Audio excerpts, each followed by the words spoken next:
I'm not the friend to come to for words of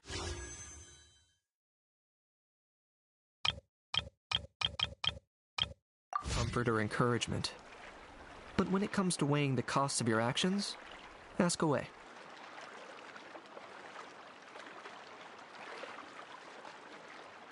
Sumeru specialty spices! You won't find them anywhere else!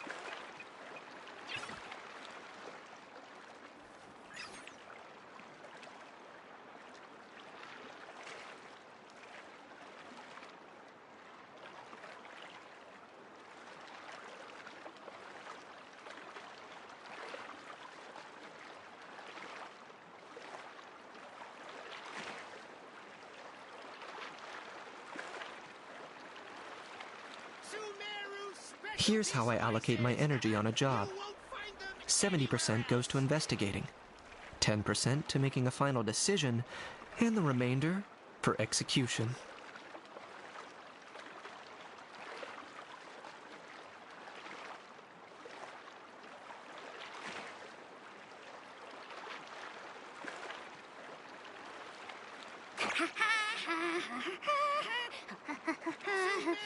Specialty spices!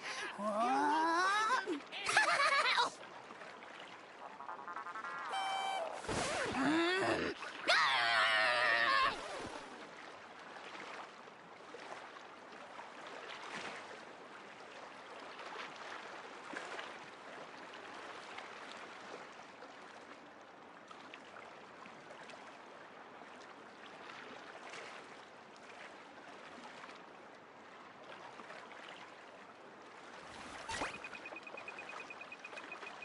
Sumeru specialty spices!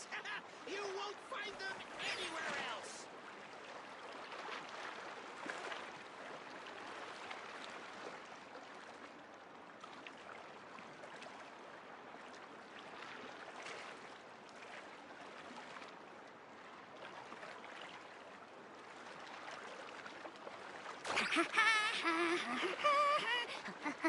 Sumeru specialty spices! You won't find them anywhere else!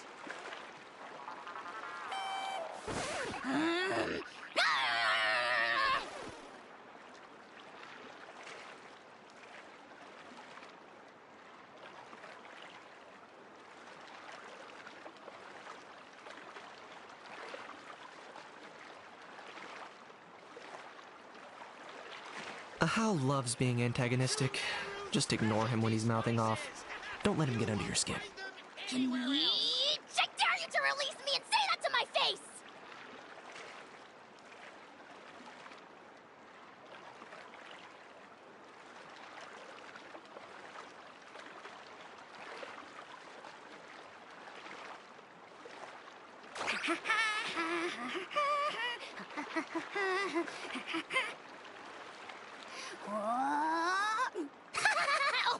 Sumeru specialty spices!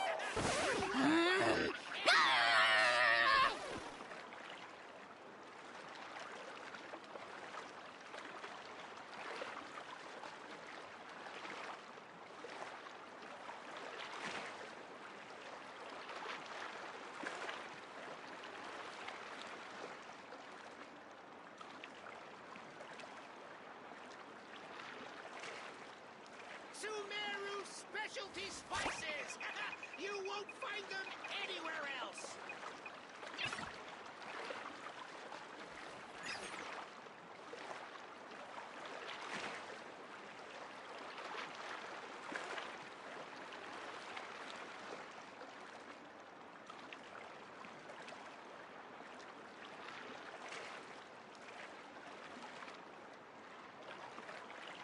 I'm not the friend to come to for words of comfort or encouragement.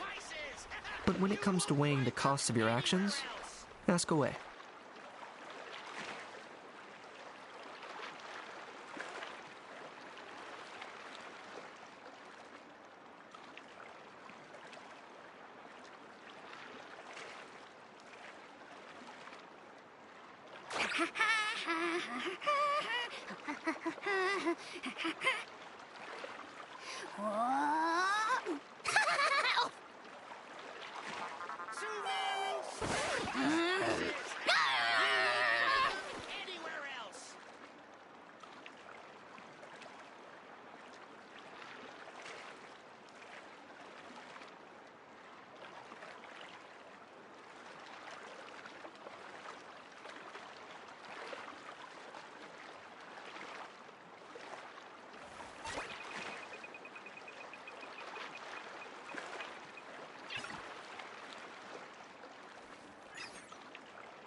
Sumeru specialty spices! You won't find them anywhere else!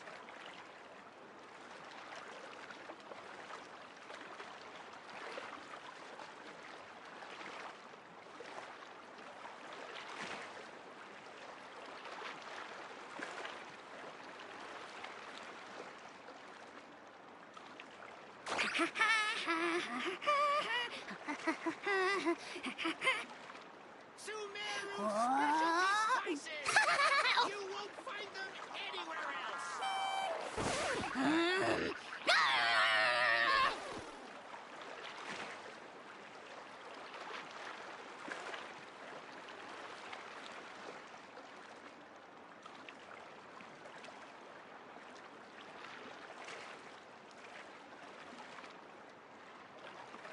Sumeru specialty spices! You won't find them anywhere else!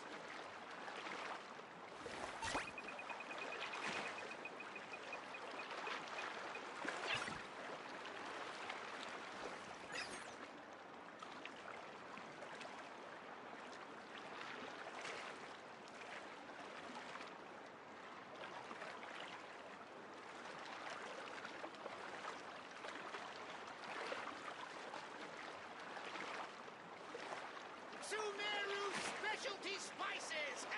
You won't find them anywhere else!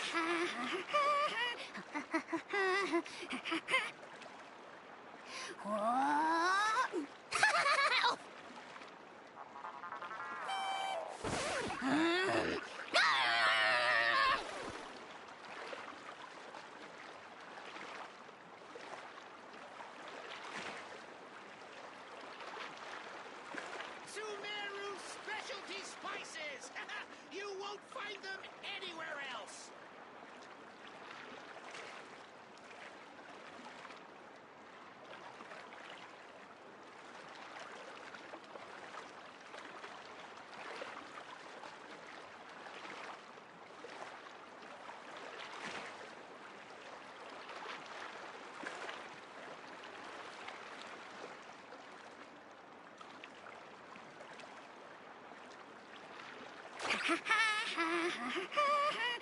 Sumeru specialty spices! You won't find them anywhere else! Sumeru specialty spices! You won't find them anywhere else!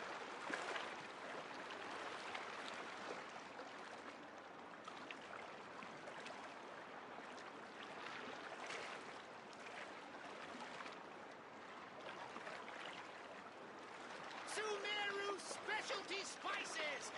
You won't find them anywhere else!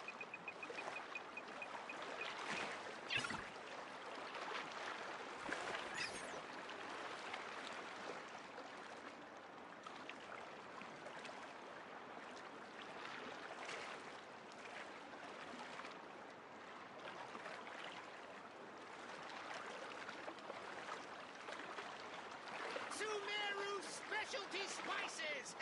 You won't find How them loves being anywhere else. antagonistic. Just ignore him when he's mouthing off. Don't let him get under your skin. Can you? I dare you to release me and say that to my face!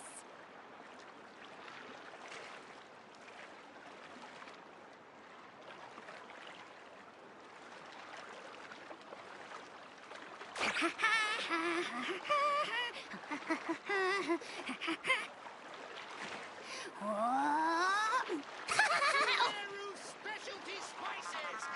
You won't find them anywhere else!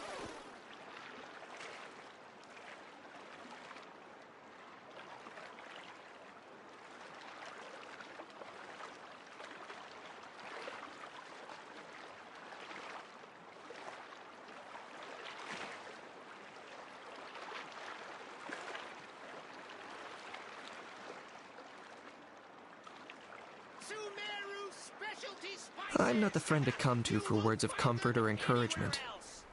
But when it comes to weighing the costs of your actions, ask away.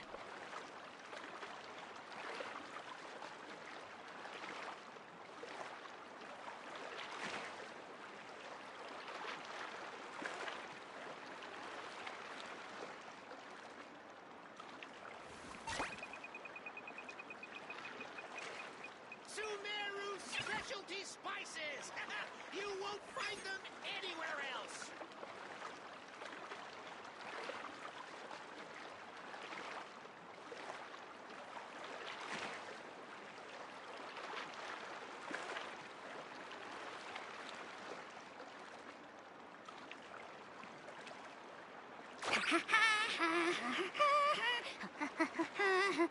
Sumeru specialty spices.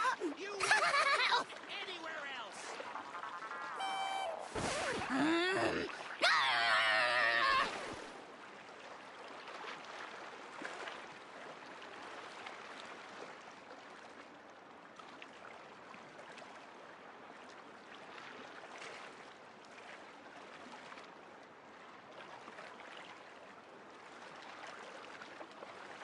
Sumeru specialty spices. You won't find them anywhere else.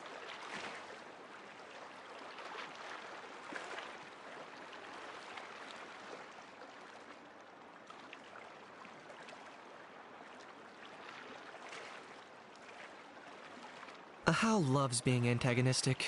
Just ignore him when he's mouthing off. Don't let him get under your skin. Can you dare you to release me and say that to my face? Sumeru specialty spices. You won't find them anywhere else.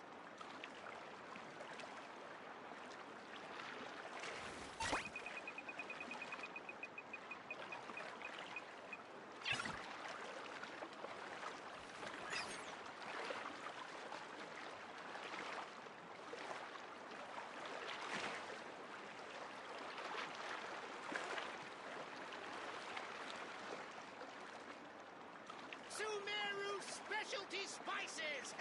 You won't find them anywhere else.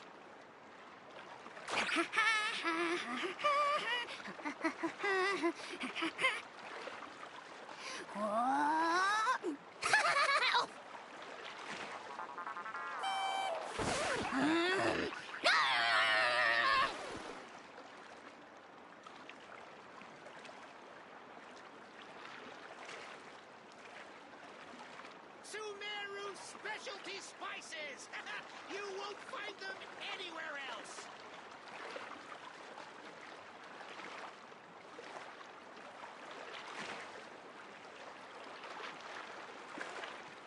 I'm not the friend to come to for words of comfort or encouragement. But when it comes to weighing the costs of your actions, ask away.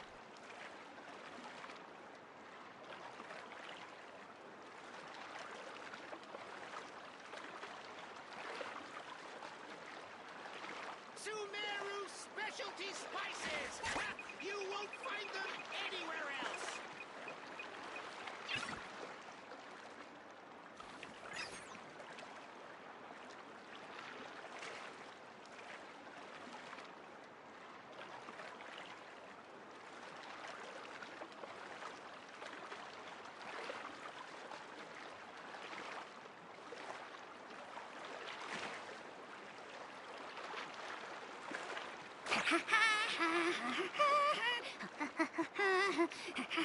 Sumeru specialty spices. You won't find them anywhere else.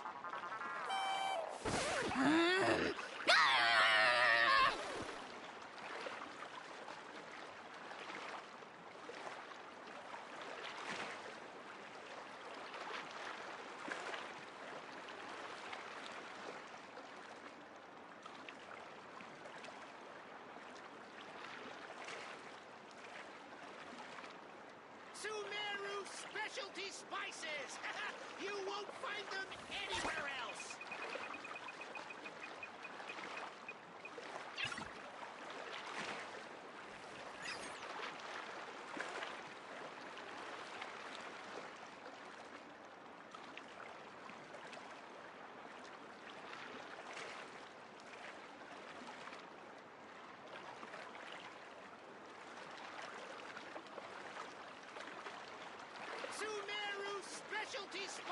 spices. You won't find them anywhere else.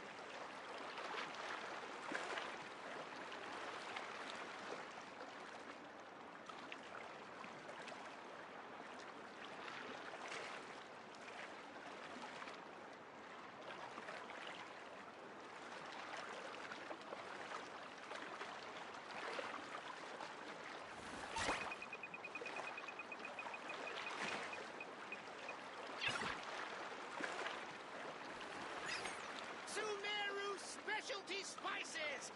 You won't find them anywhere else.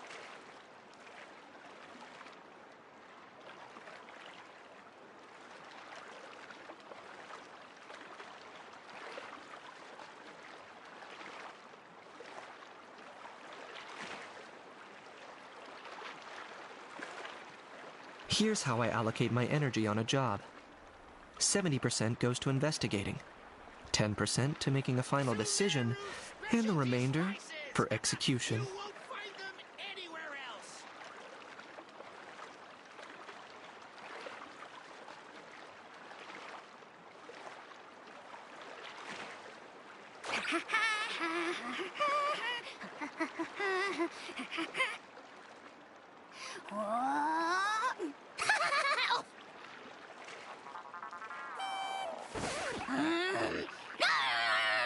Sumeru specialty spices.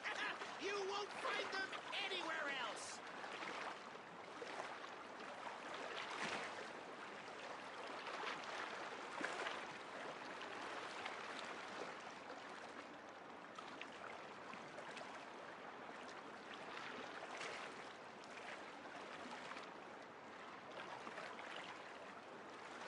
Hal loves being antagonistic. Just ignore him when he's mouthing off. Don't let him get under your skin. Specialty Can spices. I dare you to release me and say that to my face!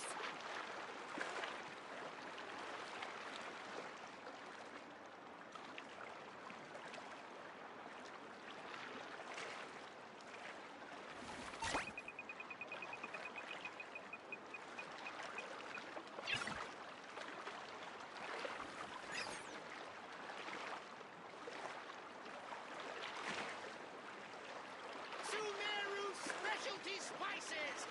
You won't find them anywhere else.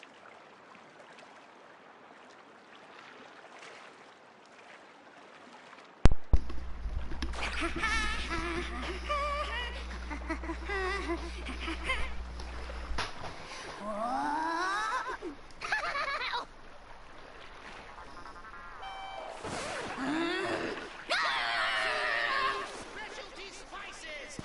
You won't find them anywhere else.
accessible. Enable.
Okay. Okay, that. Yeah, that. Yeah, free zone boss. Okay. Oh. So, this is zone boss.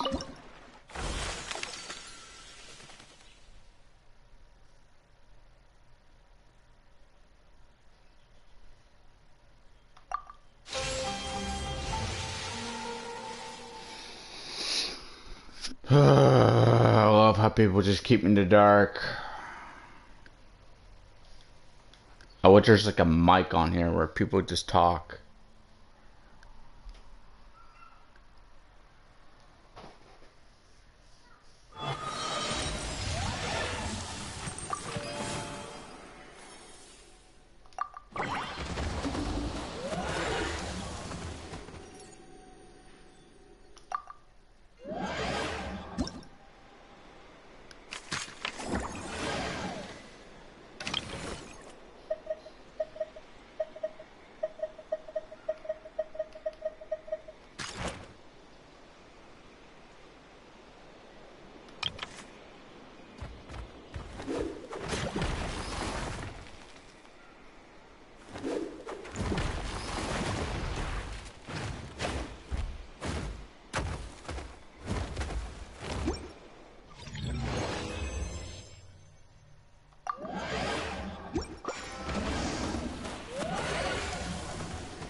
Give me fucking fire, Genji.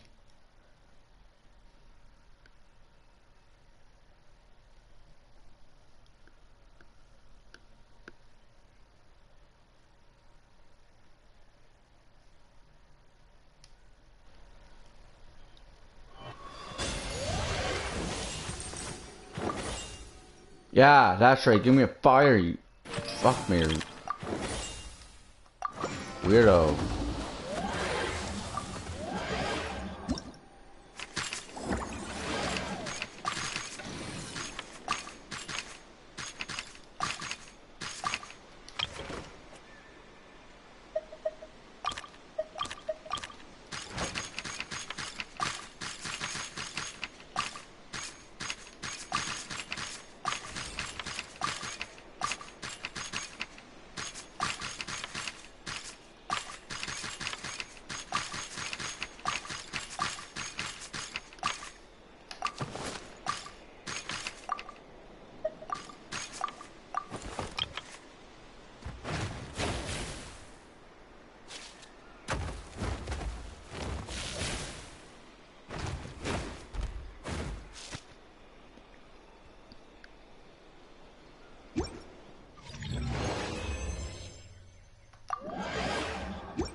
Yeah. Beat him up. Yeah, buddy.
Oh.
Oh my fucking god.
so maybe he'd come down with something. That's it. We're getting Baiju to check you over. This cursed scrollers have ruined all of my precious ancient books.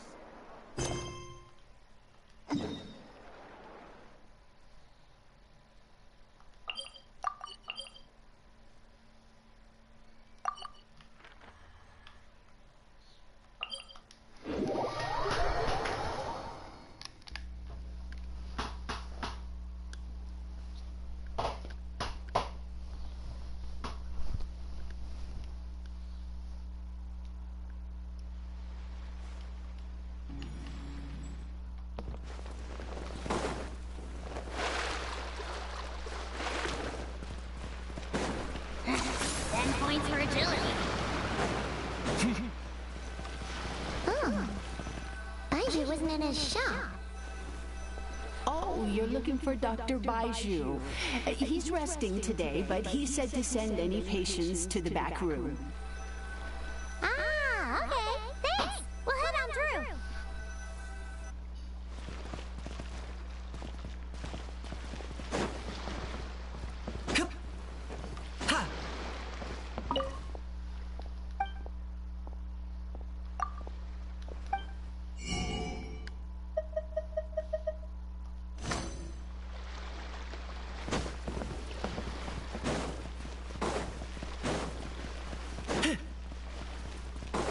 Please, show me your prescription.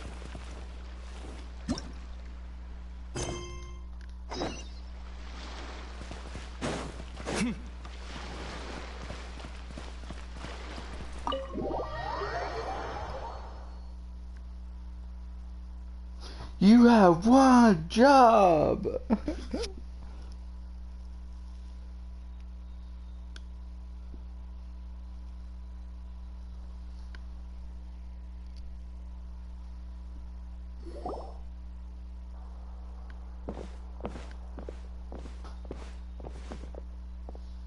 Traveler, Paimon, welcome.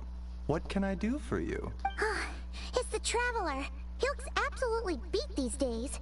He has these huge dark circles around his eyes, like he hasn't slept a wink. And he keeps spacing out. You have to call his name several times before he snaps out of it.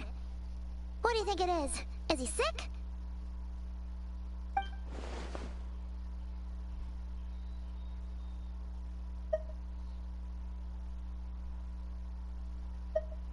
Very peculiar. In all the time we've been acquainted, this is the first time you've come to me with a health complaint. Come, let me take a look at you.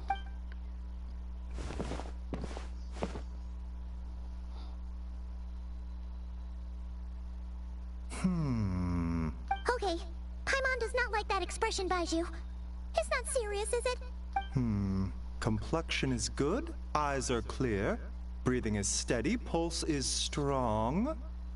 Physically, you appear to be in good condition, Traveler. In theory, your energy level should reflect that. Hence my concern.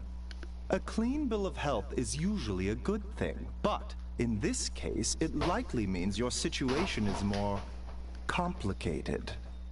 Physical illnesses come with detectable symptoms that can be used to diagnose, medicate, and cure the condition.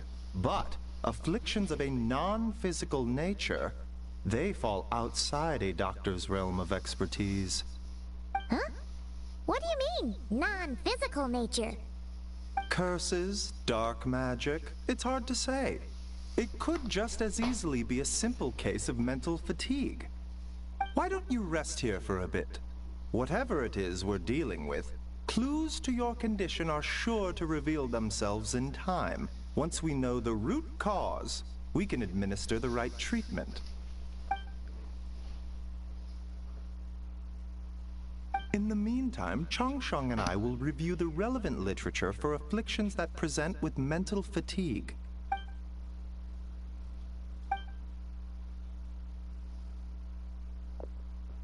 Oh, must be a rare condition if not even Baiju and Changsheng have seen it before. Well, all we can do is take their advice.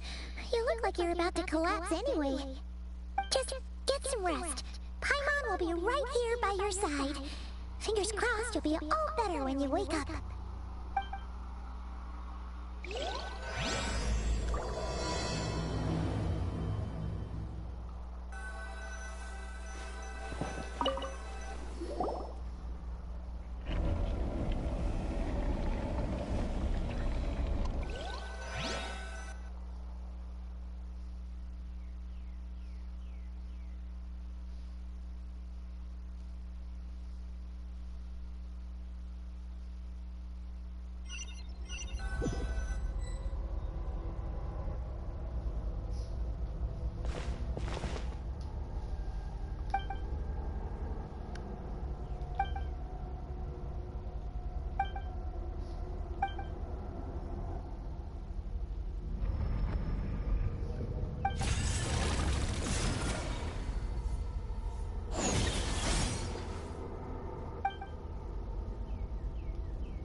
You're making Paimon look like an early riser. It's already at a cut.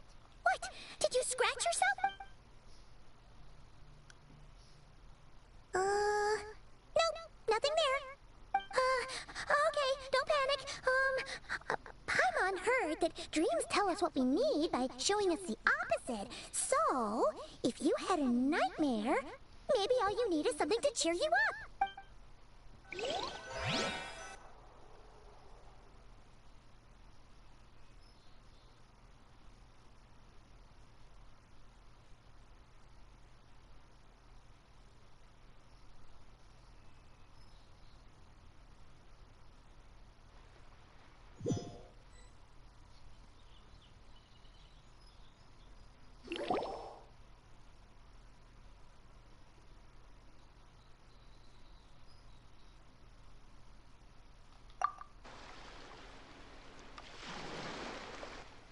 What? So, in this dream, you were trapped in a weird place with thick fog everywhere, and then a spike came out of nowhere and stabbed you in the back? Oh. Okay, well, that's a new one. But then again, you woke up right where you went to bed. And then it's decided. Paimon will stay up and watch over you tonight. If anyone tries to mess with you, Paimon will beat him up. Or, wake you up first, and then we can beat him up together.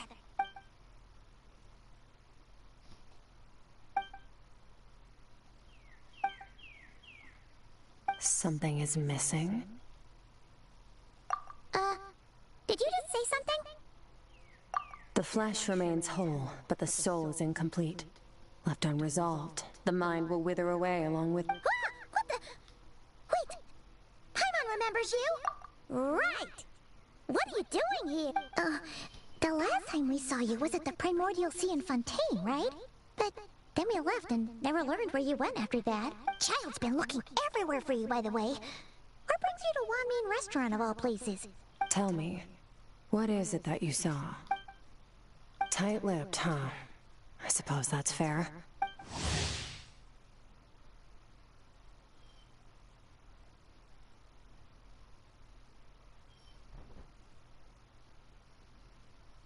You. I'll take a glass of wine. Oh, of course. Come. We make this one in-house. Chef Mao, I'll take a grilled tiger fish over here. Coming right up. At the end of the day, what happens to you is of little consequence to me. I'm not here to try and win you over. Trust me or not, the choice is yours. If you want my help, now's the time to speak up. You have until I finish my drink. I was investigating an abyssal disturbance in the area and happened to notice you. Part of your soul is damaged, and the wound bears traces of abyssal corrosion. Need I say more? Neither of those things sound good.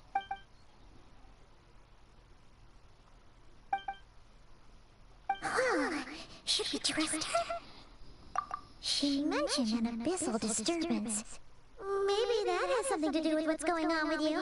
Yeah, and that thing she said about your soul being damaged is scary, Paimon. Skirk's an interesting one, that's for sure. But from what Child's told us, she doesn't seem evil. 1, 2, 7, 10. That'll do.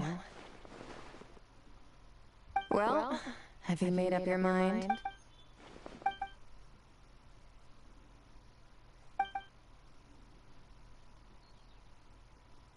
So that's all we know, Miss Skirk. Ma'am, can you help us? So, you couldn't disperse the fog. I understand. Come find me in the Guele Plains when you're done here. Oh, Okay. Huh? She disappeared!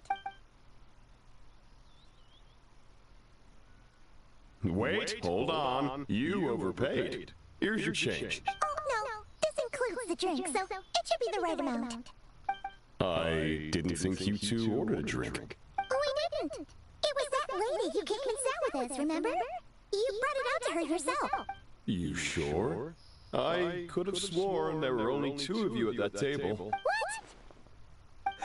What'd you put in their dish, Chef Mao? Some kind of hallucinogenic mushroom? Seeing things? Wait, so neither of you noticed her? Oh, now you mention it, that vaguely rings a bell. And it looks like I did open the wine jar, so it must have just slipped my mind. In any case, that settles your bill. Come again soon. Coming! Okay, what was going on there? It's like they didn't remember. Even Paimon was half convinced. Oh, this whole situation is giving Paimon the creeps.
Rift Hounds doing? Huh.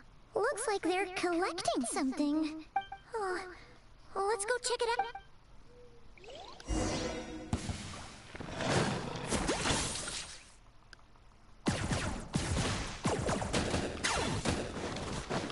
Fire it up! I'll uproot you! For the Lord of the Night!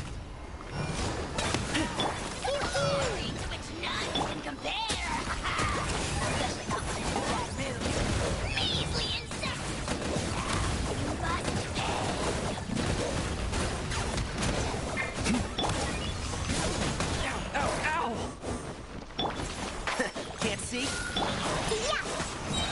Can't handle your dream. Huh.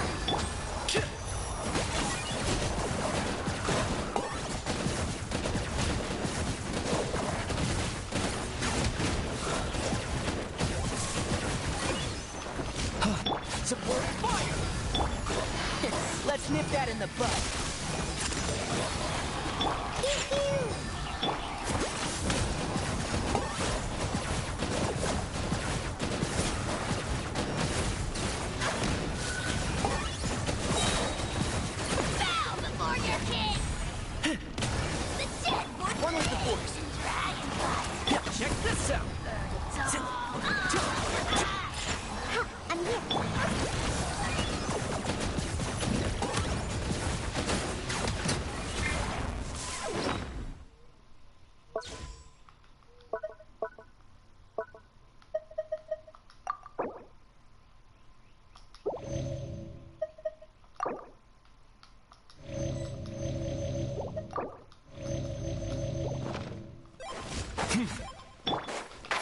Can't see?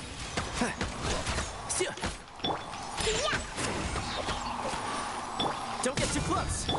I hear everything. Keep up.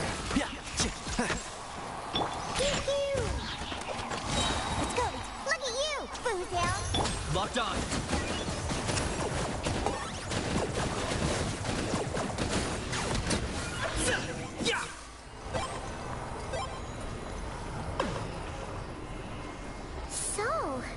What they were... Yeah... What it... From the moment they are born, all beings with great power have an impact on this world. Even if their body is sundered and their soul extinguished, their influence remains. Gods are the most common example of that.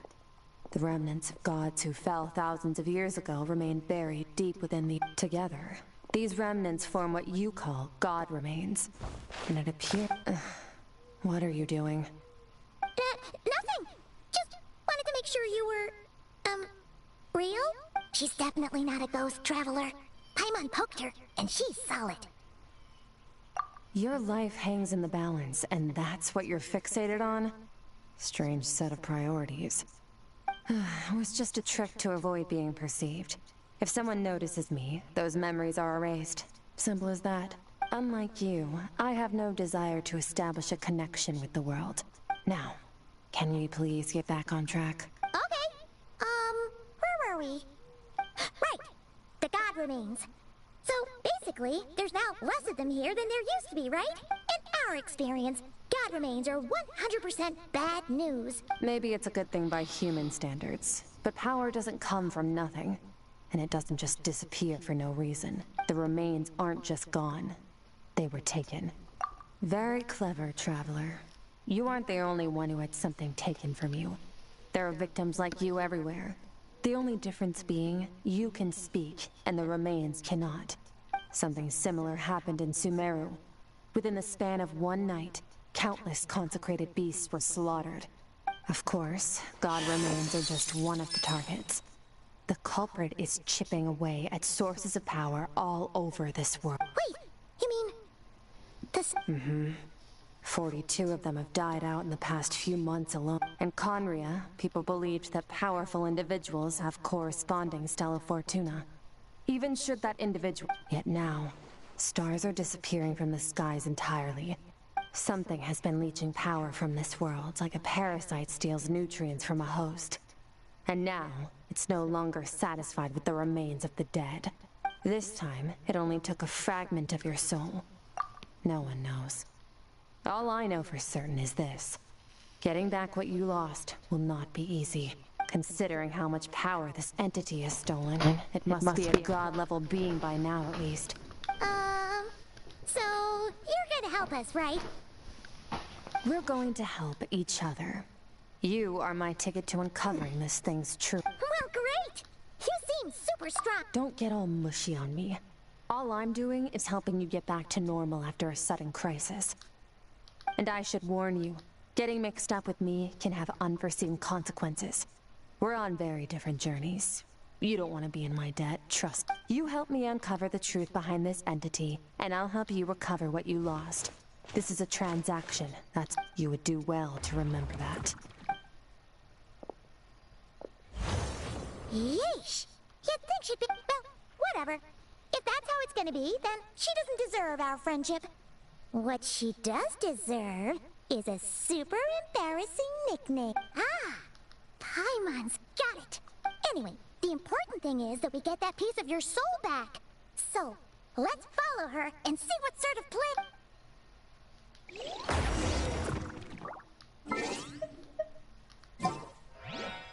Party's so weak. Oh, time to go to my main characters. Here's to a safe journey. Yes, here to the safe journey. Let's go. Want me to join?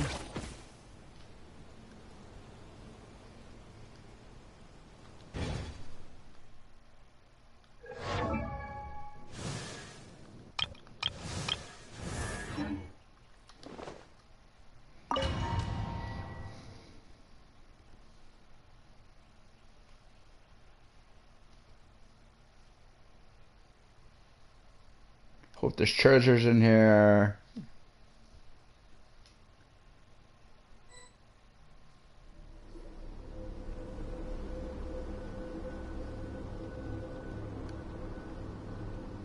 Whoa! This is where I live. I suppose it's the closest thing I have to a home here. It is. I brought you here because time flows differently in this place. I don't know how much Ajax has told you, but when he fell into this space, I mentored him for 3 months. In that time, only 3 days passed in the outside world. Ajax? Oh, right! That's Child's real name! Yeah, Paimon remembers him mentioning something like that. So, a month here is equivalent to 1 day in the outside world? Yes, well, I didn't bring you here just to show you around. In the outside world, the Traveler could be attacked at any moment. But coming here has bought us quite a bit of time. Now, we just need to figure out how to investigate that place you saw. Both your description and the abyssal disturbance I felt point to that space having some connection. The thief who stole that fragment of your soul is hiding there. Abyssal power can grant a special form of sight. Okay, do you plan to learn? That tracks.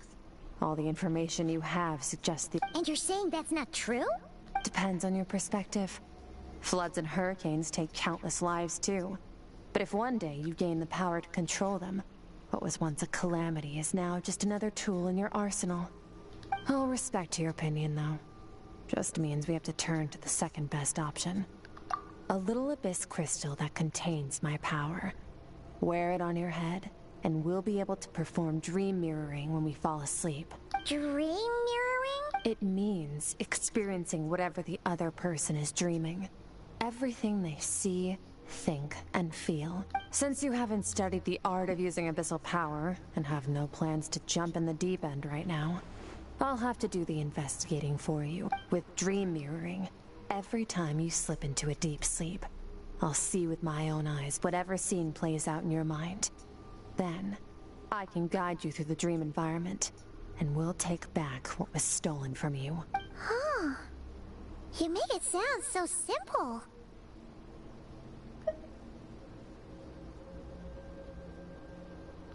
Tough to say. This is an unprecedented situation for both of us. Even assuming we do manage to find where this entity is hiding. Like I said, getting your soul fragment back won't be easy. To play it safe, I need to give you some special training first. Wait, you're gonna teach him some of your martial arts? Does that mean the next time we see Child, we have to treat him like our senior? Do as you want. For my part, I don't see you as my disciples. You're already a pretty good fighter. All I'm planning to do is build on your current skills, and train you for the specific scenarios that I think we might face. But that's enough talk. If you're ready to do this, then come with me. Time might be more lenient here, but that's no excuse to waste it. Oh, she moves fast. Paimon can hardly keep up with... So, special training, huh? Oh, yes. A rare opportunity. With your the last time something like this happened was probably anti-Raiden Shogun training, right? Oh, feels like a lifetime ago. Skirk seems pretty strong too, though. Remember how she said...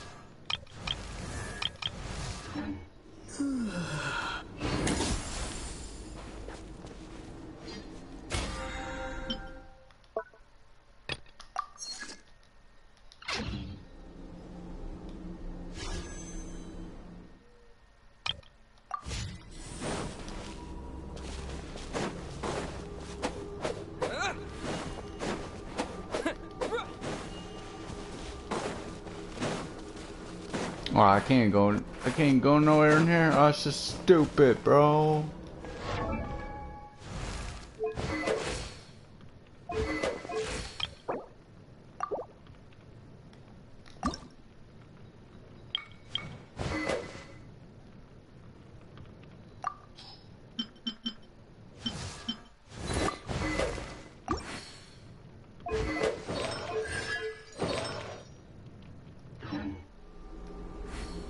Well, just upgrade my artifact actually.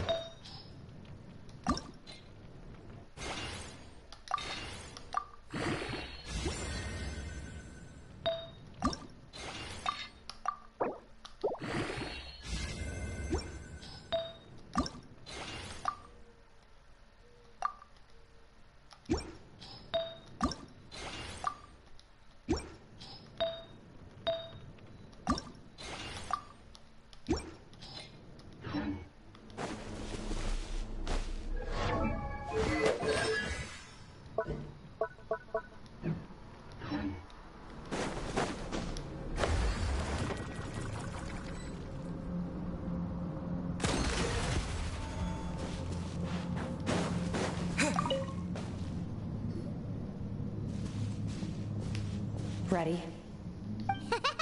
Bring. Your training will be split into 3 stages. We'll start with blade work. You're no rookie in this area, so I won't bore you with the basics. During your long journey, you've no doubt sparred with a lot of talented sword fighters. Consciously or not, you will have picked up all kinds of techniques from them. You bet. There's Kaya, Master G. You sparred with a bunch of them too, right? Nice to know it's all gonna come in handy now. Don't get too smug. In sword fighting, techniques alone are not enough. To use the human body as an analogy, your style is your skeleton.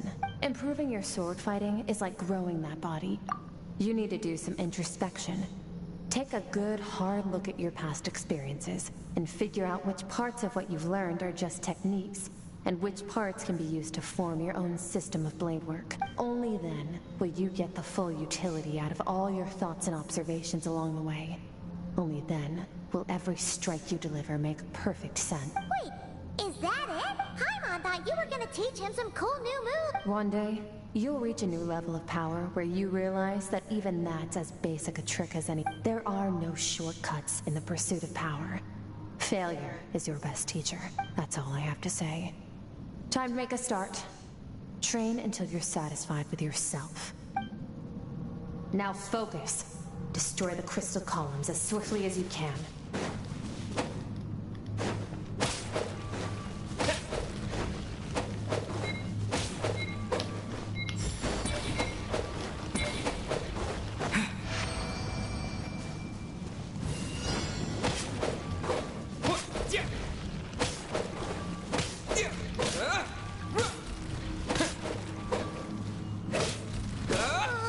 This is making Paimon's head spin. Hang in there, traveler!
Stay calm.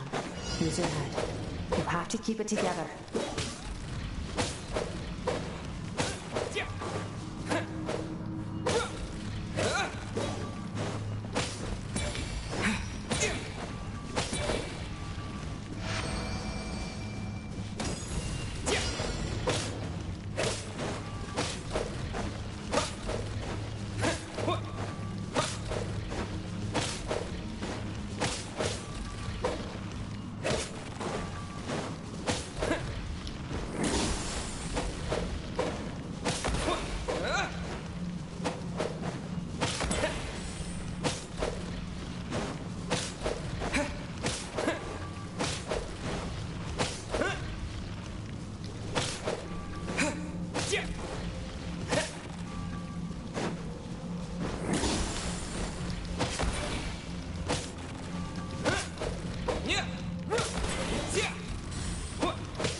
Will be frozen in time.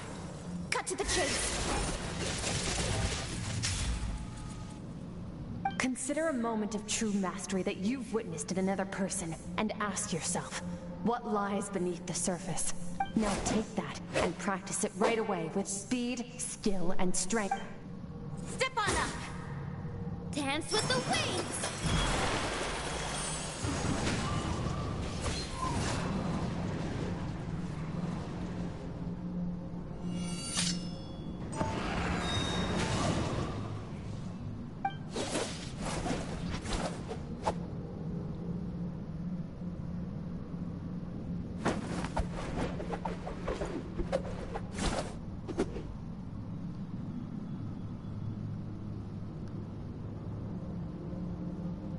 If you start to tire, empty your mind, but do not stop. Stay in that frame of mind as you keep up the fight. Get rid of all redundant movements. Imagine your sword is an extension of your own body. 'Twas on a deserted moonlit night that the hero approached the vile dragon's limpid way. Ring cutter! Feathers fleeting wet, the white heron treads water, a sight without flaw. Master of Inazuma Kamisato Art Tachijutsu.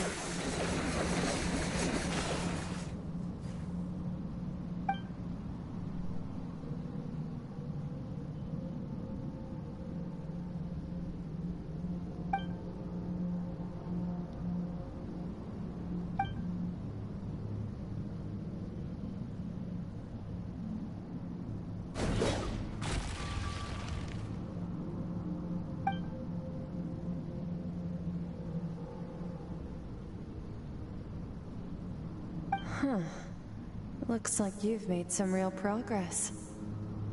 That could... Awesome! Paimon knew you could do it! How do you feel? As you should be. Time flies when you're training hard. You've actually been going for several days now with no... Yeah, meanwhile Paimon's had a whole bunch of naps. Go get some sleep. I'll be doing the same very soon.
Skirk, why are you skipping classes again? We've talked about this. 'Cause he's a crabby old man, and he's a boring old man. Excuse me. You shouldn't talk about your teacher like that. It's very disrespectful. All right, let's not get into a big fight about this. Skirk's learned what she needs. There's no point forcing her to sit through more classes if she doesn't want to be there. But I'd still love to hear about what you got up to yesterday.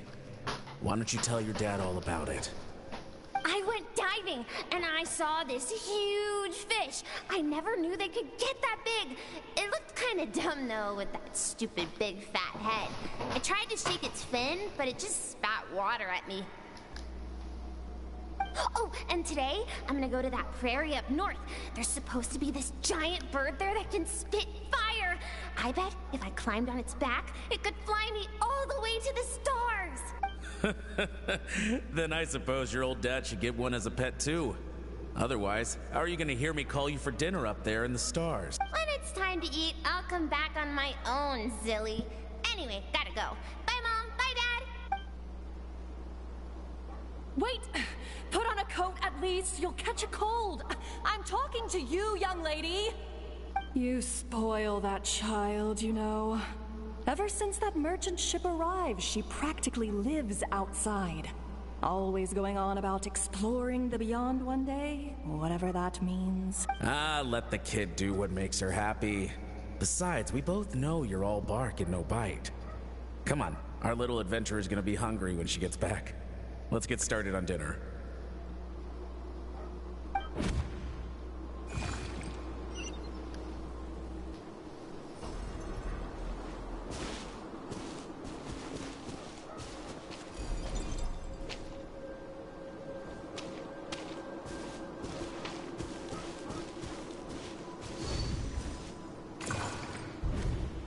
The stars shimmer, mountains as far as the eye can see, and I can't be the only one. I'm sick of being a kid. There's so many amazing things out there, and I'm ready to see them all. But for now, I'm starving. Better get back.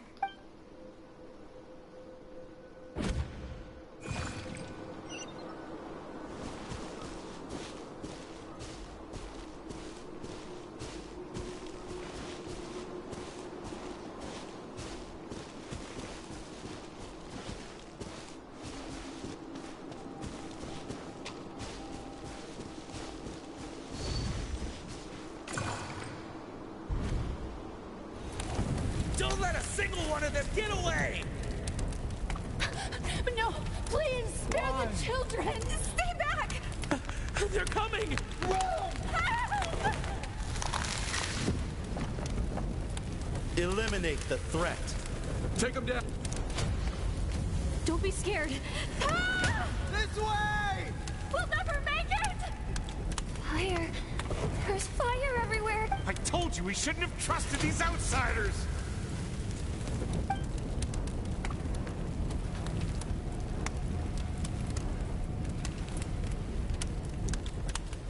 Why are you doing this? What did we do to deserve this? We welcomed you with our finest food and drink. Showed you the best our home has to offer. Gifted you cloth dyed by our own hands. And this is how you treat us? Run! Save yourselves! Captain, Zone 3 is clear and we have Zone 2 surrounded. Begin extermination. Remember the orders from upper command. No one is to be left alive. Rest assured, sir. We have enough munitions to annihilate these savages and burn their entire civilization to the ground. Good. The only ones who put up a real fight are that man and his wife, correct? What's their status? We shot the man in the ankles and the wife broke her wrist attempting to fight back. They won't be doing much more fighting. They're holed up in their home for now, but they won't last long. To prevent them from making some kind of last stand, we're planning to clear out the other zones first so we can send a bigger squadron to surround them. Well, well. Turns out some of these beasts do know how to use their claws. Now the threat these savages pose will be undeniable. Let them cling to what's left of their lives for a little longer. Once the other zones are cleared, I'll cut off their heads myself.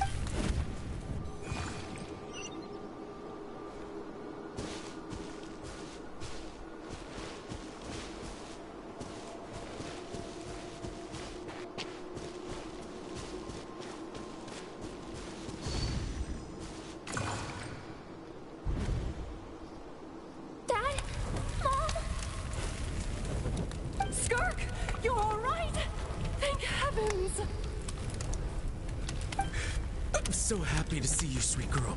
But you need to go. It isn't safe here. They'll be back any second. What happened?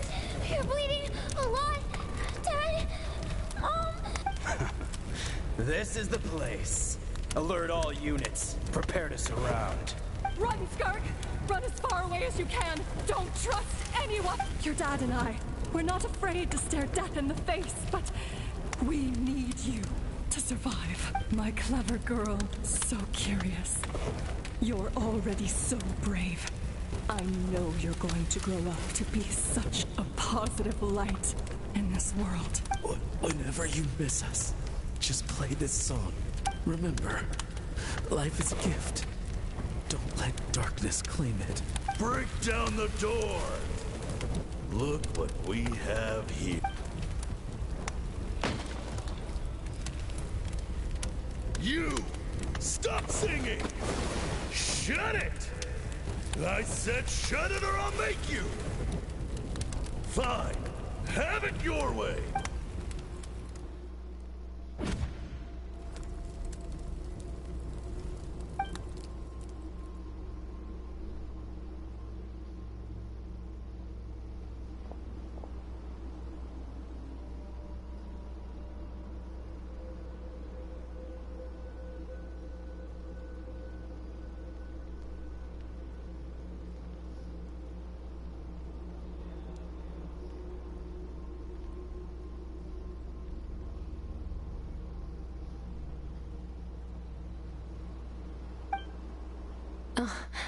You're awake.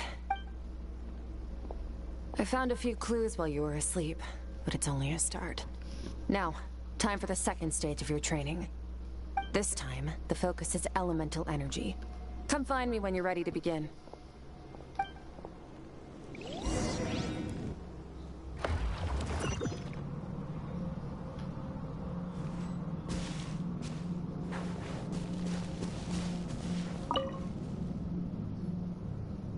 Man, staying no day and no night? Well, except for the fact...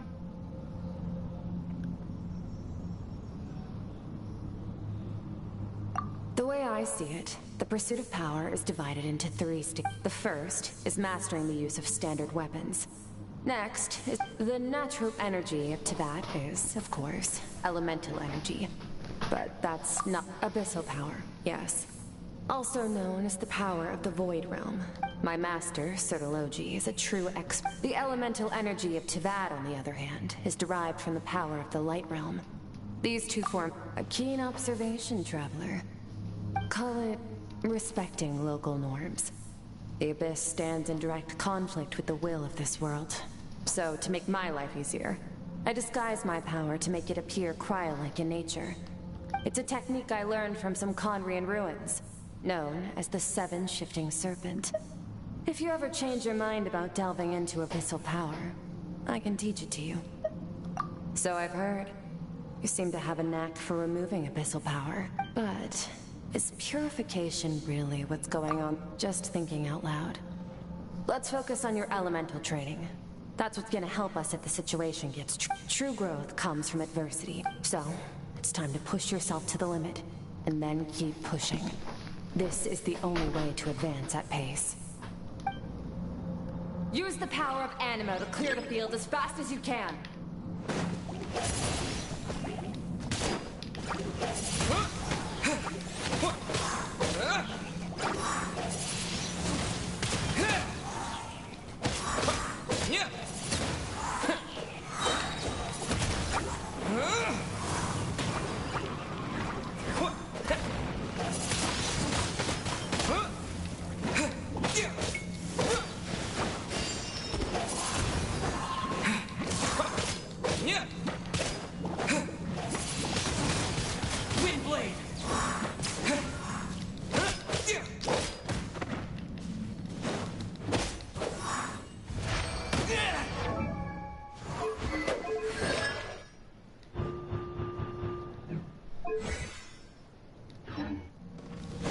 Observe your surroundings. Look for things you can use to tilt the scales of success in your favor. With the wind!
Use the power of Hydro to destroy the spikes.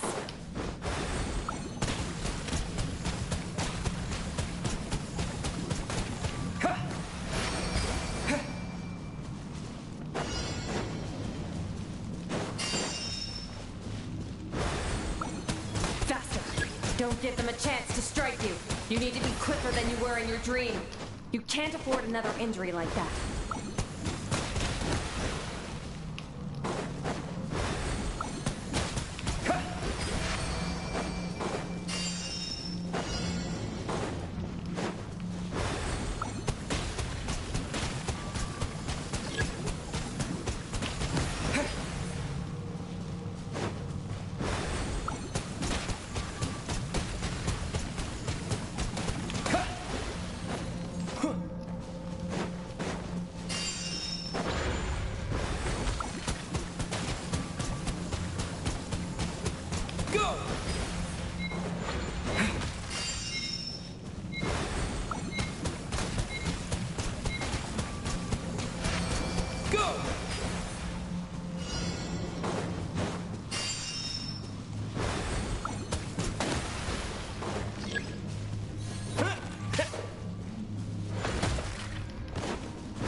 You need to understand what makes you special.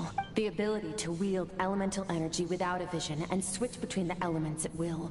It means your aspirations need no approval from the gods. Your power is not bound by the rules of this world, so be bold.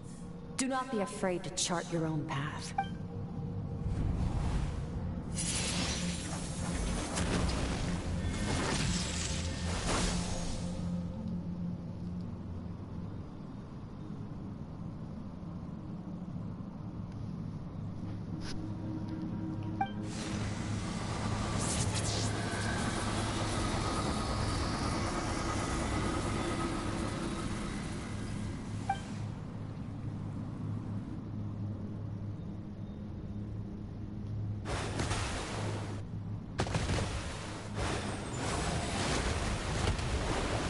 Very good. It seems you've reached a deeper level of connection with the elements. Long enough for you to lose yourself in your training, which is a good sign. Relentless practice with the elements and get some rest. When you wake up, we'll proceed to the final stage.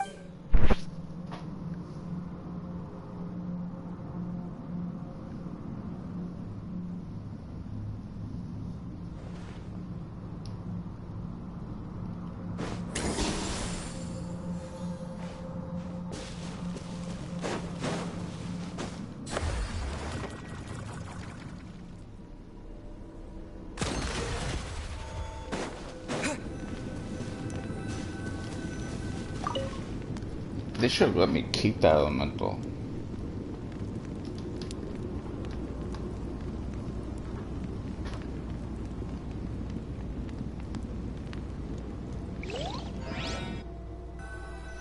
Oh, I'm so stupid. It's not even...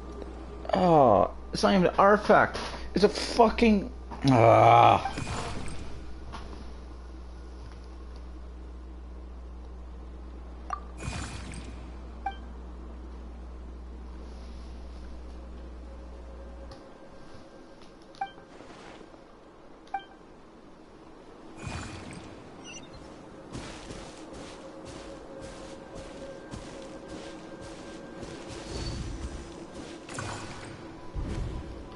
What is the secret to power? Longing, hatred, self-preservation, the fear of losing those you love, the fear of watching your home burn. Fear is the source of evolution. It forces humanity to adapt to their environment and overcome hardship. It is in the process of prevailing over our fears that we surpassed first ourselves. That fear is now part of you. It calls on you to evolve. And it is time to answer.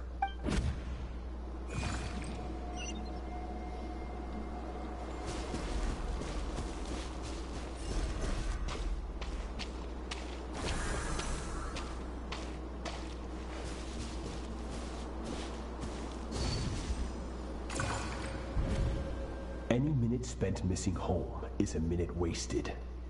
Practice your sword work instead. Do not make me tell you twice. But, Master, I can barely lift the sword anymore. If I keep going, I feel like my wrist is going to break. So it has not broken yet. Then pick up your sword and keep practicing until it breaks. After all, bones can always be reset.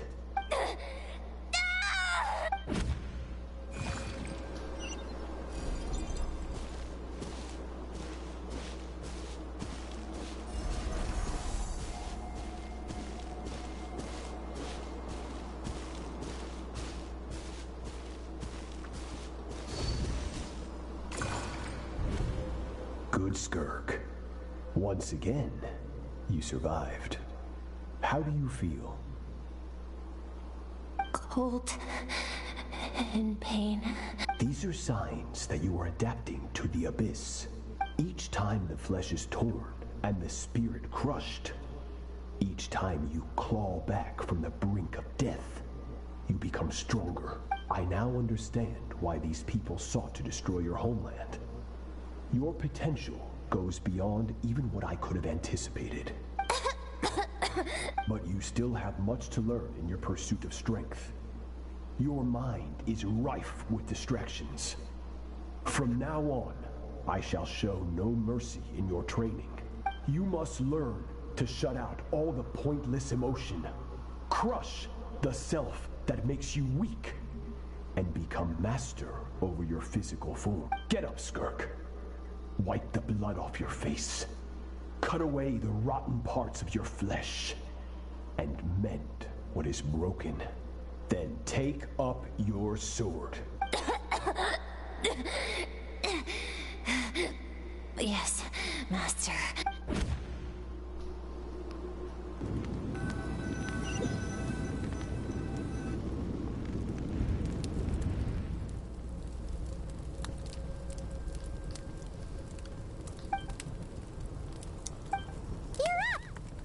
You got some good rest. Skirk said to tell you that she's ready to start the final stage of your training whenever you are.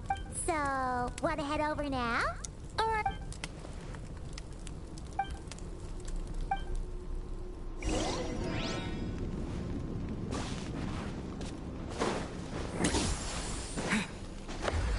I think this will help me on the next chapter. I think that's why they're doing this.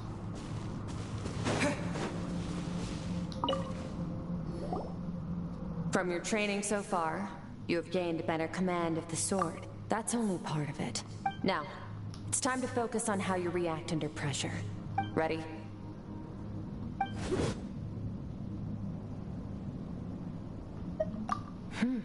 Not bad. That defensive stance looks near unbreakable. Just like your sister. Huh, that reminds me. You still don't know what happened to her.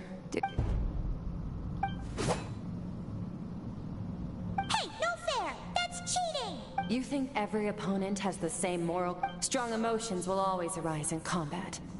How amusing. Almost sounds like you think you know me, but you don't. You can choose your own path. We are not the same. Let's begin. This is your final training session. Look alive. Same drill as before, but this time I'm going to interfere. Hold your focus.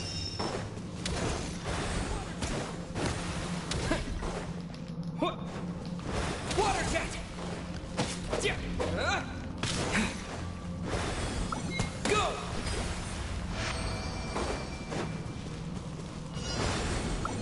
Water jet!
Water jet! Water jet!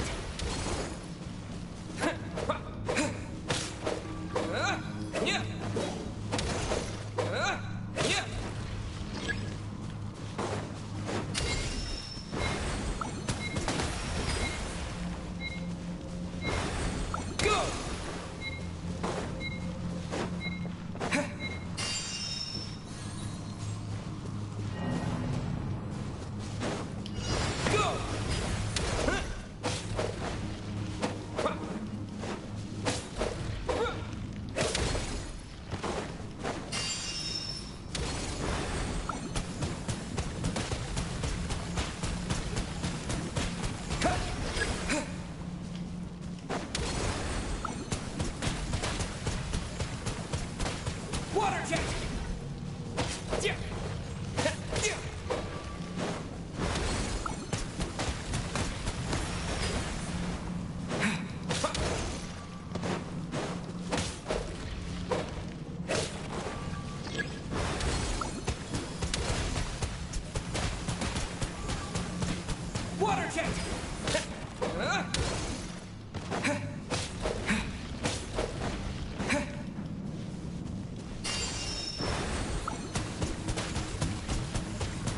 Water jet!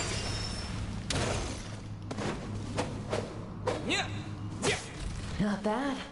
Better than I expected.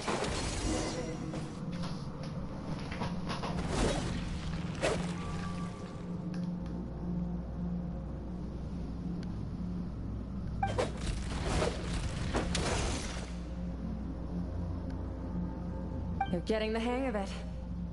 The first step to controlling your emotions is controlling your mind. You want a unified train of thought.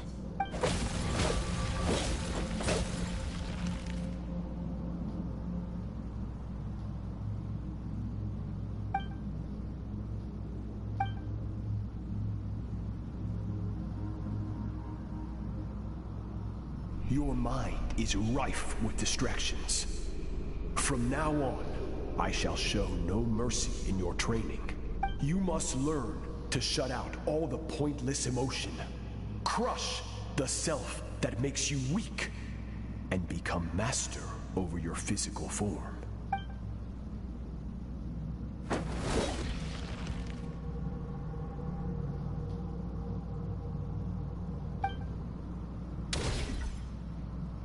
Stop. Let's pause here. One look, and I can tell your mind has wandered. That's to be expected. There's a limit to how long a human being can concentrate on one thing.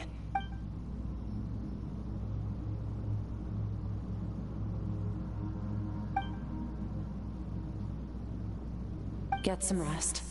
No point training further if you're already... You managed to push past your limits, which is a good start. You can be proud of that, and sleep well knowing that you've earned it.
Skirk is amazing.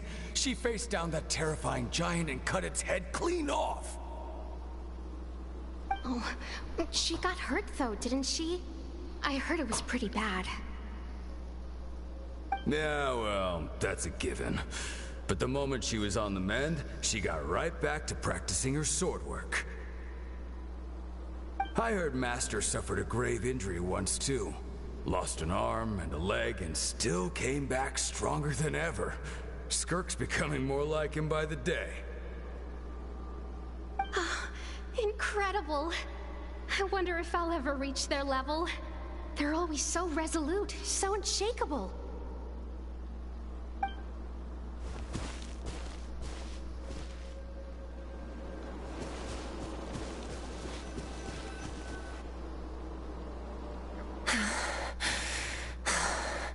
Pathetic. You're not even trying. You're so much weaker than you think. Skirk, have you become a positive light in this world?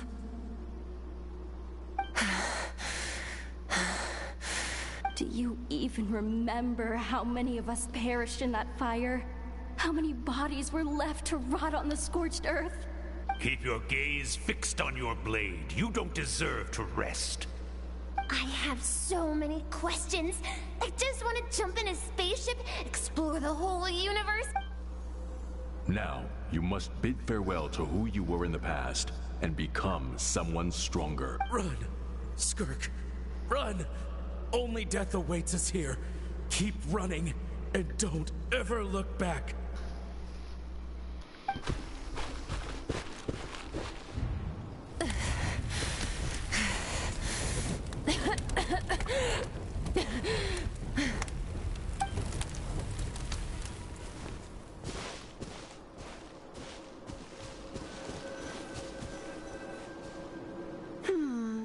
Let's see here. First things first, you need a new identity. Going around telling people you're from somewhere beyond the stars won't do, now will it? As the Conrian saying goes, venturing out into the universe and down into the abyss are the same in that both are braving the dark unknown. Well, I'm a visitor on this planet, so I'll follow the rules. Ah, splendid. That saves me quite a bit of trouble. Let me offer you a piece of advice in return. Although it might not be what you want to hear. I know the pursuit of strength is important to you, but taking a moment for yourself every once in a while is never a bad idea. Ignore her existence for too long, and there will come a day when you can no longer hear her voice.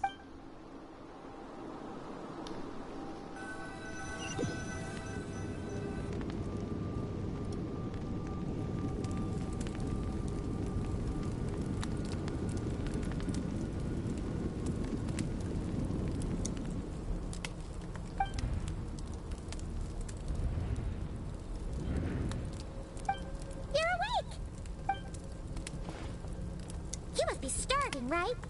Ta-da! A barbecue feast? Of course you are! That's why Skirk and Paimon got this all ready for you. Ah, well, if you're around someone long enough... Here's an idea. Let's save the chit-chat until after the meal.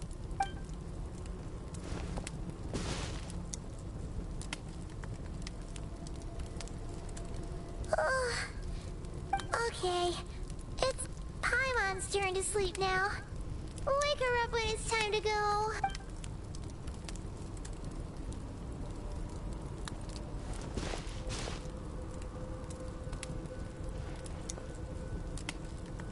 I have good news.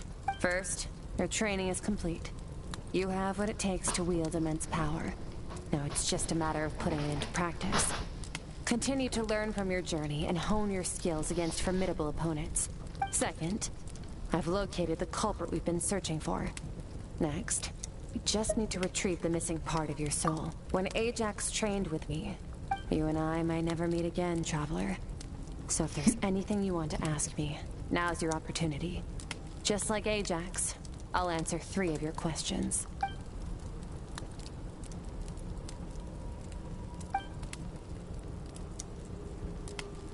Okay, not the angle I was expecting. What makes you ask that?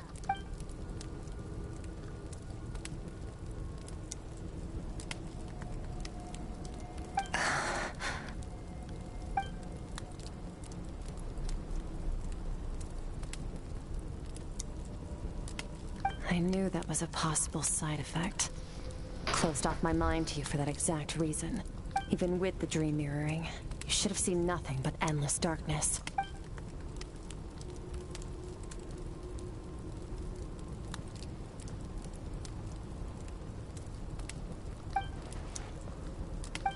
Whatever. Must have been a flaw in my execution. I shouldn't be too surprised.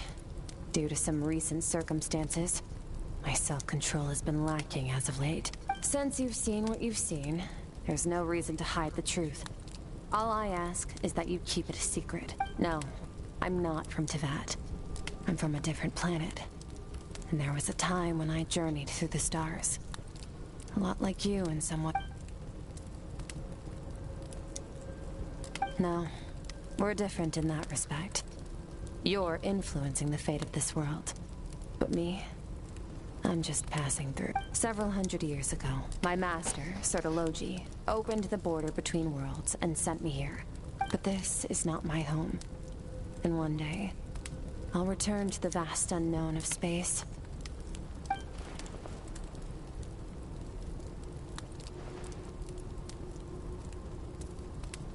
To become stronger. For certain reasons, I need to bridge the power gap between me and my master as quickly as possible. But first, I need to understand the source of his strength. To do that, I need to follow in his footsteps. Walk the path he once walked. And somewhere along the way, I'll find out how to defeat him. Okay. You have one question remaining.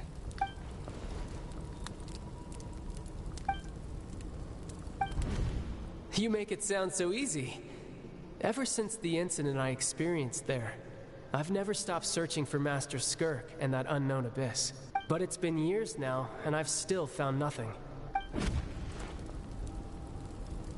Well, your last question?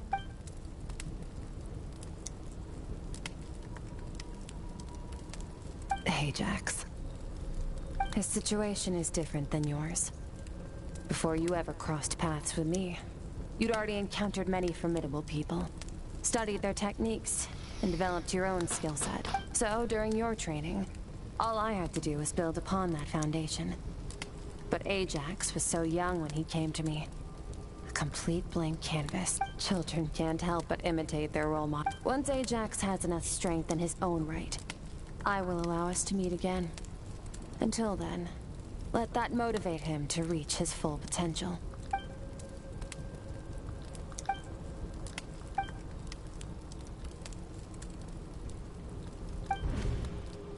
Unlike you, I have no desire to establish a connection with the world. The weak and the lowly have no right to remember me.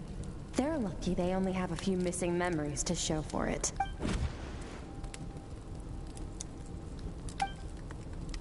Wake up your companion. It's time to go. Oh, and everything I just told you, best keep it a secret from her as well.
Ad Astra.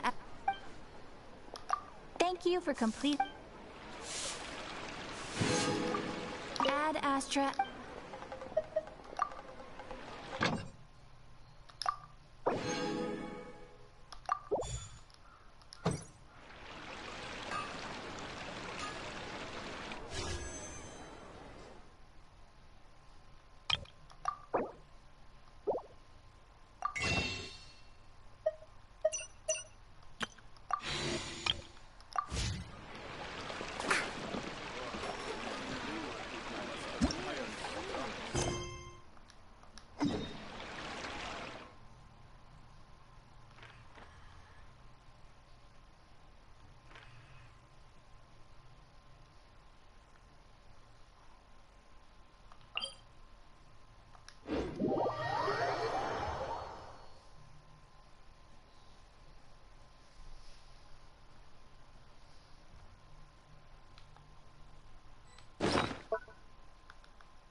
this really necessary?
This will be interesting.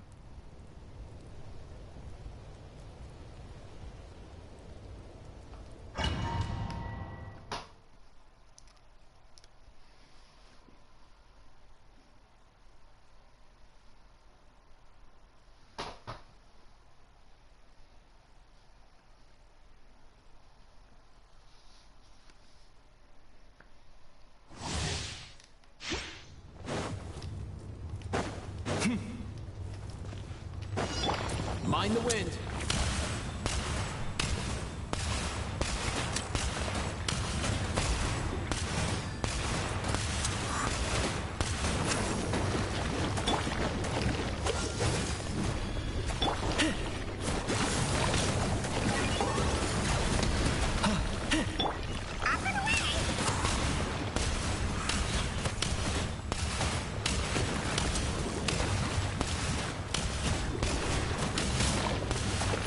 Nothing personal.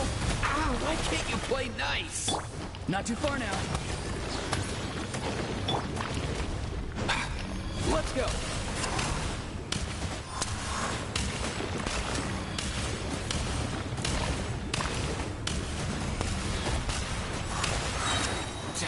Mind your step. Time to say hello. Freeze. Mind the wind.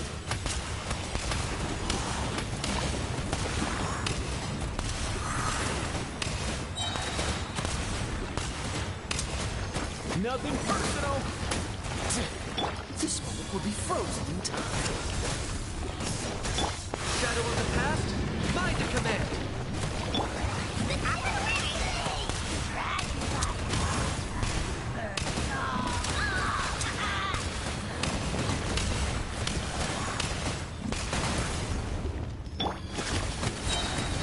Tell me what you see.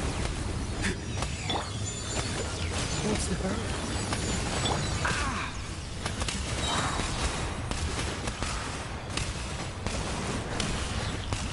Come here, you little rascal. Be free.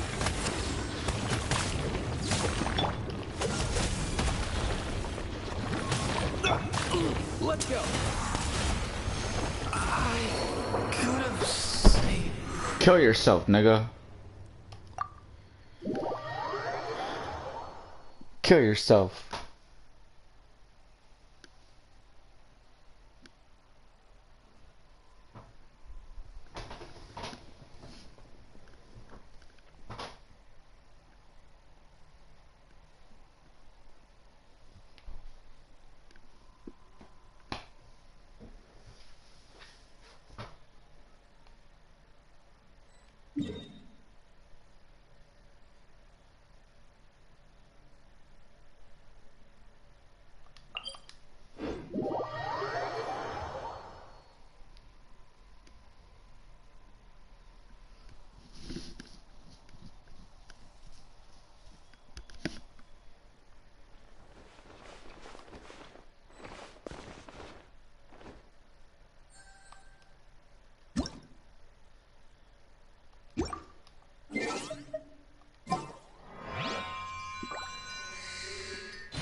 Chivalry will never die.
Time to act. No, my sword! Witness the power of Gugwa! Go! You're free now!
A word of advice, don't break the law. Is there anything else?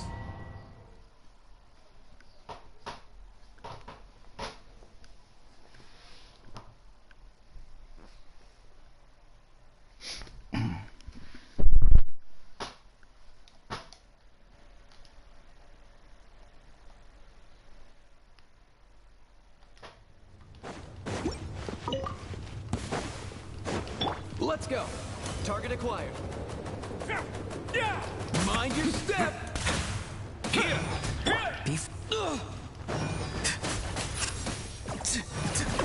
Not too far now. See you in the night, Kingdom.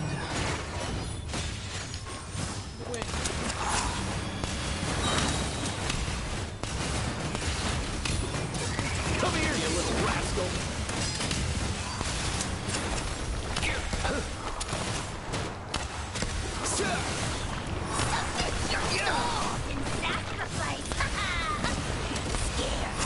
I got a corner.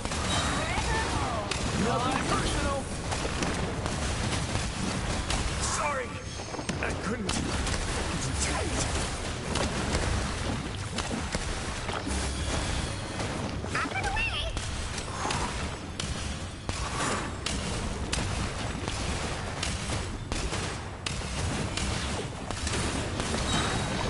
Come here, you little rascal.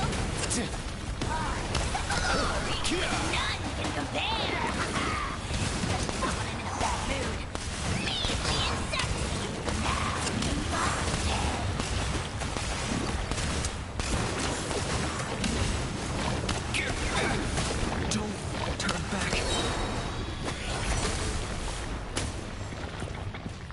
Mind the wind.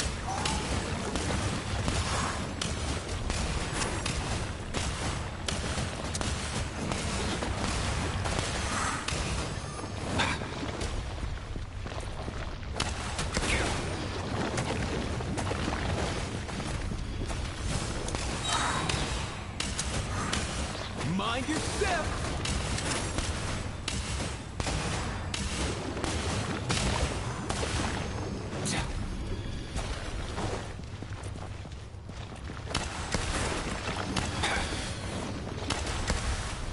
Let's go!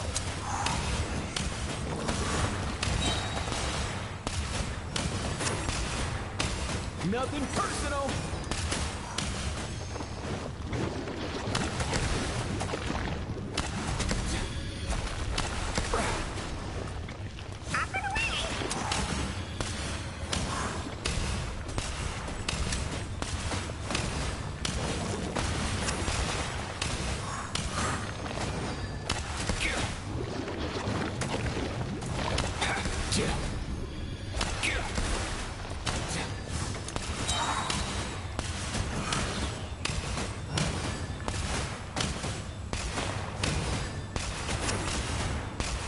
Mind your step!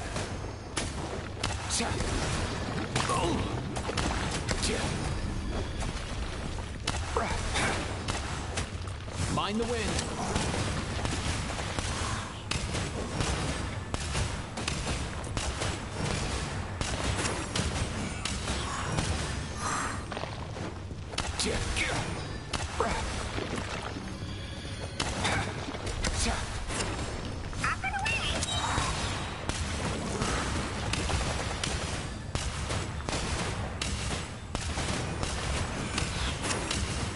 Come here, you little rascal!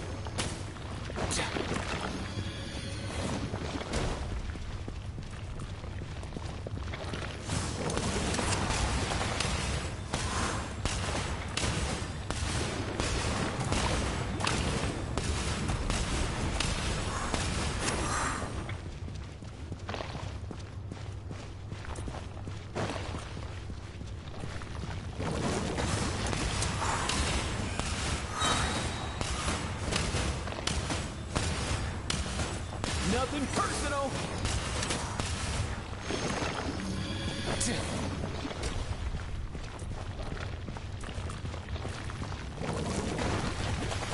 Let's go!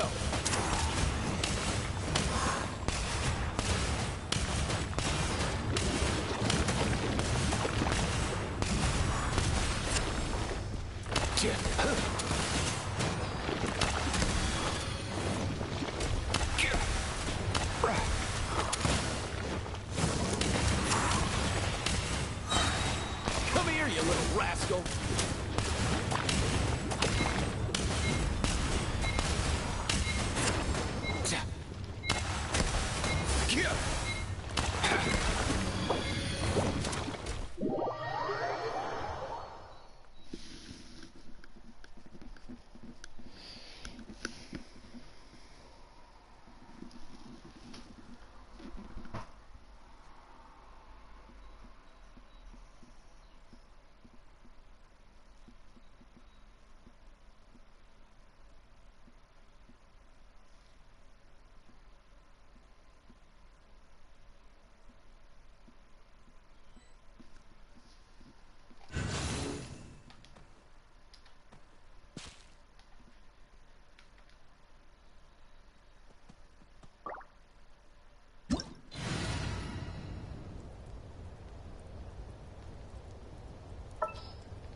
I once considered keeping some pets in my office, but soon gave up on the idea.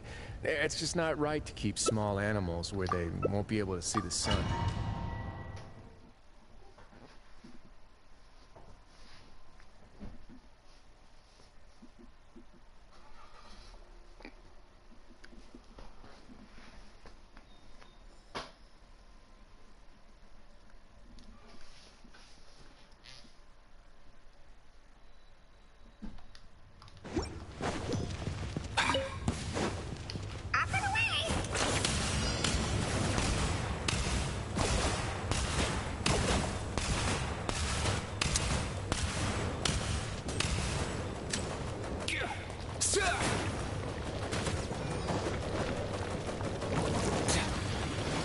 Let's go.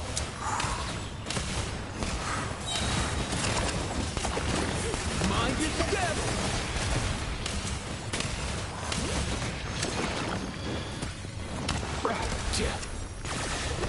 Farewell. Tell me what you see.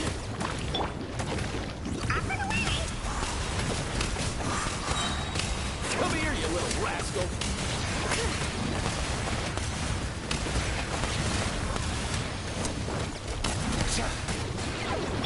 Everything has a price.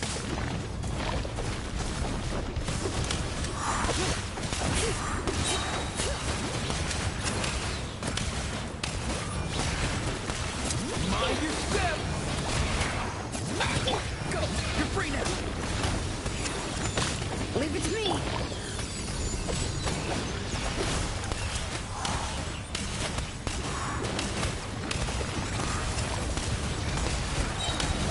Nothing personal.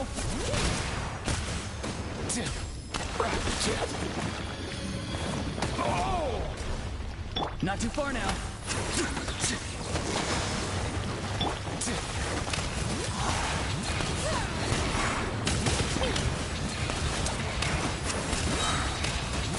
Mind your step.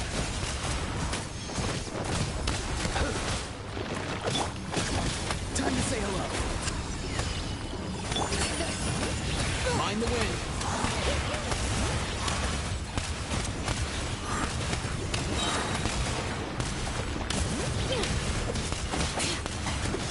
Nothing personal.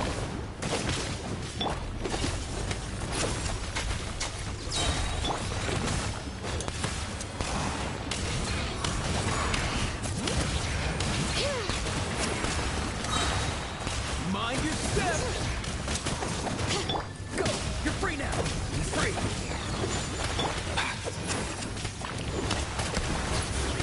Let's go.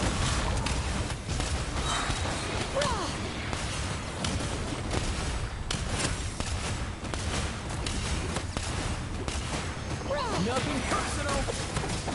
Not too far now. Tell me what you see.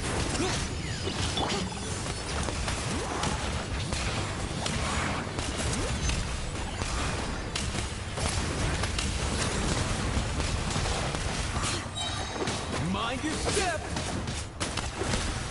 Here. Be free. Mind the wind.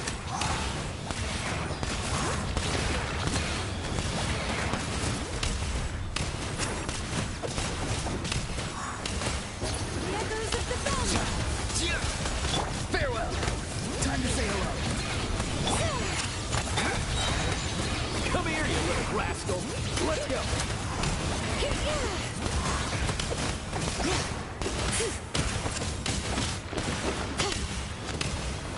Here.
Huh?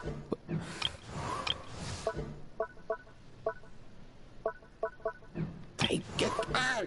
Cuckoo!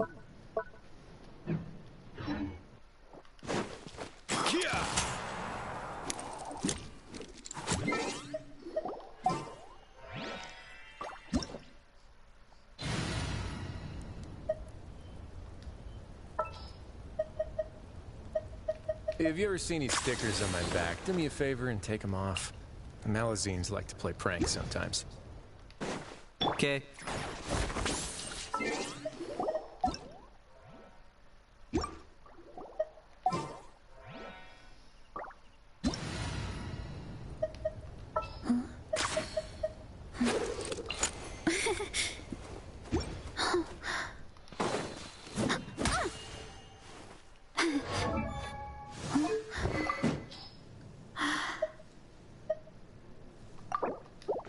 I once considered keeping some pets in my office, but soon gave up.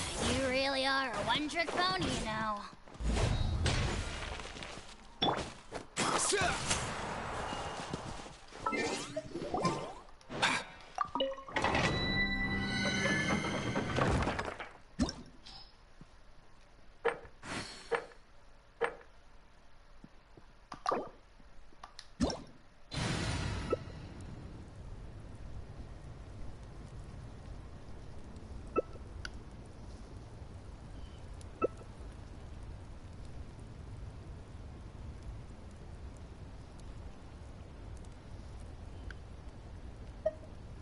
My parents always say, no matter how busy life gets, you should always sit down and enjoy a proper meal when you get hungry.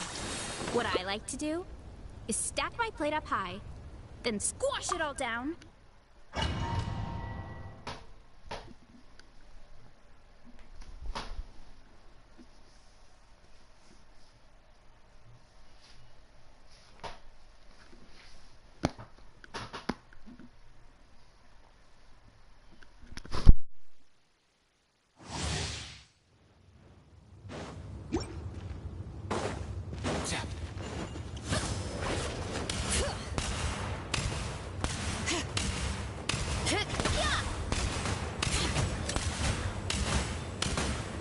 Nothing personal.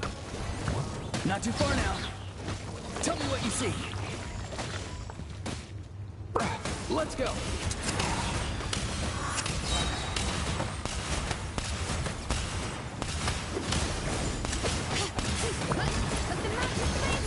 Mind your step.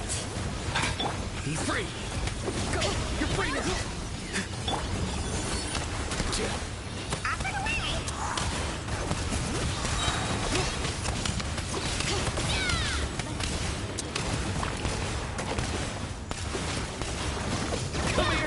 Rascal.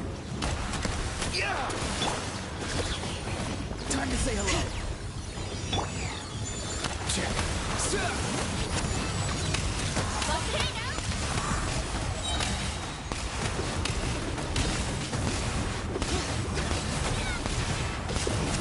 Nothing personal. Not too far now. Go. You're free now. Let's go. Hear the echoes of the valley.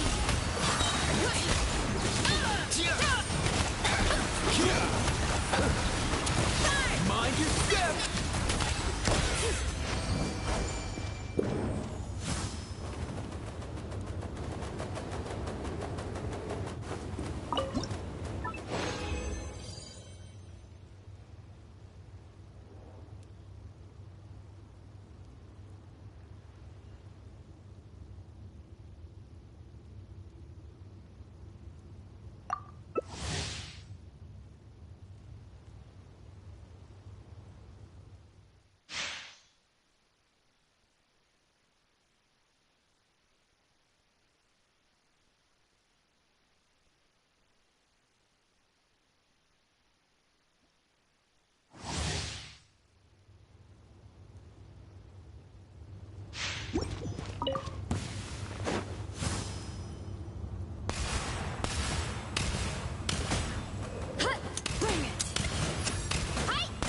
Nothing personal. He's free.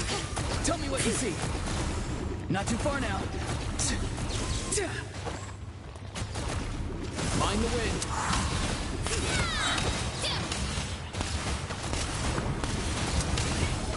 Mind your step.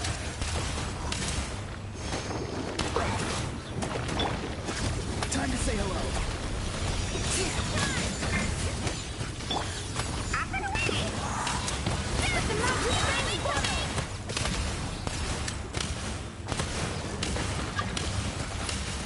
Nothing personal. Be free. Tell me what you see. Let's go.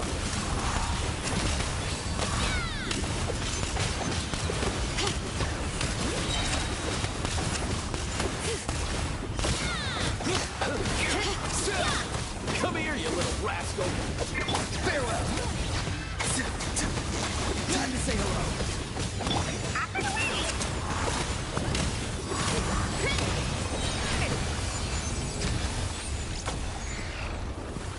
Mind your step.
Huh?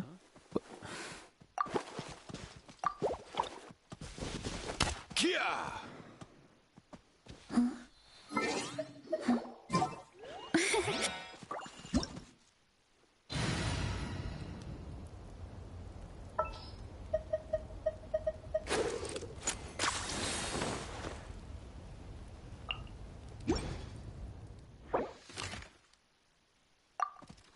There's a lot that goes into managing an orchard. Watering.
Target acquired.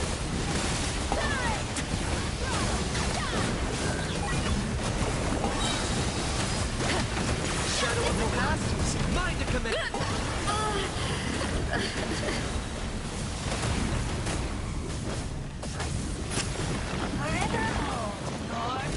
Locked on.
exploration and trials.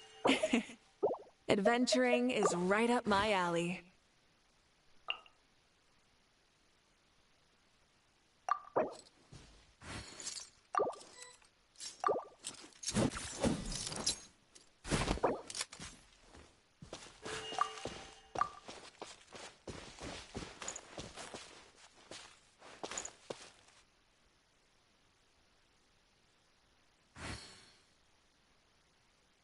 Have you ever seen these stickers on my back? Do me a favor and take them off.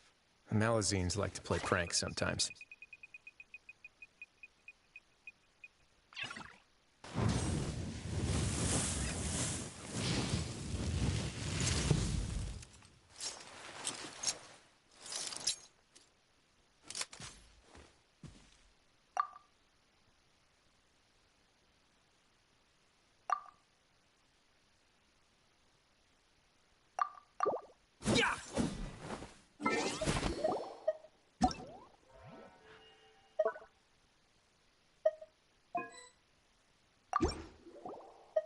A word of advice, don't break the law. Is there anything else? Yeah, Siri.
I'll take over!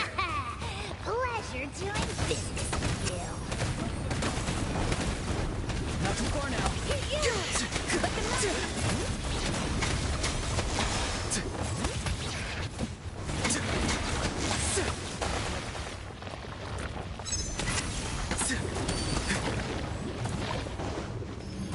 Farewell. This one's got yours. Time to say hello.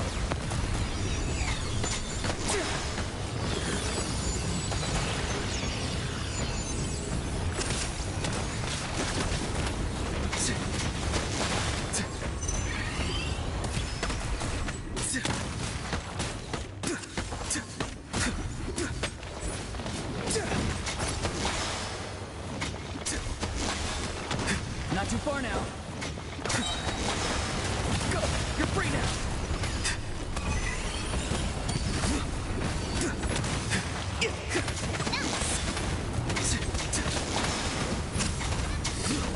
Leave it to me!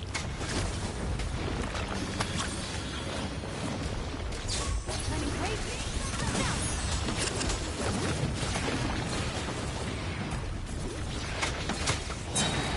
Time to say hello.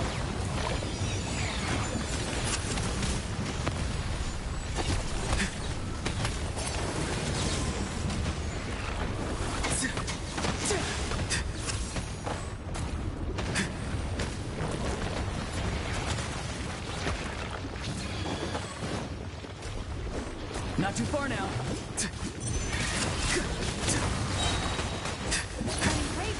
You're free now.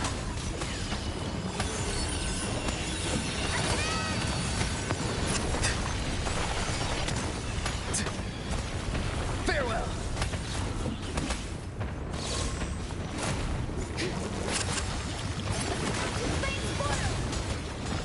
It's skinny.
I once considered keeping some pets in my office, but soon gave up on the idea. It's just not right to keep small animals where they won't be able to see the sun.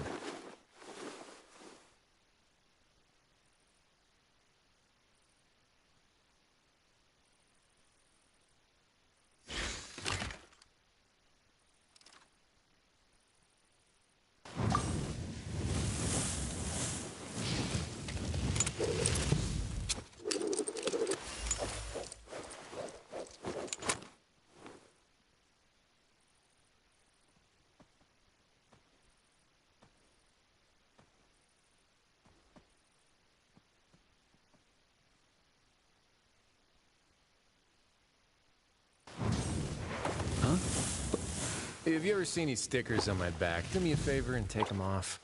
Malazines like to play pranks sometimes. Cool.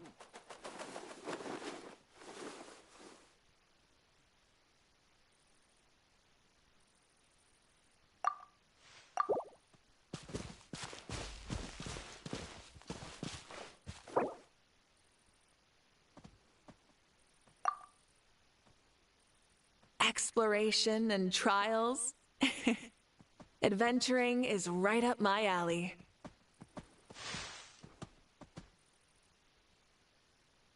Whenever I get to take a break, I always want a snack. I got some candy, fruit, and jerky. You want some?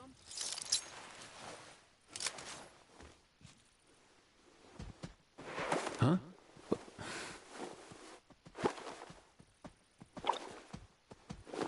Hey, get out! Cool.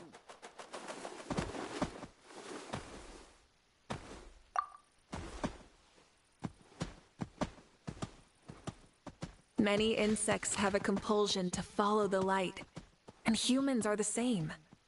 Except we call that light hope.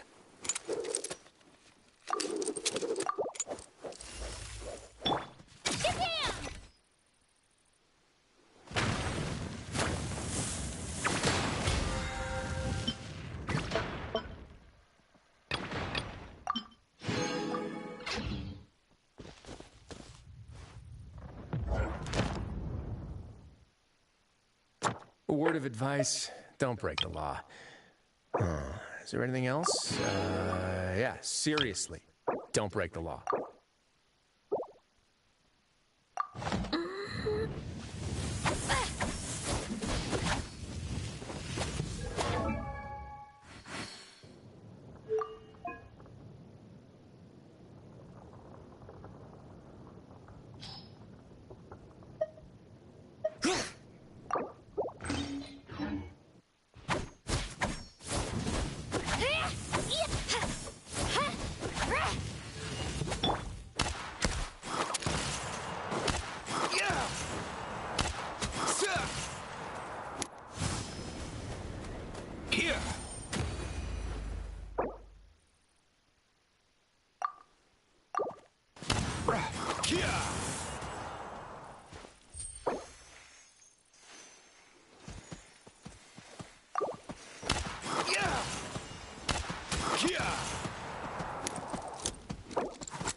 Exploration and trials.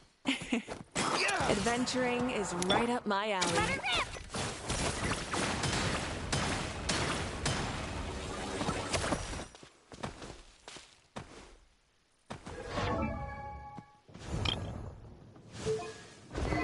We should take a break after all that running around. Yeah, let's rest here for a bit. I just saw a brick that wasn't properly stacked. What should I do? Now it feels like there's a little saurian scratching away inside my chest.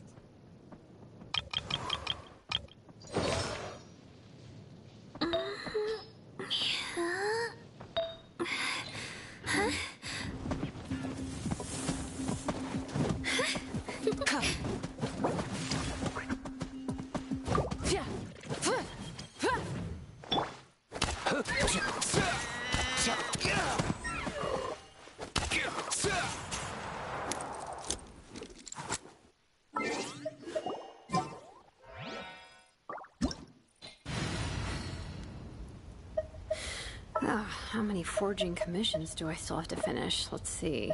1, 2... not so many as I thought. I'll get to them tomorrow.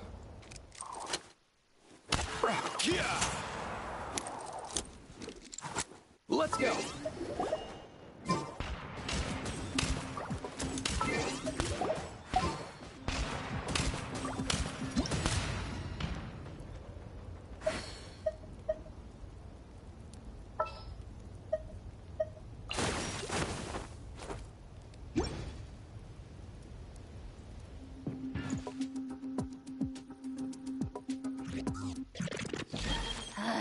You really are a one-trick pony, you know.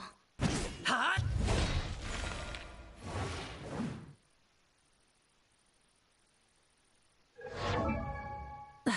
Instead of confining themselves to the heavens, God should broaden their horizons in the world below.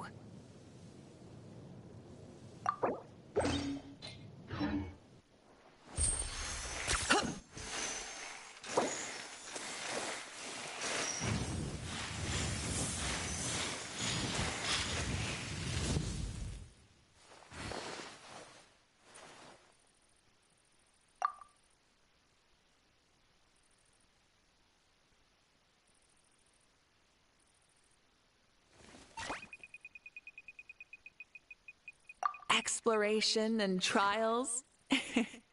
Adventuring is right up my alley. My potted plant on the porch has died again? I was watering it every day. Ugh, don't tell me I overdid it this time.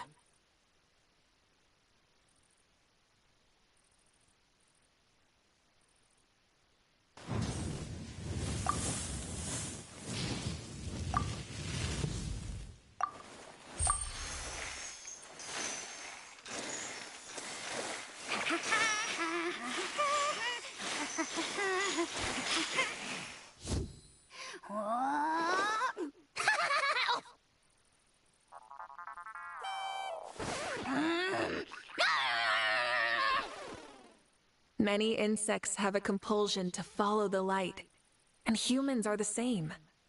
Except we call that light How many forging hope. commissions do I still have to finish? Let's see. 1, 2... not so many as I thought. I'll get to them tomorrow.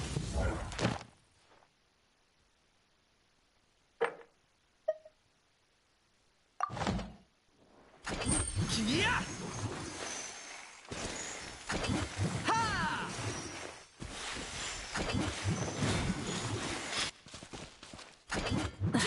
Instead of confining themselves to the heavens, God should broaden their horizons in the world below. Yeah! Yeah!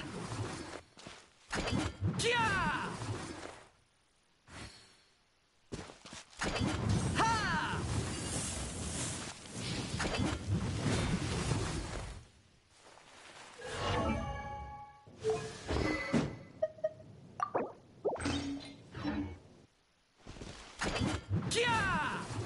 If you ever want to trade tactics, I'm always ready. 10 points for agility. Exploration and trials. Adventuring is right up my alley.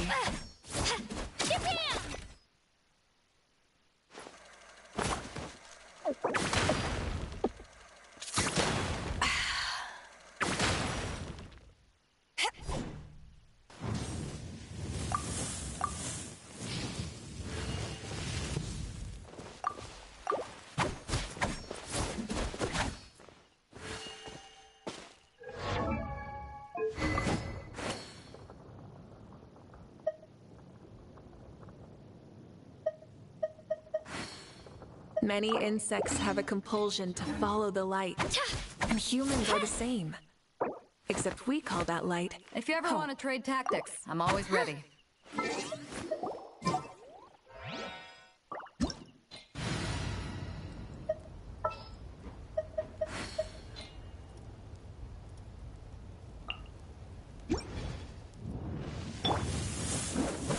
Check this out! It's hard to remain on dry land for so long. Could never quite seem to get my land legs back.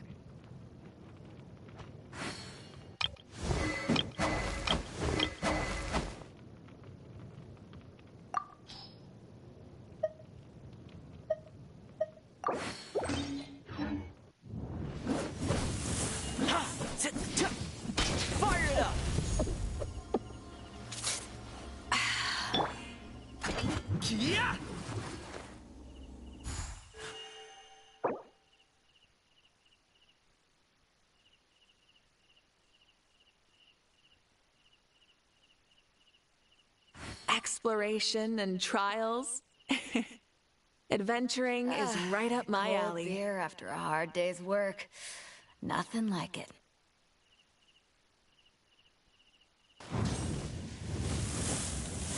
I'm not the friend to come to for words of comfort or encouragement.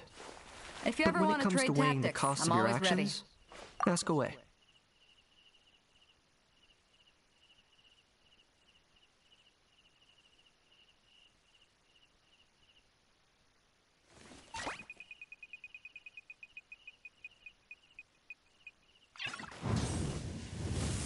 It's hard to remain on dry land for so long.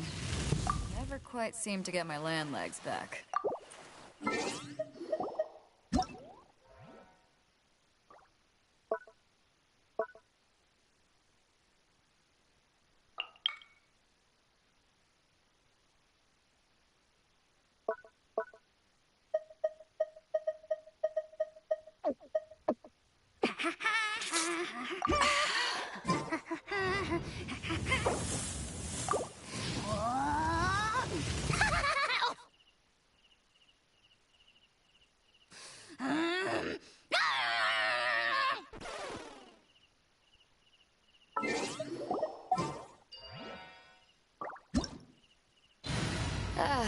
Cold beer after a hard day's work.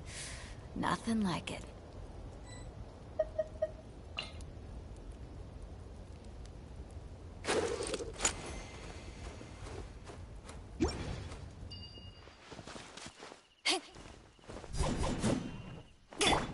Yeah! Yeah!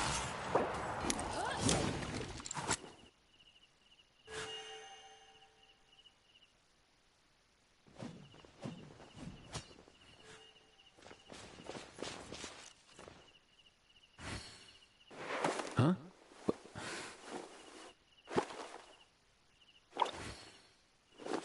Hey, get out! Cuckoo!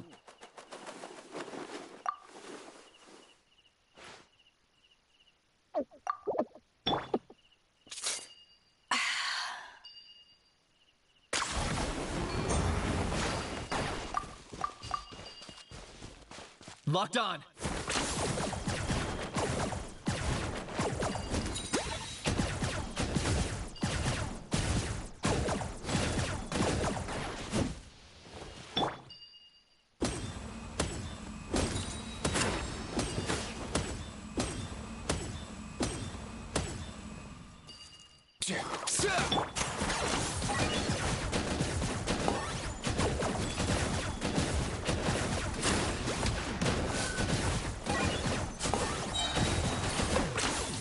Shadow of the past, mind to command.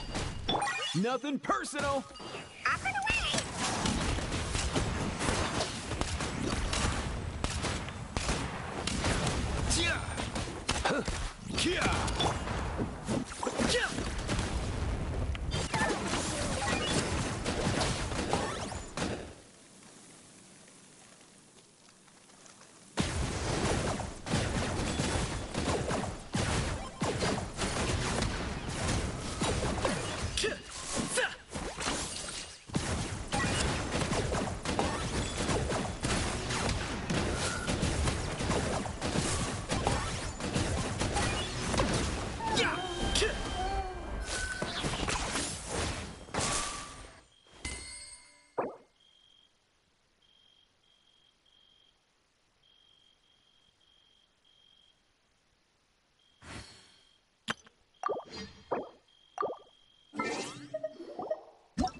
Hal loves being antagonistic.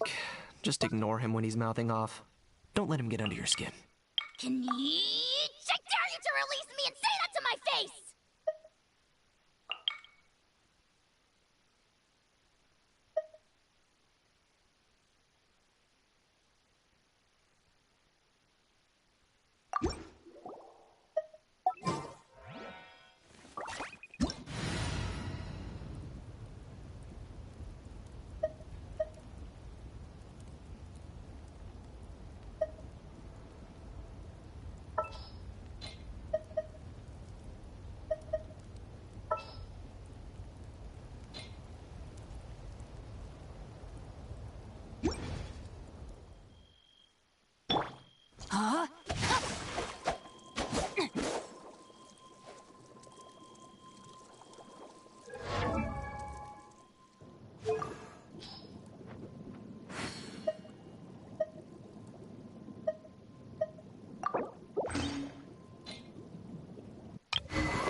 Who knows if Sweet Lolly will show up on time? She drank so much last night, she might not even be up yet.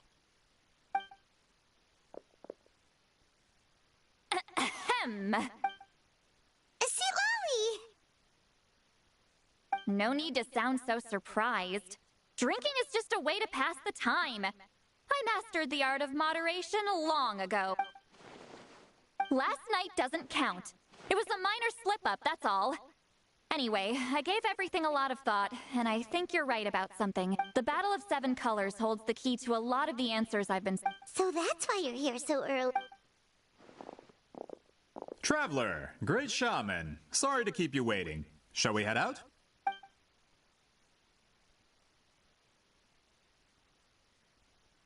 Just follow me.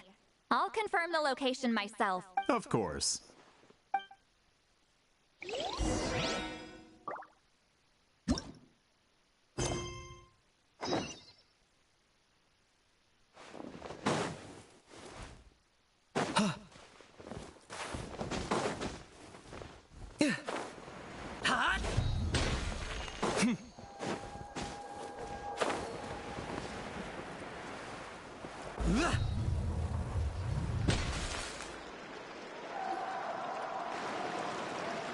This should be it.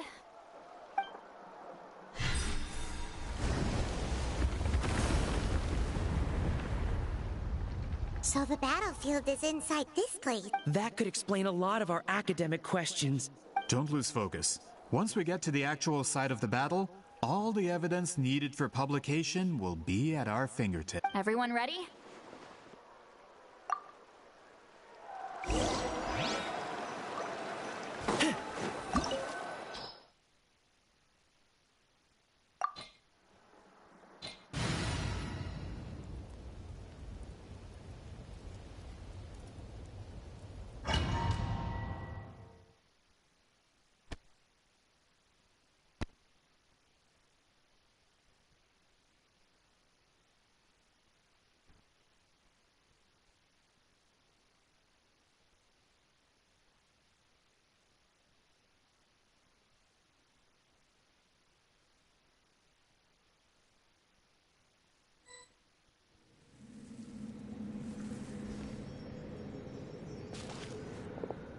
So the Abyss invaded through a cave like this? When the Abyss first began to corrode the ley lines, they took every opening they could get.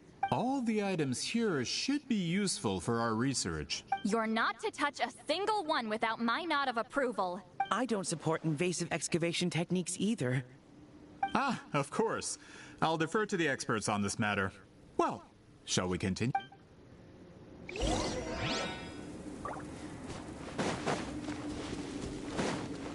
Fulfill our pact! Okay. There are weapons here from every tribe in Natlan. The battle must have encompassed the entire nation. Sounds like we're getting closer to what the legend describes. But all we can really say is that a battle took place here. There's still no evidence of any colors or some elaborate mate. Wow, you're really invested in the Battle of Seven Colors. Well, it's the reason I came to Natlan in the first place. Grudok, send some of your men to search the area. We might miss something all grouped together like this. I'd like to cover all our bases. All the bases. Don't jump to conclusions. Of course this isn't the site of the actual battle. We have to keep going.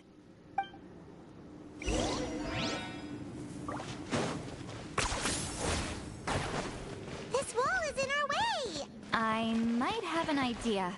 Traveler, try removing that sphere.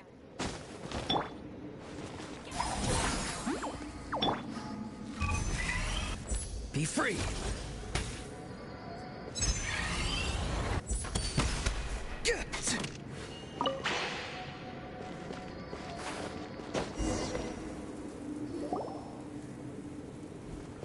Whoa, we passed straight through! What? It's very close to the technique Wheatsealing might have used.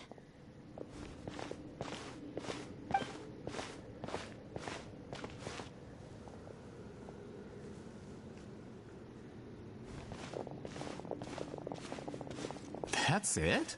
Doesn't quite compare to the scale described in the legend. Still, what a terrific archaeological find! Enough chit-chat. We should keep going. The deeper we go, the more we'll find.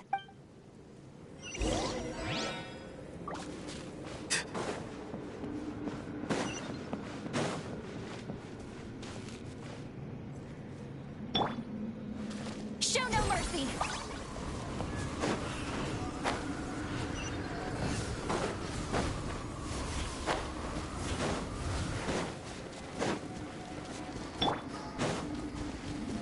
Hold on. If we step here, we might fall through.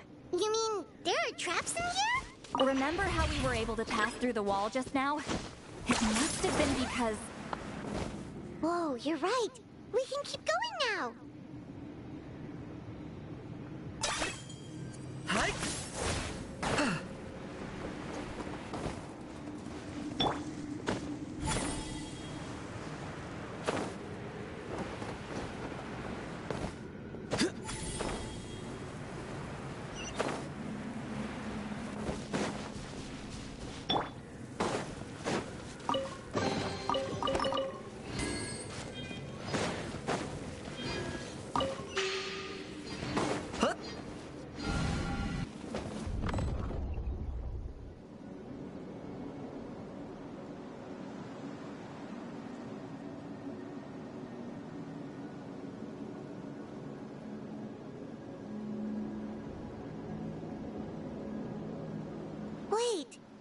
was that?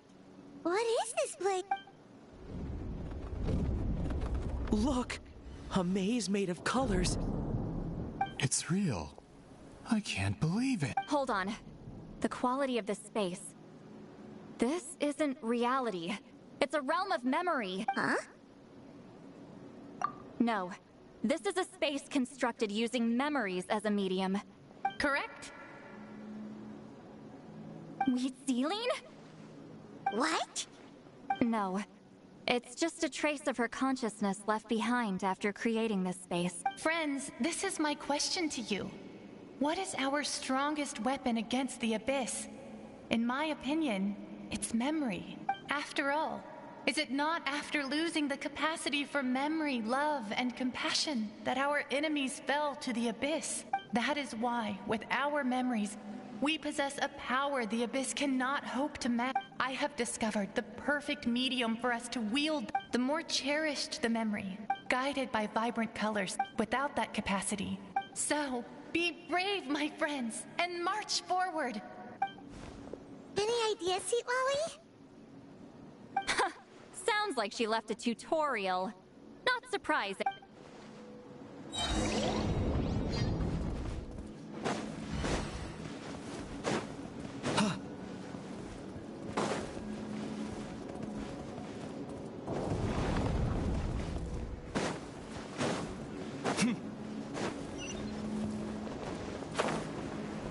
Okay?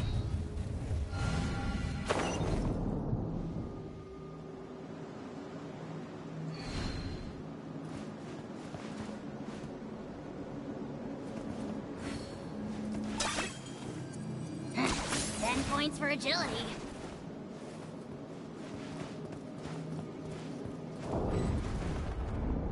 There are monsters here too? Abyss creatures. Likely trapped here for some time. Looks like a few monsters made it out of the battle all those years ago.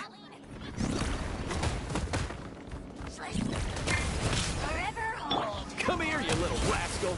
Mind the wind. Here. Drilling down!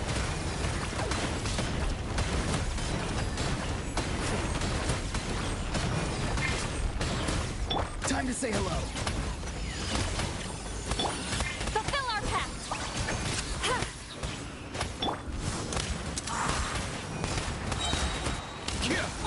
Mind your step.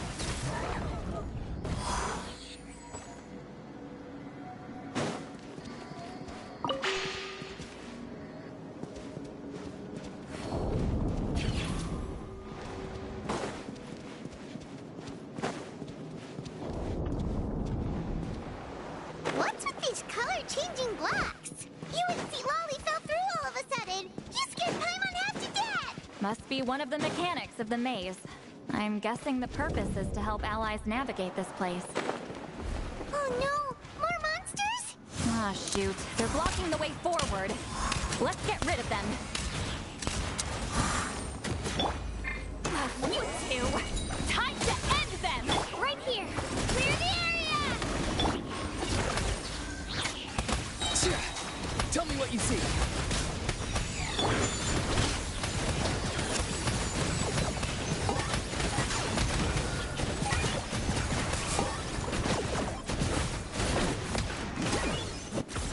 I got him cornered.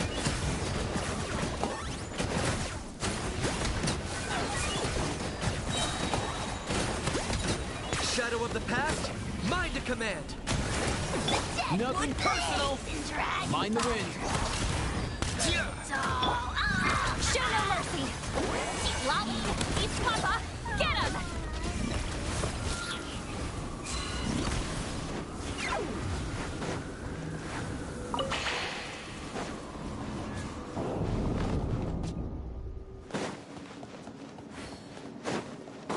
Get to work!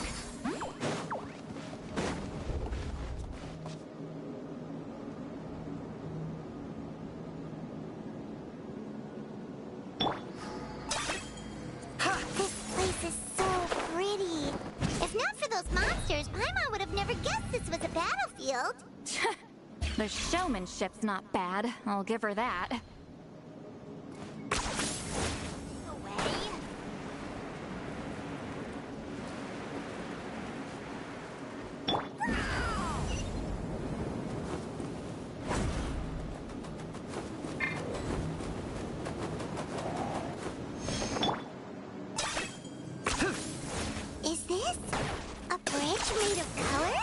Don't sound so surprised. We just need to cross and we should reach the end.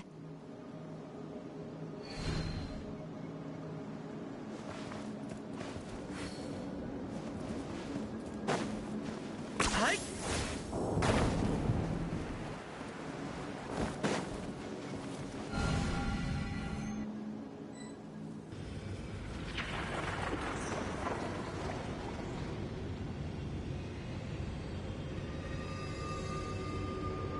We're out! Looks like we made it through the maze. Hold on. This is... Whoa, so pretty! The thing inside the sphere looks exactly like the maze! It's like a miniature blueprint made from a special dye. That color. The dye was modified using a secret technique to harness the power of memories and create mazes like the one. Without that power, it's just a normal dye. But the color it produces is still quite rare. I would say this is the most direct evidence that the Battle of Seven Colors actually took place. The expert has spoken! Perhaps I could take a closer look? It's an important piece of physical evidence, after all. No, you may not.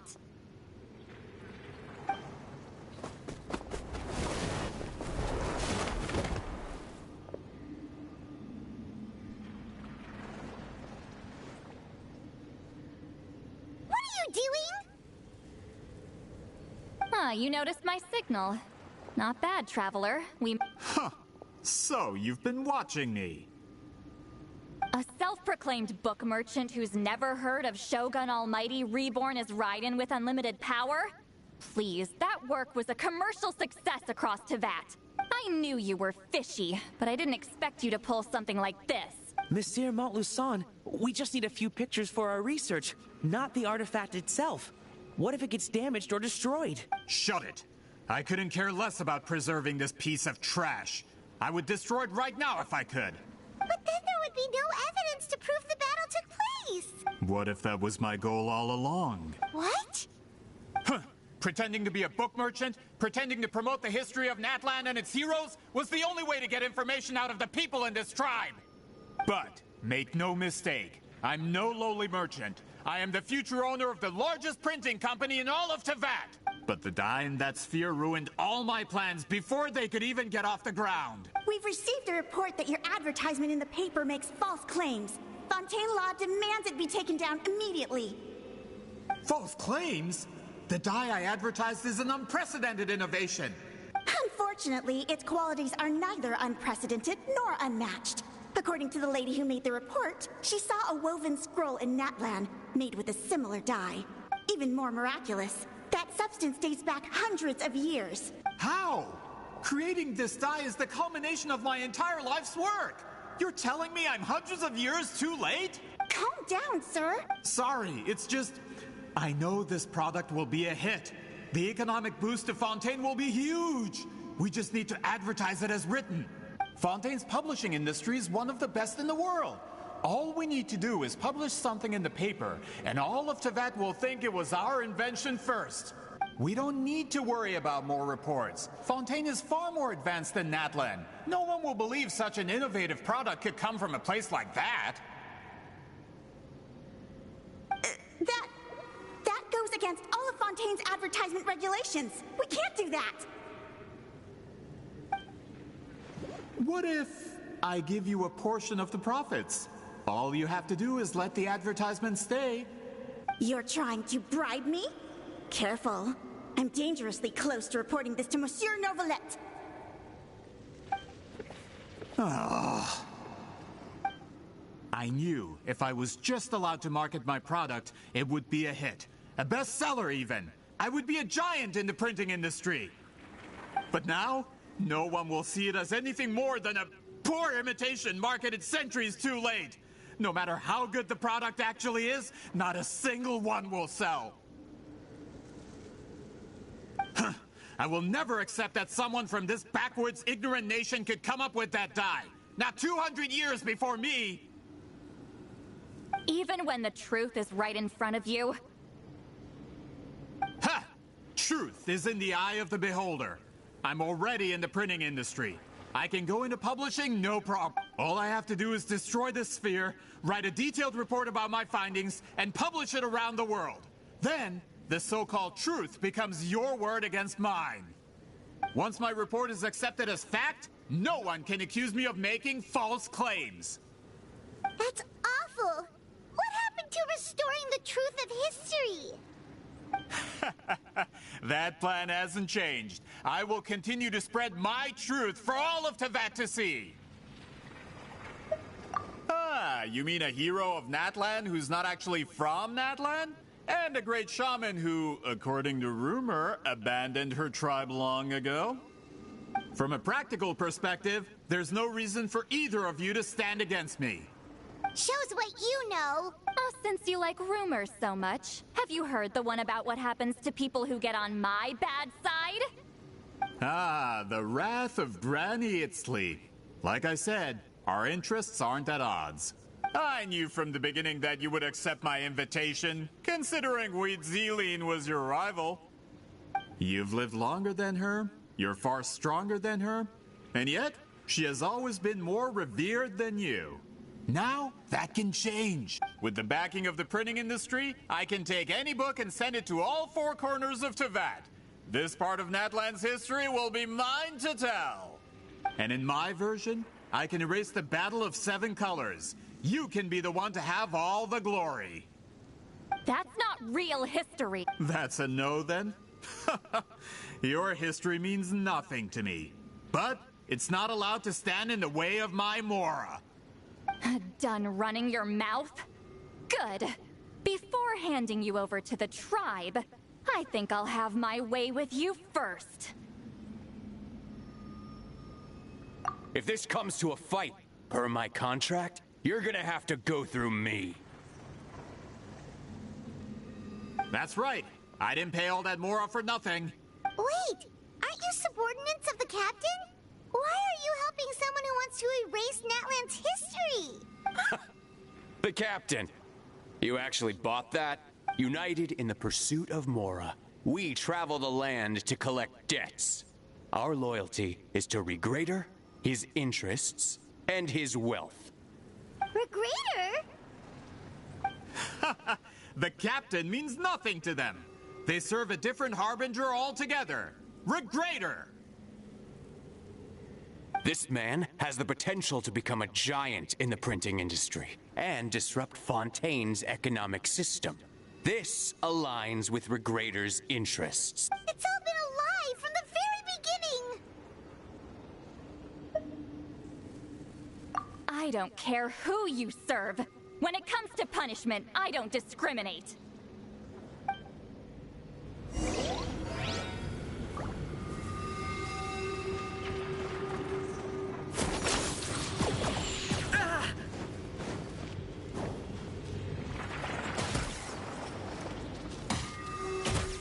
Come here, you little rascal. Let's move.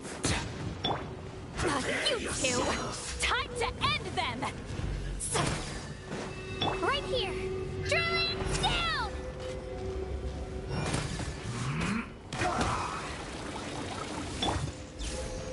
Farewell! Time to say hello. Up and away!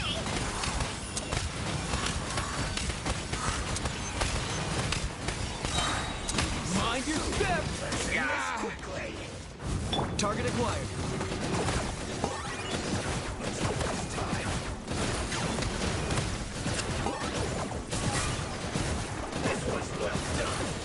I got him cornered. Time for you to pay the price. Mind the wind.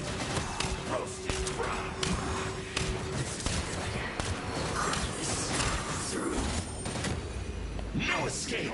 Use refracting. Lolline, eat Papa, get him! Right here! Clear the area! Claim these souls! Go! You're free now! Not too far now. Let's go!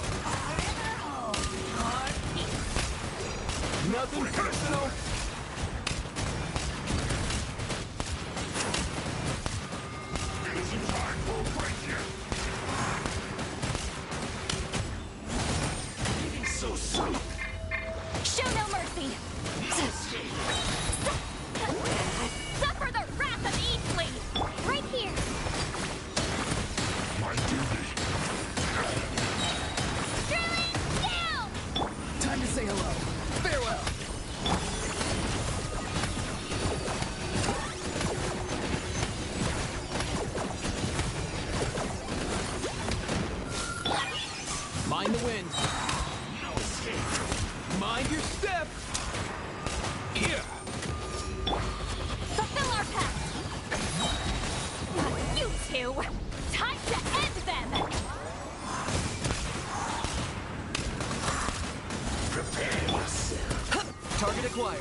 run for his Mora.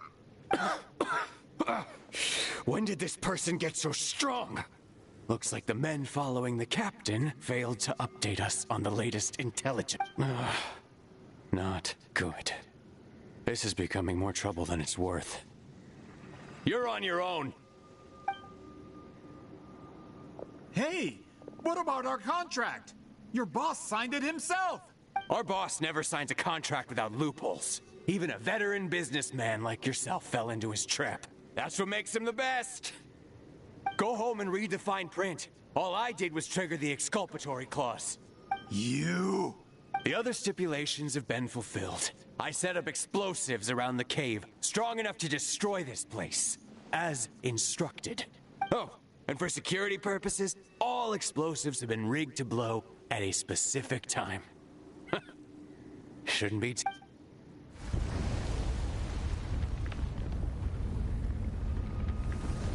What? This whole place is gonna collapse? You were supposed to wait until I made it out.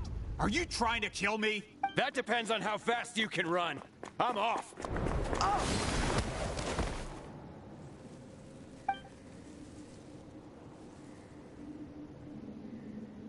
You think you can just waltz out of here? Traveler, stop them, and then we'll make a break for it. If I'm caught, I implicate my boss. Time for the backup plan. Wait, don't!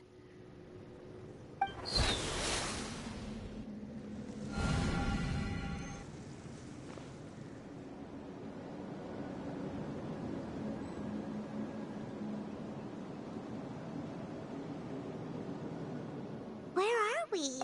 Good point. She'll know how to get out. Let's see. Seat Lolly! Oh, looks like it's not gonna be that easy. What should we do?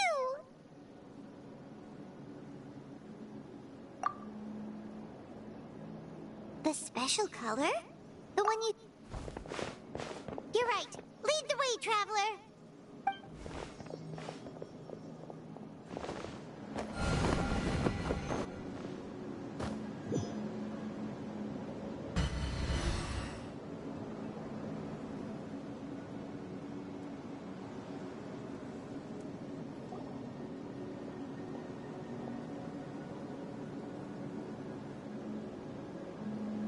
He triggered it just like that? If the technique isn't activated correctly... Instead of a realm of memory, the subjects... If you cannot escape in... I knew it! Someone of your skill wouldn't leave behind memory fragments just to parrot instructions. I appreciate the compliment. It's been a long time, my friend. This is no time for a reunion!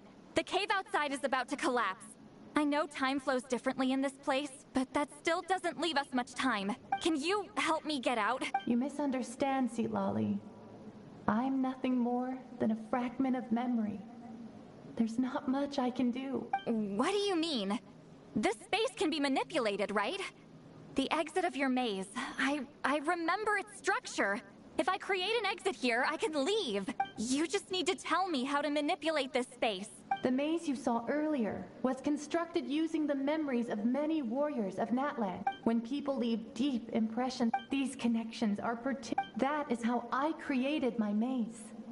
But if that color is crudely combined with an isolated memory, one without connections, you get a... This space is a combination of my color and your memories.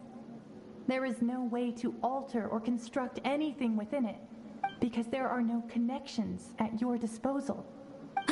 Over 200 years, and not a... Well, at the very least... That's only because you never gave me a moment's peace.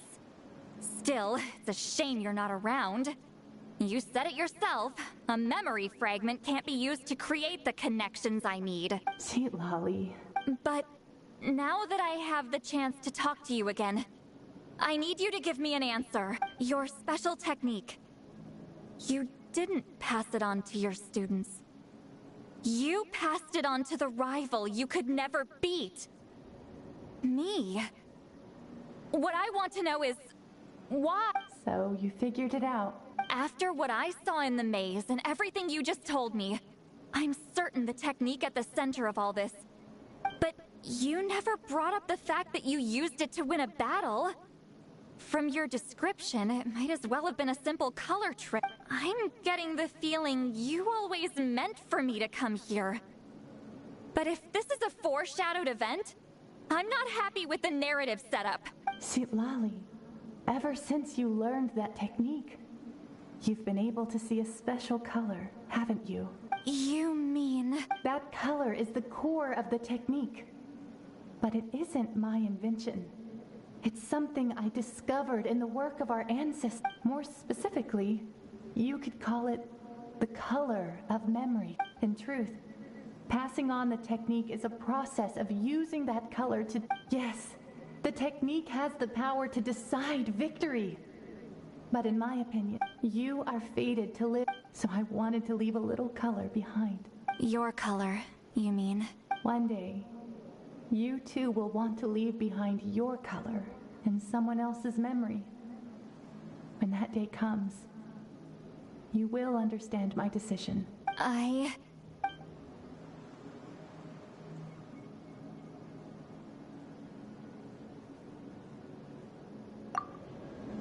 have to get out of here.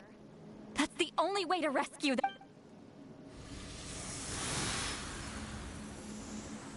Citlali, what are you... I understand the true principle of this technique now. If I can't construct an exit, then I will separate this color from my memories by force. But you could lose a portion of your memories that way. I know, but my memory is just a blank canvas I've neglected for 200 years. My friends are worth the risk. Traveler?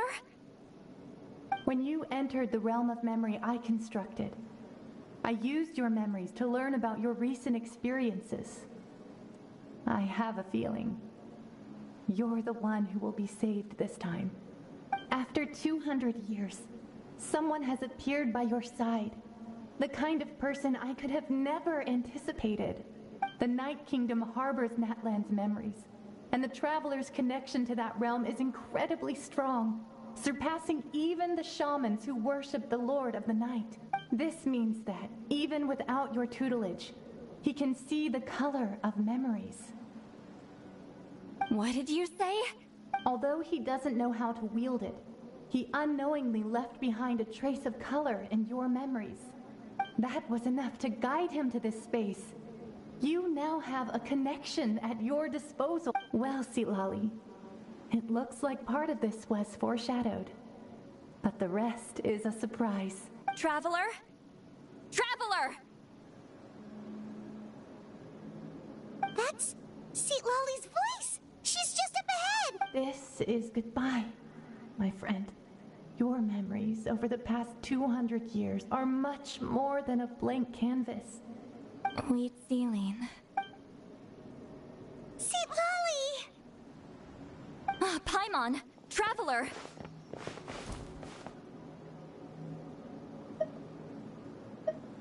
Hold my hand.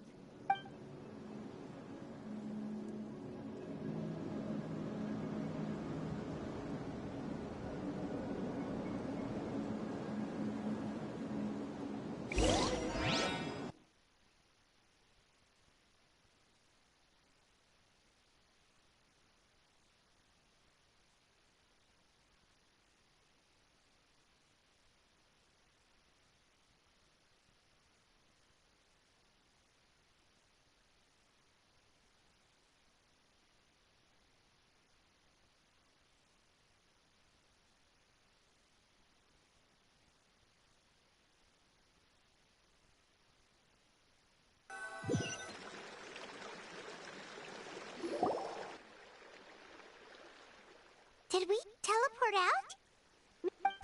Woo! We made it up!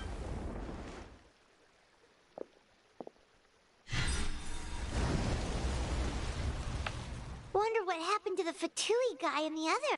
He was most likely trapped inside that space, just like us. The external structures supporting that space would have collapsed with the ruin. He still preferred that to being caught, huh? They were standing a bit further away, right? They probably weren't pulled into the space. Maybe they already made a run for it.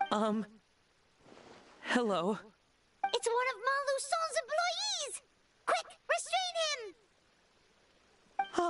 I can explain. I had no idea Malu-san was such a terrible person. I couldn't stop him from running, so I stayed behind and tried to find people to help rescue you. I'm so glad you managed to get out of there. Either way, the guards will take you back to the tribe. You'll be their problem. I understand. Anyway, I'm not here to harp on you. I just need to know one thing. Which way did he run?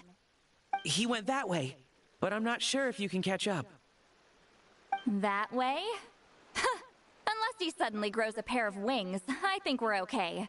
Traveler, Paimon, come with me.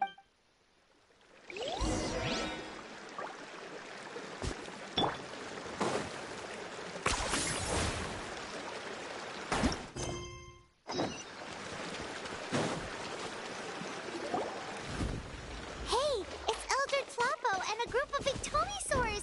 They caught Malu Son! Something felt off about him yesterday, so I set a few things in motion. Looks like it's time for that foreshadowing to pay off. My bank balance! No! No! What's wrong with him? That's one of the tricks Claw uses to scare people. He makes people hallucinate the thing that scares them most. It's particularly effective on weak-minded people like him. Serves him right! I know. It was a lot to ask, making you come all the way out here during the day. Was that a declaration? Elder Tlapo didn't appoint us to a whole other task, did he? Forget about him for now. The Ectomisaurs will make sure Montluçon doesn't escape before the guards arrive. Right! The special scroll! Don't worry. Witzeline's technique hasn't been lost at all. Come with me. I'll explain everything at my house. Oh, and Traveler? Everything you said about memory, I finally figured out my answer. I knew you'd want to tag along.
Is this really necessary? Are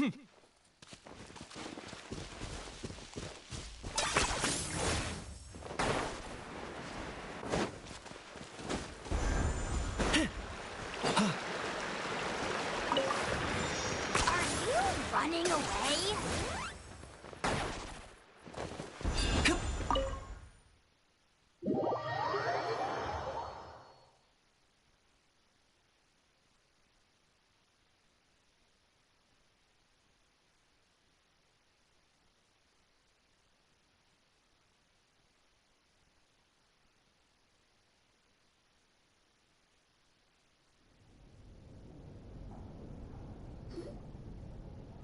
Now, when it comes to weaving the scroll itself, you don't actually need to lift a finger. But if we're going to pass on Witzeline's technique, your participation is critical. What are you saying, Seatla? Follow me.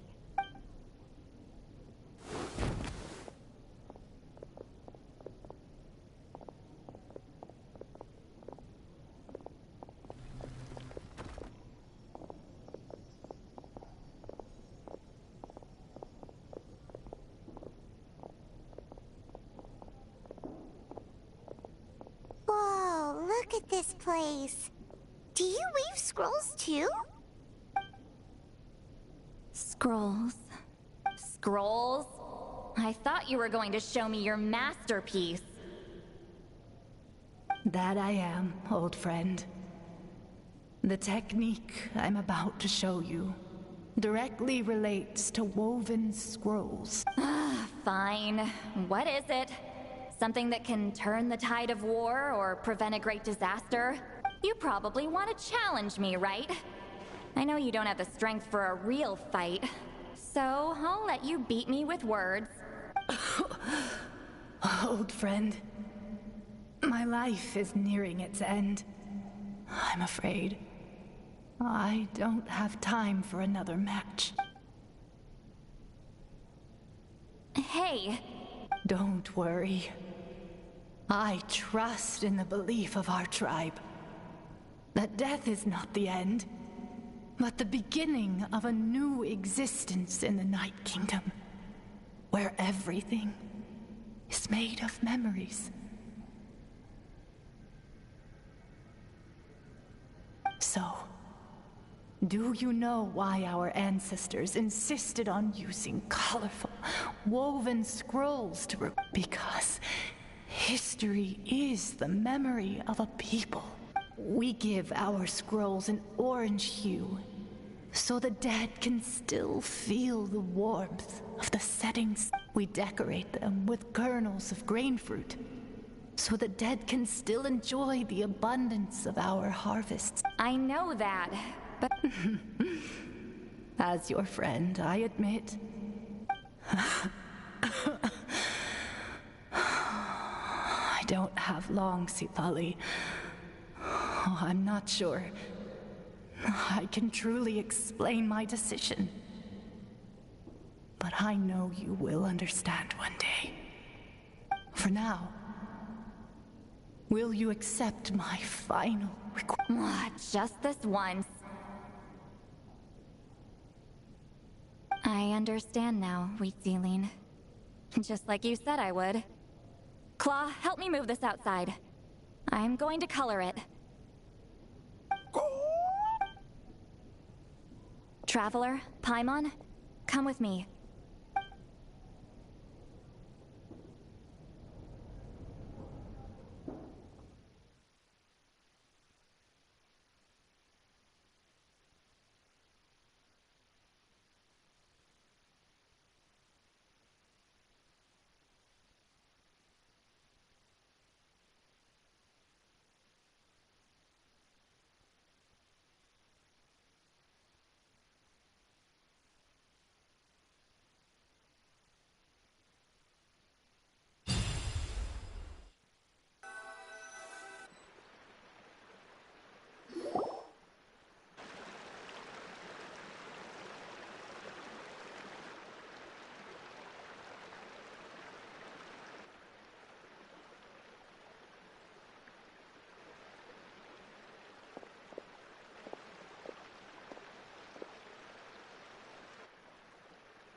We are like birds, soaring through the horizons of time.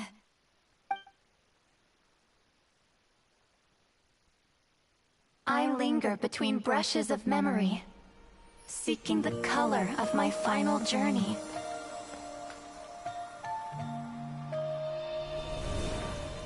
When I get there, may there be feathers to paint the sky, shades of rose.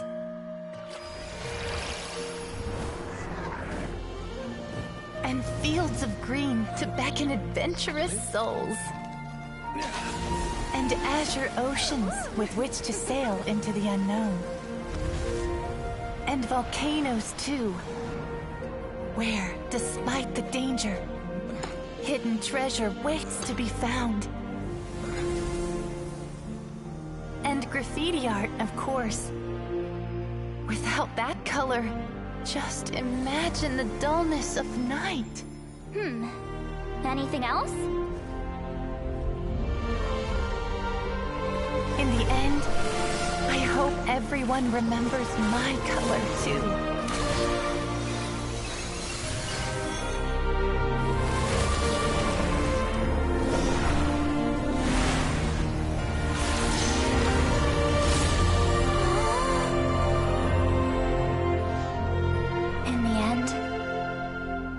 hope everyone remembers your color too. All in all, it was just a technique for coloring a scroll. The task I'm entrusting to you is much more than that. Farewell, my friend.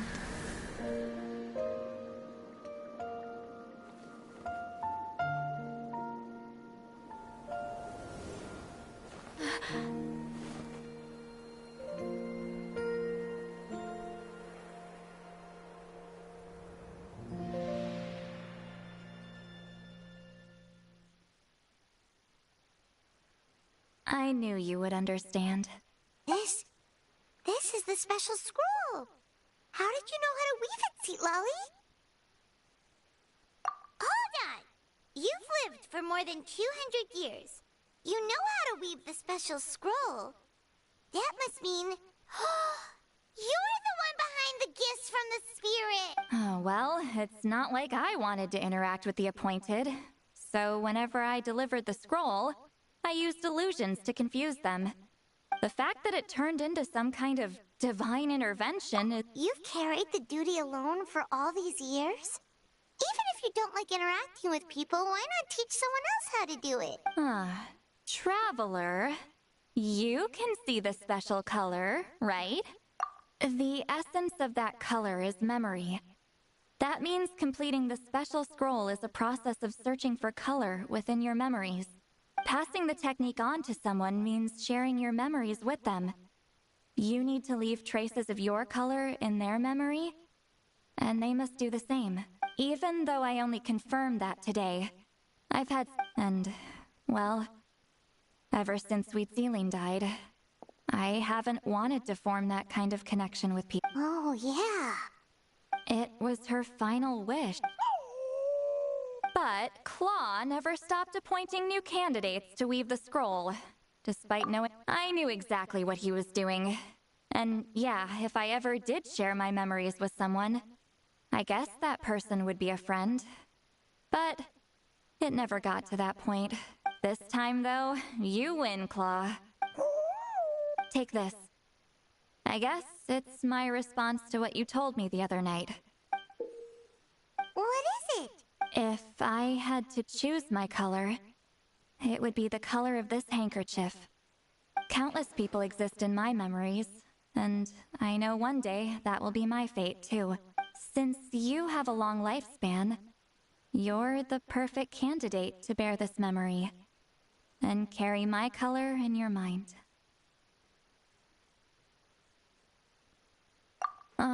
Just keep it safe. And you better not forget my color when I'm gone. Whoa. It's a little early to talk about death, don't you think? It's only been a few seconds since we made the friendship official. Isn't that what friends are for? Okay, this is a serious commitment. Well, Seat Lolly, if the Traveler's going to leave their color in your mind too, it'll probably be gold, right? Actually, their mark is already there. Remember the mind-reading effect I couldn't fix? Sharing senses allows communication to occur between the consciousness of different people. Naturally, memories are also involved in that. Although I didn't know it at the time, we both have the ability to see the color of memory, which means that when I shared my senses with you, a connection was created between our memories. And that connection is what caused my original spell to go haywire. So, you can hear the Traveler's thoughts because you left traces of color in each other's memories? And that's why the Traveler could hear your thoughts too! Because it works both ways, right? Quick thinking. But only those trained in the mystic arts can maintain that level of connect. That's why I can still hear the Traveler's thoughts, but not the other way around. There's no need to worry, though. Now that I've figured out how it works, I'll get rid of it in no time. Oh! I lied. Hearing each other's thoughts actually depends on the strength of the connection between our memories. So, after everything we just went through, I bet you can hear me again. I knew it. Since the connection between our memories is already there, the only way to get rid of the effect is for one of us to forget about the other. Just messing with you. I'm a legendary shaman of my tribe. Now that I know the cause, of course I can figure out how to fix it. It'll probably take some time, though. So bear with me for now. Besides, I'm an open book. It's not like you're gonna hear anything embarrassing. Oh, unless I've had a few drinks.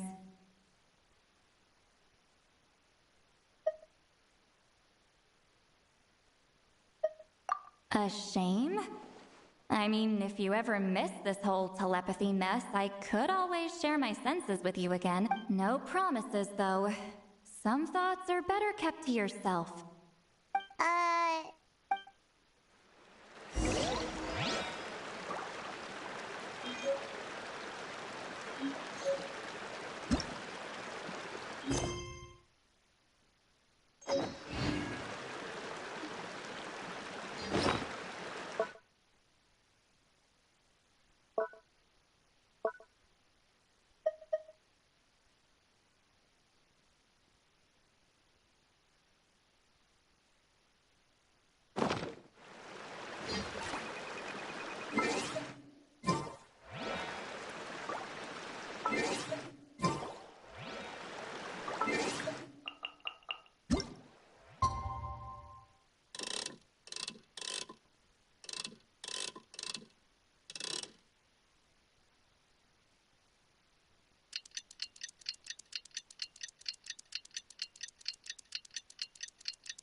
Wow! The scroll is finished already! Elder Talapo's wisdom is never wrong. Yeah, we should explain. Take it away, Traveler!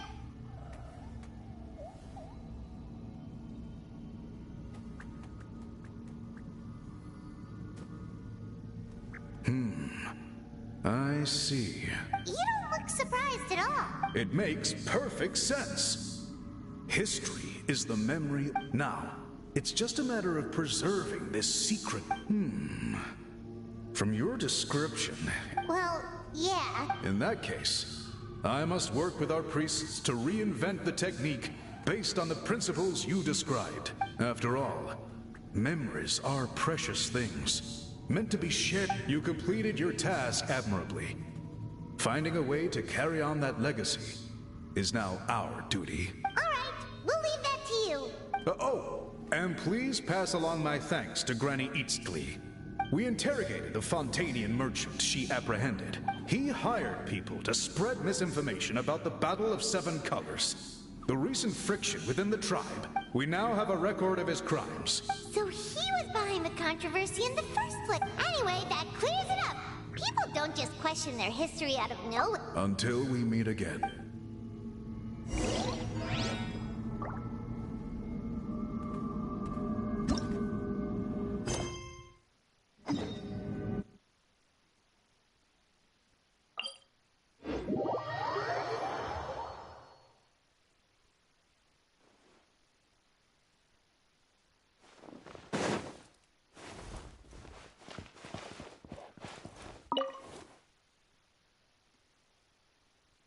You told him everything, right? Yep.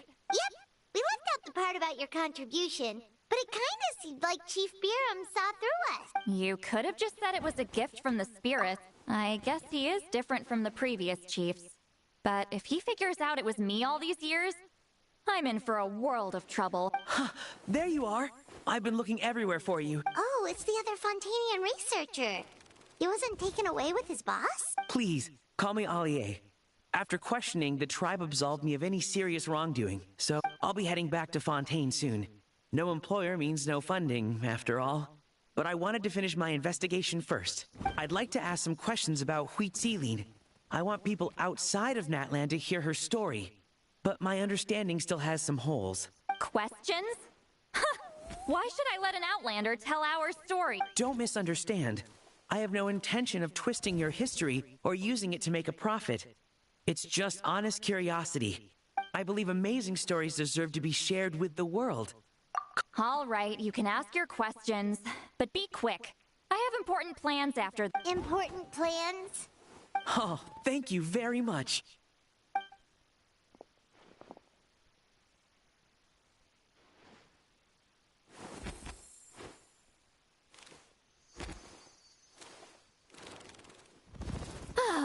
Another day, another hold on. You owe me a pair of books. Oh, that! When it comes to light novels, your memory is... You're telling me. But I don't need them right away. Just don't forget, okay? Of course! We'll get them sent to you as soon as we can! Sent to me? Nuh-uh. I don't want a stranger knocking on my door when I'm hungover. Here, just take this. And this is? The key to my house. Don't bother knocking next time. You'll disturb my sleep.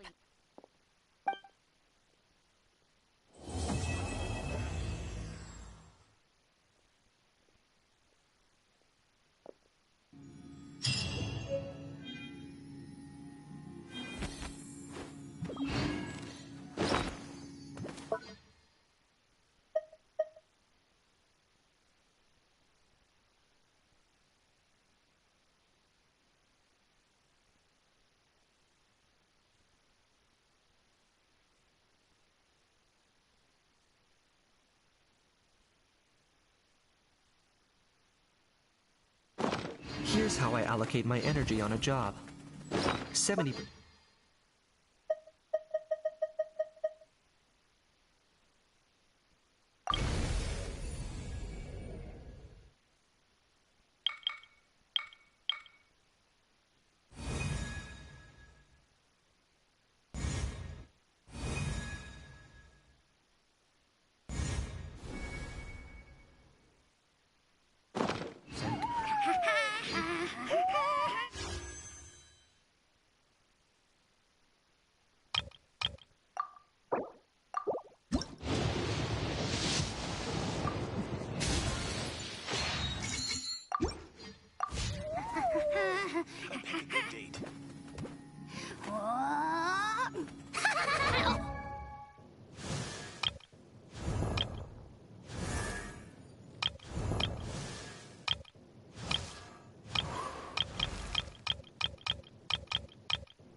Hal loves being antagonistic.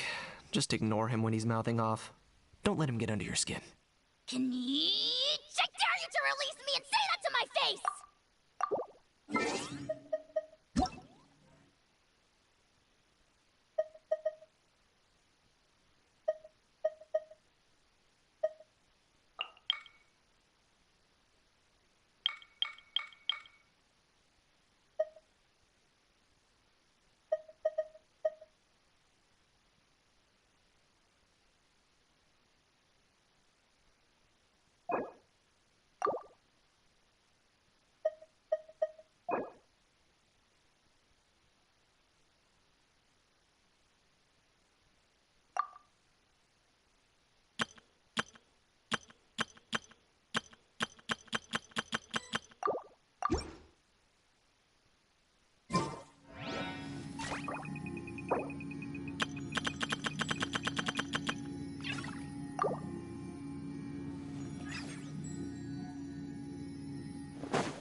Running away?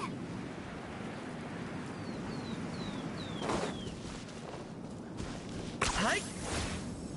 What you got? Let's go. Nothing personal. Fry. Easy now, Cuckoo. Clear the area! Yeah! Bow before your king! Fry. I got him cornered.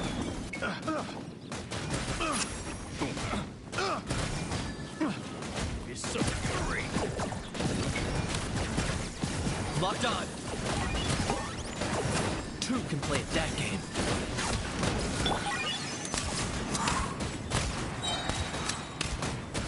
Come here, you little rascal. Claim these souls. The dead would blaze in dragon fire. 10 points for agility. Mind the wind.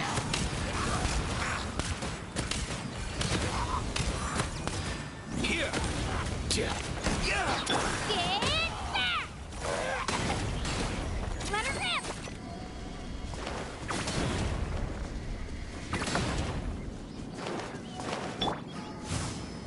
Easy now, Cuckoo.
Hi.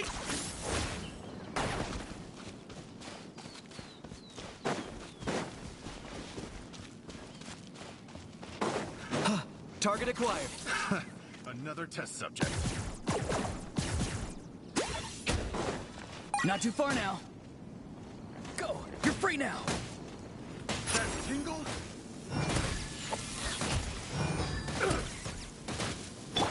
Mind your step! Up and away! That tingle? Clear the area! Come here, you little rascal! I got him cornered. That tingle? Time for you to pay the price. Be free! Tell me what you see! Find the wind! Picked the wrong test. Here! Mind your step!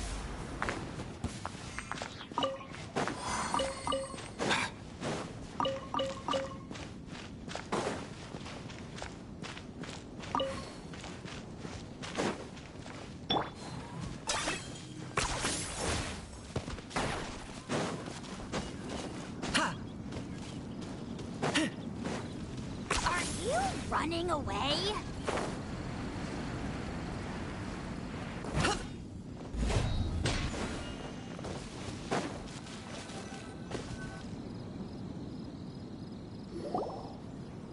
Wait, this is near the chasm, right? Yes. If we enter from here, we'll be able to reach that place from your dream. You have some experience with abyssal domains by now, but still, this is someone else's territory. Best to proceed with Don't worry, Paimon's an expert at— Oh, but, that means you need to stay safe, traveler. All right. Remember your training. Time to put it...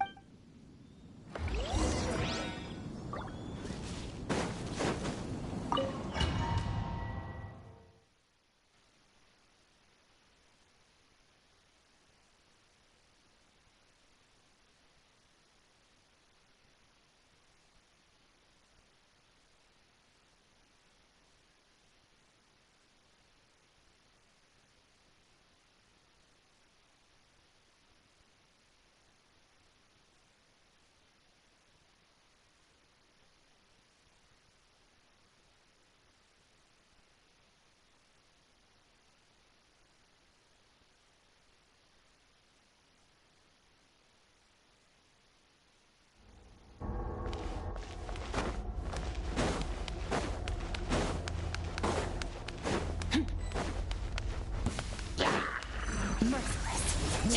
Yeah. Another star goes out! Ha! Yeah! Ha! Wipe out!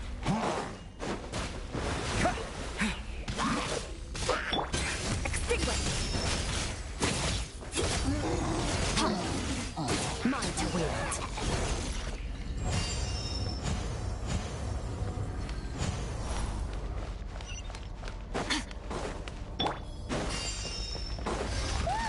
Look at all these spikes! Careful! Don't get hit! You know what? Paimon's just gonna float behind you. Come on, you got this.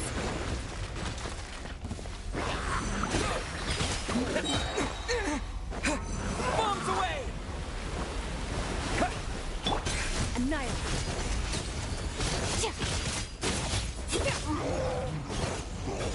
Hey, what are you two doing here?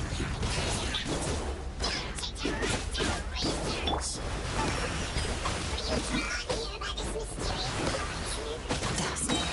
Like an abandoned house. Let's press on.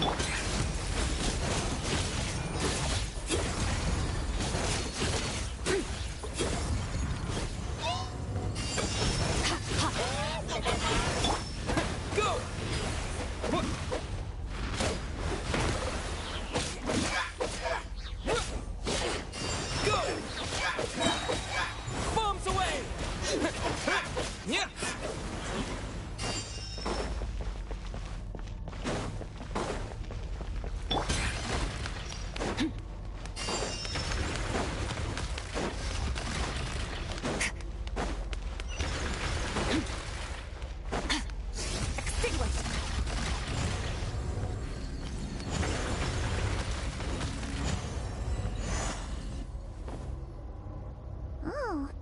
Looks like this is a dead end. Did we make it to his hiding place? Ugh, this fog is making it impossible to see. This should be the place where you were attacked, Traveler. The missing part of your soul should be nearby.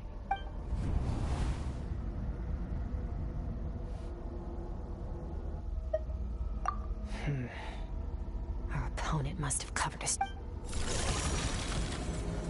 Hold on! Look! The spikes are back! Stay calm. Let's hold back a little. Give our enemy some wiggle room so we can... Our enemy took part of your soul for a reason. It's likely he integrated it into his attack somehow.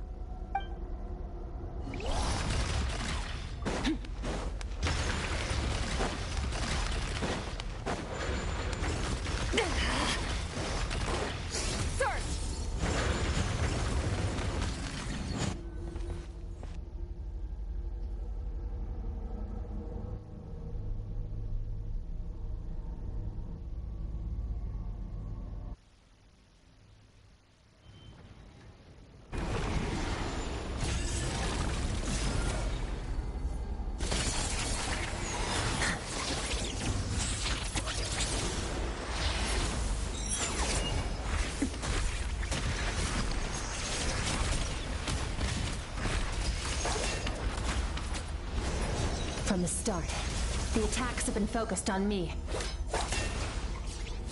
Trying to break through my defenses? I see.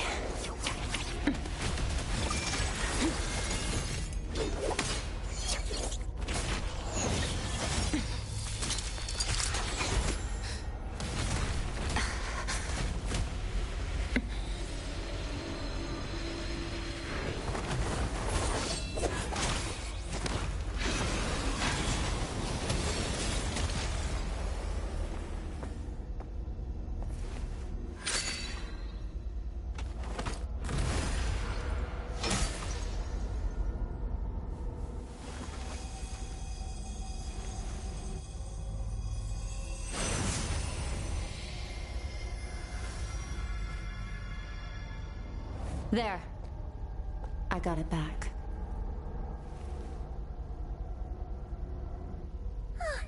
Traveler! Skirk! What happened? It looked like Skirk just got... In the Guili Plains, you asked me why this enemy chose you as his target. Now, the answer is clear. It's not just the fact that your strength is impressive. It's also because of your ability to, as you put it, purify abyssal power, whatever that actually means. The fact is, that ability allowed him to do something that should have been completely impossible. Namely, break through my defenses and steal my power. No, he couldn't have known I'd come to his domain. He only stole your soul fragment because he knew the value of its power. I doubt he expected it to come in handy, so call it fate if you want. In any case, it works to our advantage. Once I realized what he was using that power for, it gave me the chance to get back what you lost. I'll cope. Well, done gorging? Good. Time to answer some questions. How did you get the power of the all-devouring narwhal? The all-devouring narwhal? Oh, of course! Paimon knew that spike thing looked familiar. It looks just like that narwhal's horn! I highly doubt you acquired that power through your own strength. Tell me I'm wrong. You're desperate enough to scour the land for god remains and whatever vestiges of power you can find. That alone proves you wouldn't be able to defeat a creature like that. Which leaves one possibility.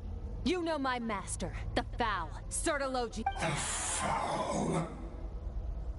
Who dares call him foul?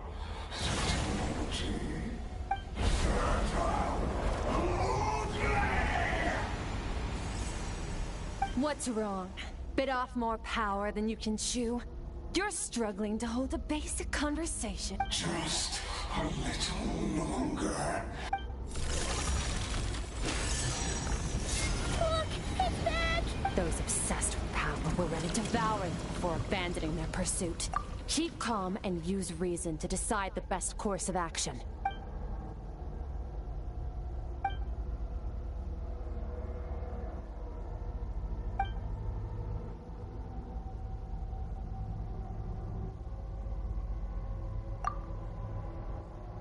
Wise decision. Final victory doesn't always come after a single battle. You've got your soul fragment back, so we both got what we came. Get us out of here, Traveler. You'll need to lead the way this time.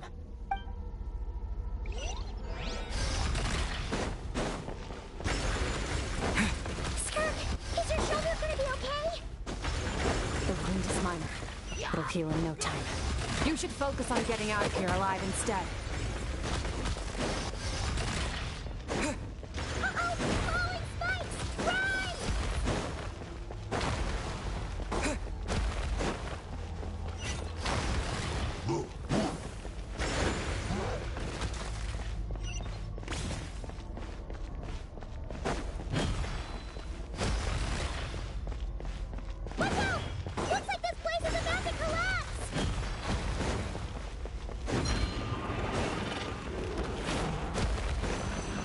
So, this guy's power has something to do with the all-devouring narwhal.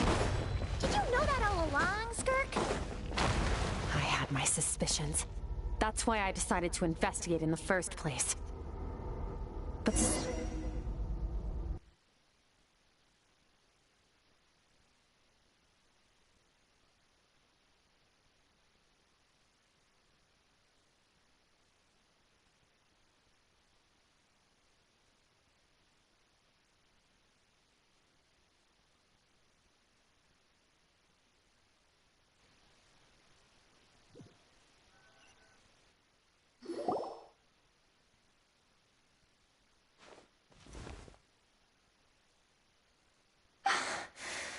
I no longer sense his presence.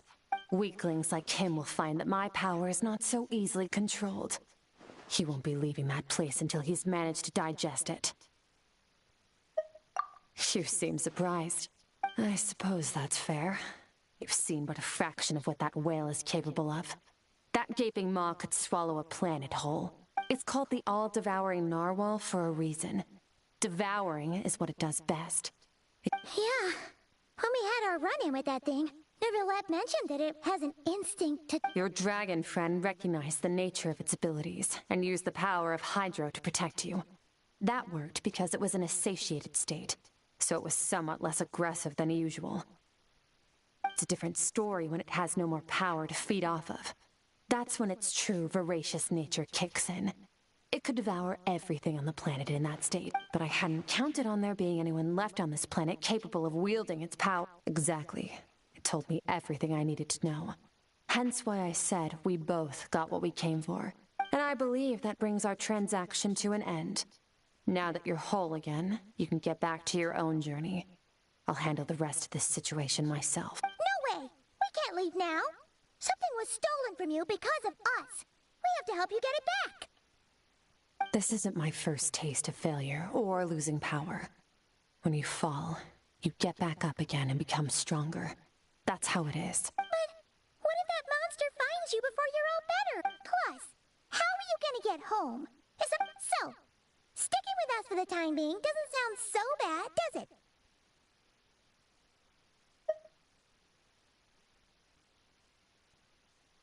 it? Fair enough. Then take this. What is it? A bag of Mora. Nothing in this world is free. I know that much. I'll leave the planning to you. Hurry up and decide where to go. We shouldn't linger. We should take Skirk somewhere she can rest. But where? He'll know something about Master. I'm sure of it. Next time, I need to be ready. Oh, this. It's a star crystal suit. Abyssal energy is scarce in Tivat. It stores concentrated abyssal energy that I can draw from on the go. Fine. It'll take time to recover my strength, of course. But adapting to situations like this is nothing new for me. Found somewhere to rest.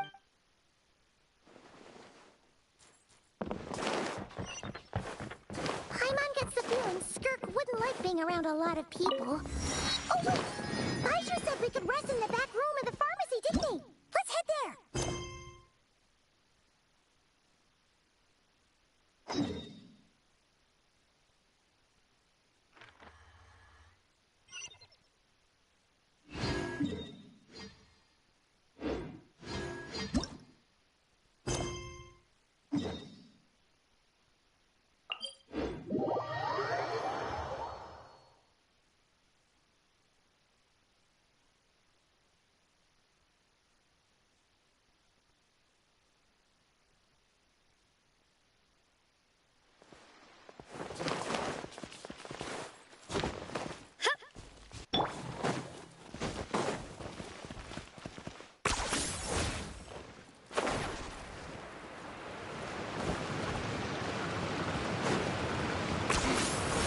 for agility.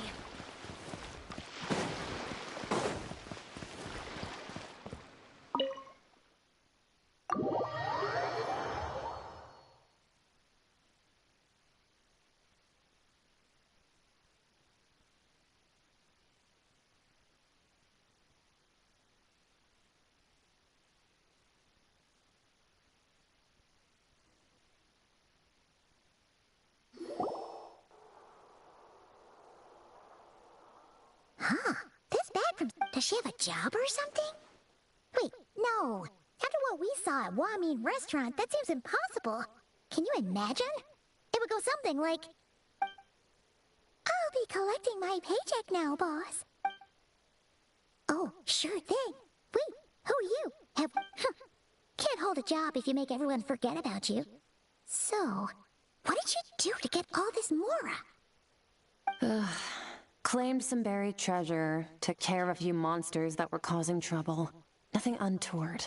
It's safe to use. You heard all that? A sonorous voice like yours is hard to miss. I wouldn't be surprised if the sound of it traveled to the nearest mountaintop. Then, did you by chance happen to hear Paimon's little, You mean when you called me Frosty the Lavender Melon? No, sorry. Paimon totally misspoke just now. Okay, fine. The truth is, Paimon didn't like you all that much at the start, but things are different now. You helped the Traveler in a big way, so what do you say? Friend? I noticed there was only one bed. Go ahead and get some rest. Wait, what about you? I don't get tired, and I don't need rest. I'm going to practice my sword work. That should help me regain some strength. But your shoulder... Hey, don't just leave! Whatever. Let her tire herself out. She'll come back eventually. Let's get some sleep, Traveler. That comfy...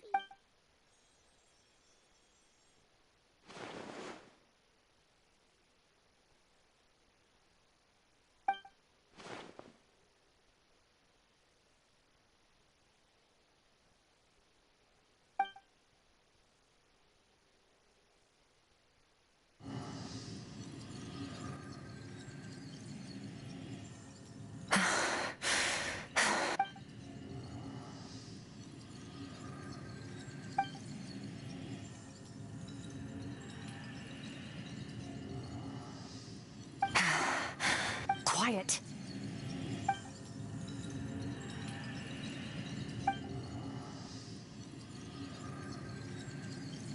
Do you even remember how many of us perished in that fire?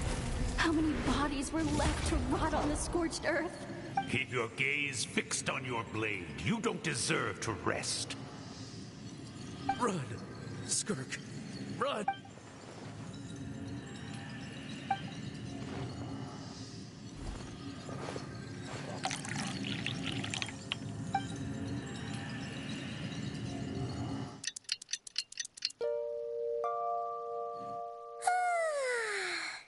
Getting an early night's sleep is the best.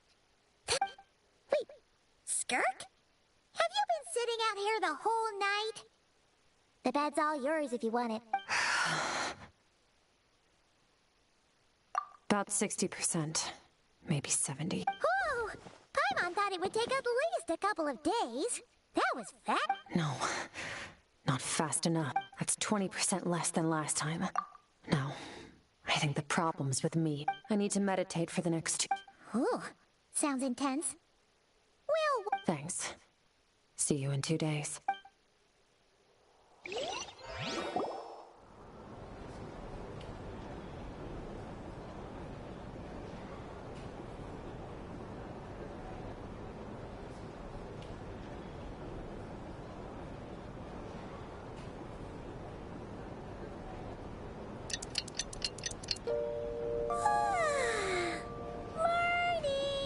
Skirk is still meditating, huh?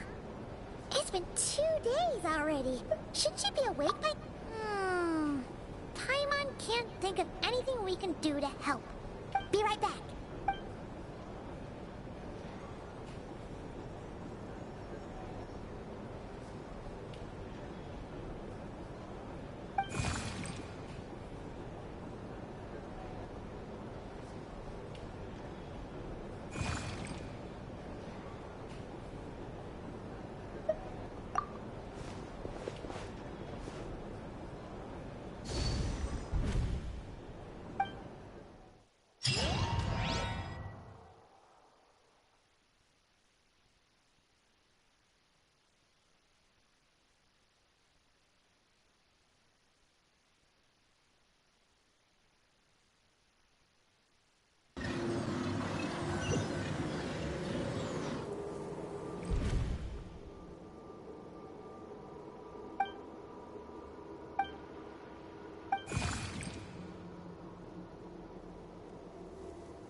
That's right. This is Skirk's inner world. Think of it as the threshold between the soul and dreams. This isn't your first time here, but what you remember is probably a space covered in darkness. I only... Actually, it's my first time talking to someone like this. I only managed to break free and bring you here because the injury weakened her power. I guess that's why I can speak again, too. Call it fate, if you want. I think that's the word they use in this world for lucky coincidences like this. Now, before I take you to her, I gotta ask. You're the first outside visitor to ever come here, so what's your impression of this place? Oh, you noticed. This river represents Skirk's strength. Strength accumulates over time. It is the summation of a person's lived experience. But, as you can see, this river has been severed numerous times, and all she sees reflected in the river is a... You must learn to shut out all the pointless emotion. Crush the self that makes you weak. This isn't my first taste of failure.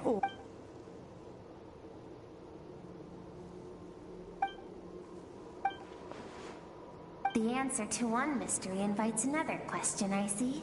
Let's follow the river upstream. There among the cliffs, among the memories etched into her heart.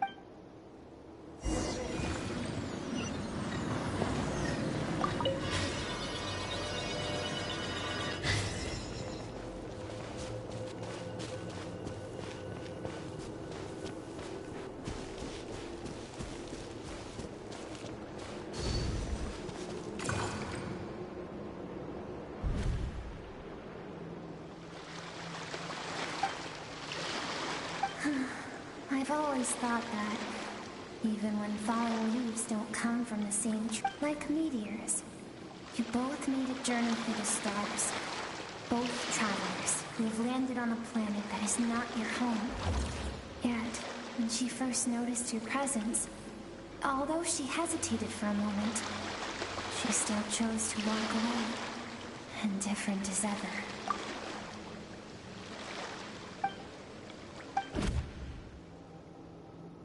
Seems like you've answered your own question. Skirk sees herself as a trespasser in this world.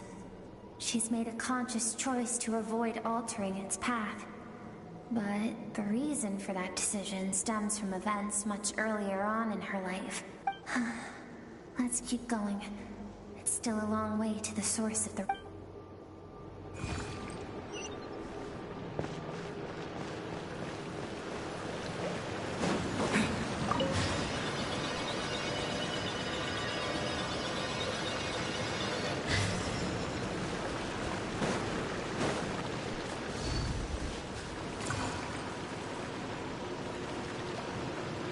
Now have what it takes to wield immense power. From this day forth, I shall teach you no more. No one can become a worthy warrior through imitation alone. I have given you fangs and claws. Now, you must learn to hunt. You wish me to travel the world beyond on my own, Master? Indeed. Make new friends. Embark on your own journey. And piece together a new future from the shattered remnants of your past. We will still have contact through the abyss. But know this. One day, I will take the life you worked so hard to rebuild and reduce it to ashes. Just like the fire that haunts your mind. Why do you do that? I have told you before, fear is the catalyst for human evolution. You have tasted loss. You have known fear, so deep it can be felt in the bones. But as living beings, we all have an instinct to detach from that which harms us. And thus pain dampens over time, and the acrid taste of fear becomes but a distant memory. Yet now, I have bestowed upon you the gift of fear eternal. It will drown you in the nightmare of your childhood. Or it shall drive you to defeat me, whatever the cost.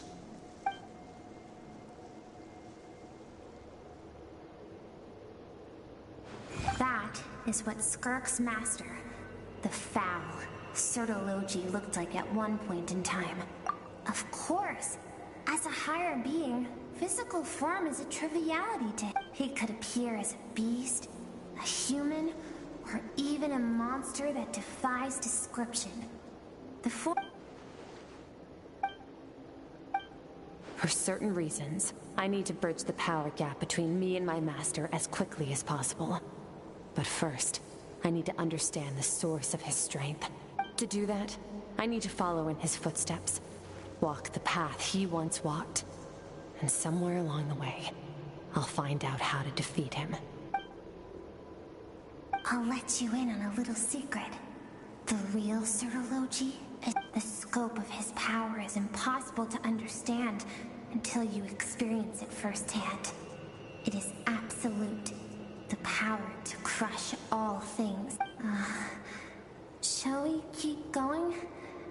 Let's see.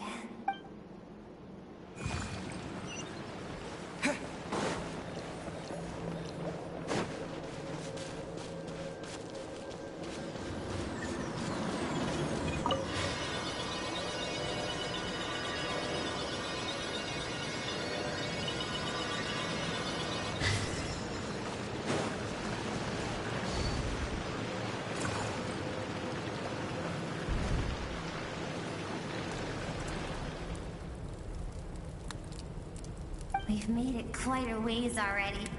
This is Skirk, when she first began training under Sertologi. I have set your broken wrist. Tomorrow, you're to train twice as hard. No tears this time. Good. Attempting to garner sympathy through tears is a habit of the weak. A pitiful, useless ploy.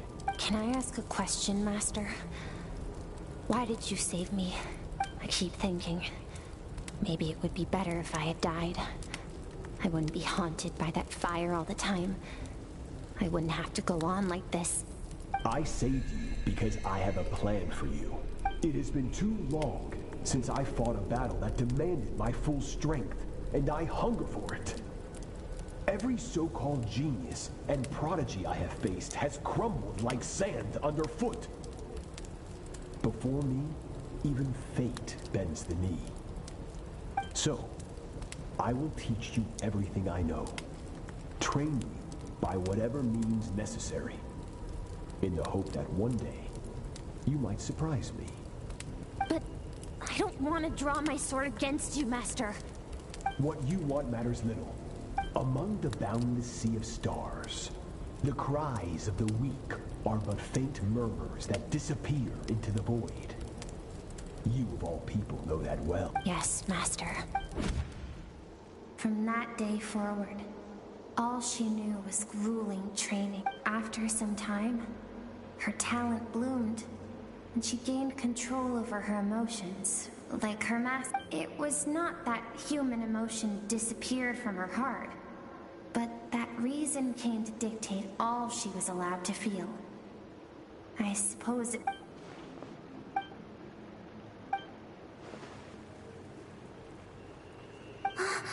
We're nearly there. I almost don't want to reach the end. Well, shall we?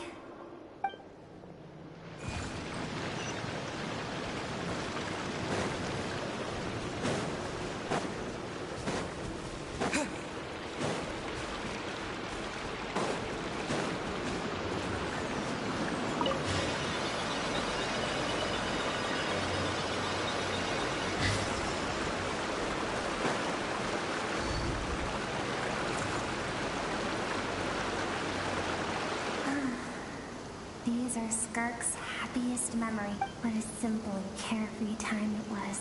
This is Skirk's homeland. She was so curious about everything as a child. There was so much to discover. The treasures at the bottom of the sea. The secrets beyond... It was a spaceship. When it arrived, the people, Skirk's parents, her relatives, her neighbors, everyone welcomed the... No one had any idea. Skirk had skipped school that day, like so many times before. So she was not caught in the immediate wave of countless people cried out to her for help. People she knew and loved. Friends and relatives. The little girl who lived next door. The shop owner with the bad leg. The bad-tempered teacher. Their lives were discarded like... If Sertology hadn't been there in that moment, the fire would have claimed her life too. Because she and her people were seen as a threat. As the initial merchant ship explored the planet, they discovered further research revealed that, over time, the people of this planet had evolved the ability to adapt to any type of environment or energy source. For that reason, the outsiders viewed them as a potential threat. Senseless, isn't it? Deemed a threat because of a gift they didn't even know they had. Perhaps it was their own innocence. If those with power get to decide good and evil, then all you can trust in is the sword. No one wants to relive their most... Skirk is waiting over there. For both of us. Let's go to her. It's time to fulfill my purpose. And my greatest wish over all these years.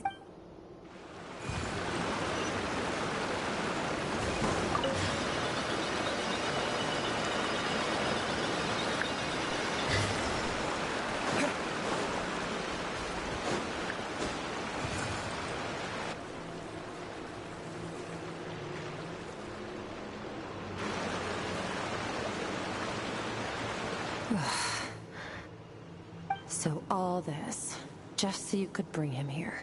I have things to say to you.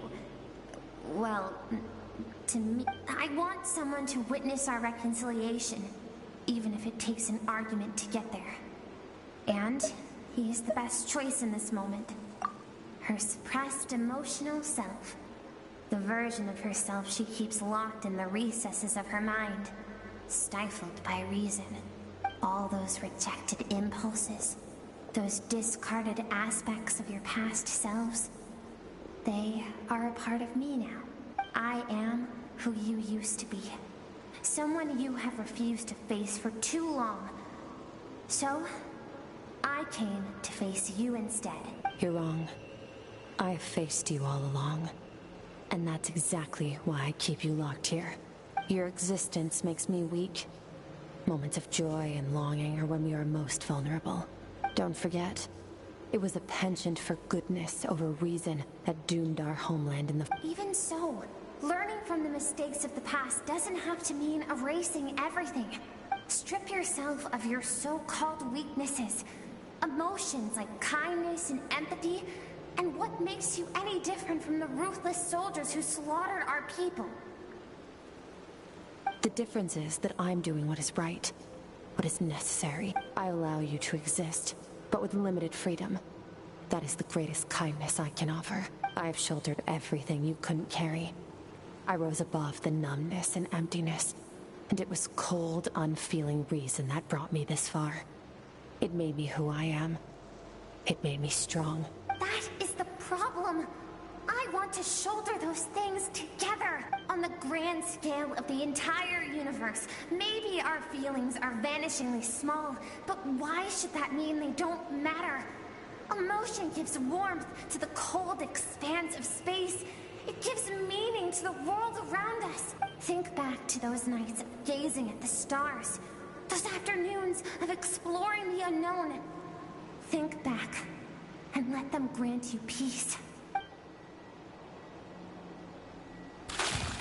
That isn't what we need. It's exactly what we need.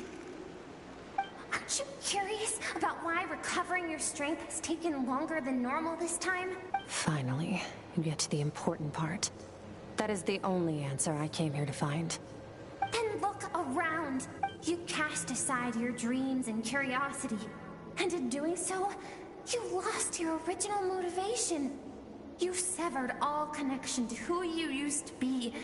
Now, the only things driving you forward are fear and survivor's guilt. And you think that means I should seek help from a weak little thing like you?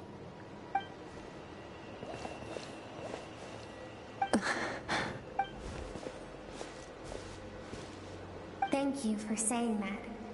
I knew bringing you here would be the right choice. To be honest, I'm not here to argue with you.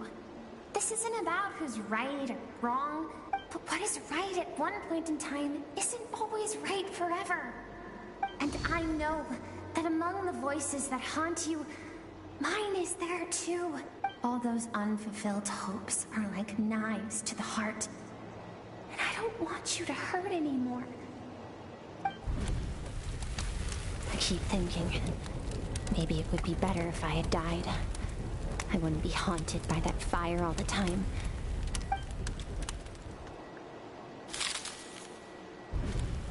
Your dad and I, we're not afraid to stare death in...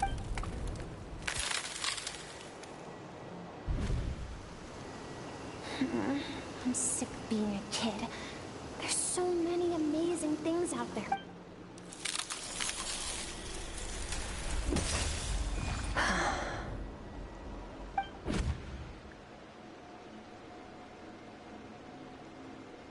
I remember.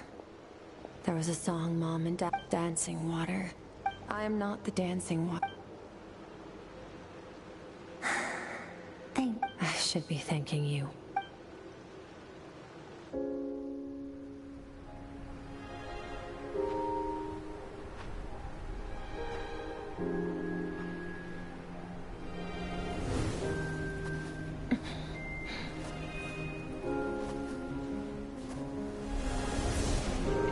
Run, Skirk, run! Remember, leave no one alive!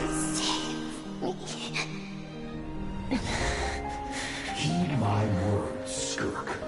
Let fear take root in your soul. Did you survive? Why was it only you? Skirk, did you become a positive light in this world?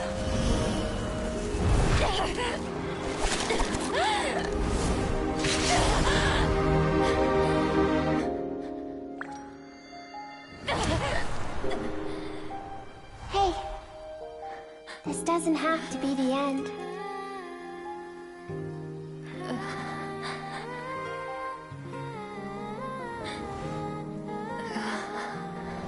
Life is a gift. Don't let darkness claim it.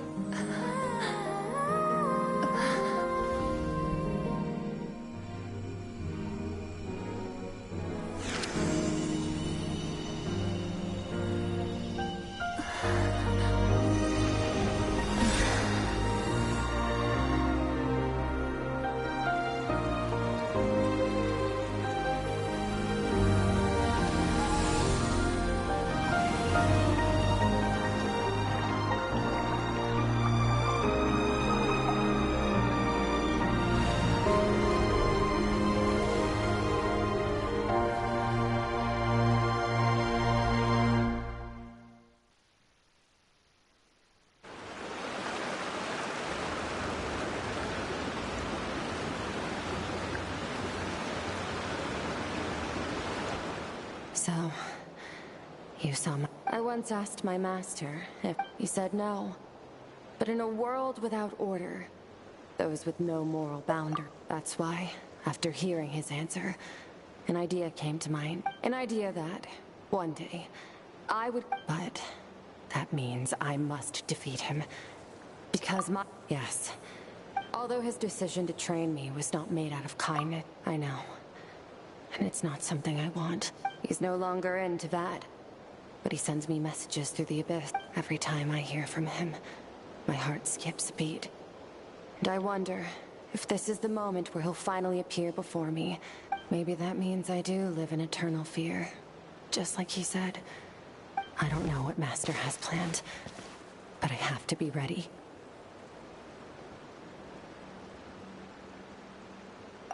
Help me? Why? This isn't your...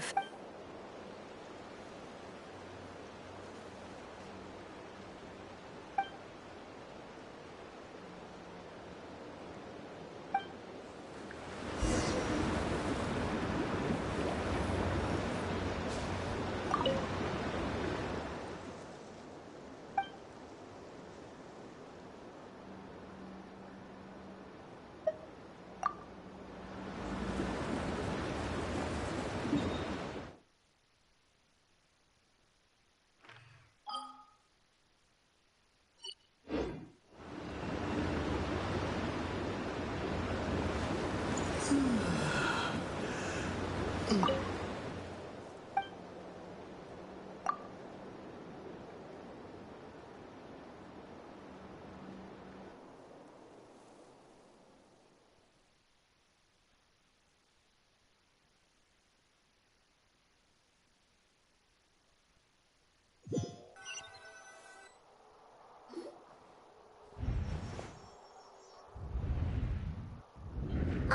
you're finally awake! Honestly, Paimon was gone for like 2 seconds and then she comes back and finds you both unconscious? You're both okay, right? What does it look like? Only water from the source can cleanse the rot. I taught you to incorporate the experiences from your journey into how you fight. I suppose what happened today will become an inseparable part of who I am. Okay. So, Paimon feels like she's missing some important but whatever. Paimon brought back tons of All right. It's about time we finished what we started. We're gonna deal with this thief for good, right? This time, I'm not going to tell you to hold back. But having digested even more power in the meantime, he's going to be tougher than before. The good news is, we have no reason to pull our punches this time. So, let's go. Same place as last time.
I can do it. Oh, I can't. I can do it. Oh, it's fine. I can definitely do it. All right.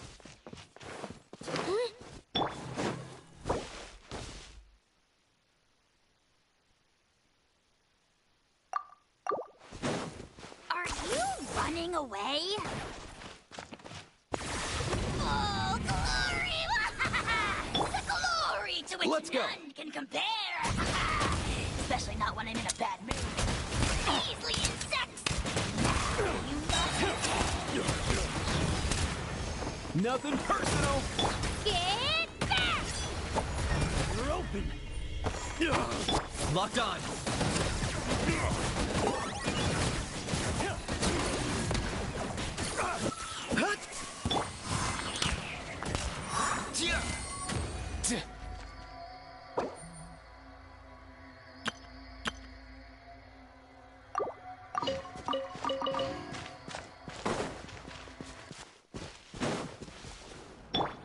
I got him cornered.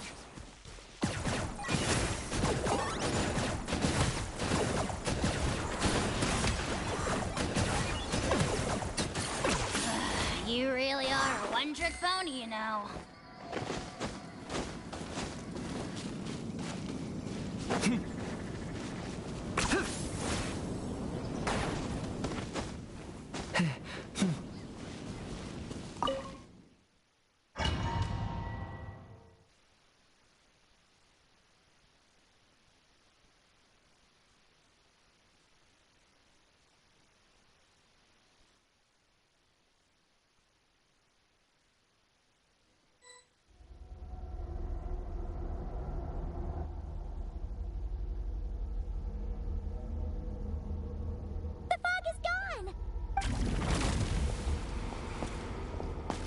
Wait, isn't that the form the all-devouring narwhal changed into?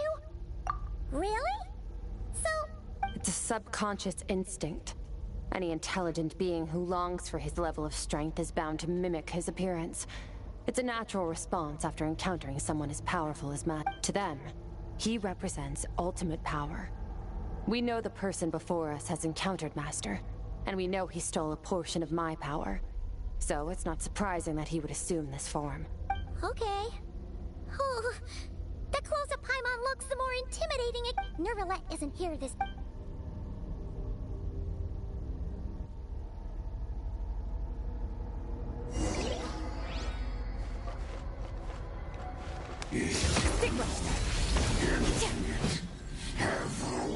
Water jet! Yeah!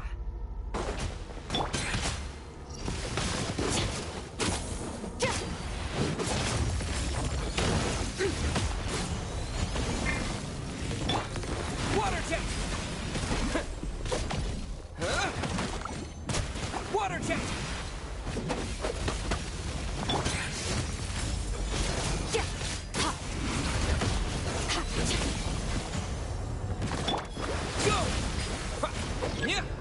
Haven't forgotten your training, I hope.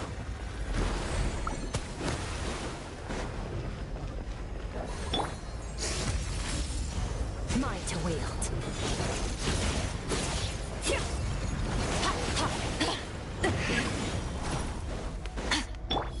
Go!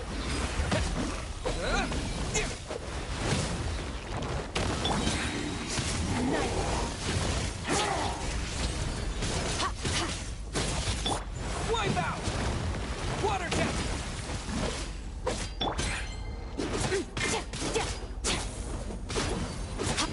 Extinguished!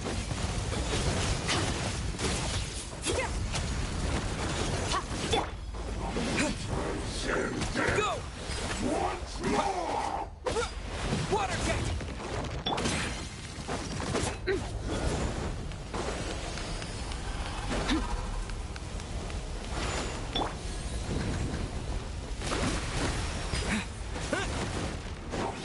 Water jet!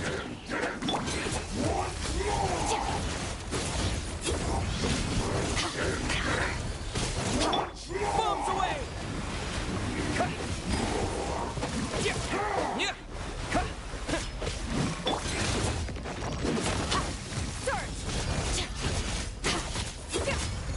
Yeah!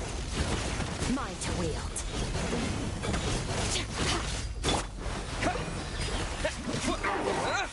Water jet! Beyond this world.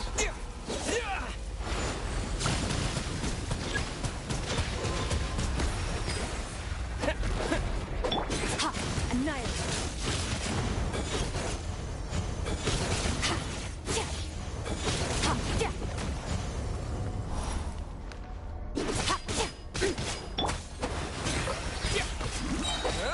Wipe out!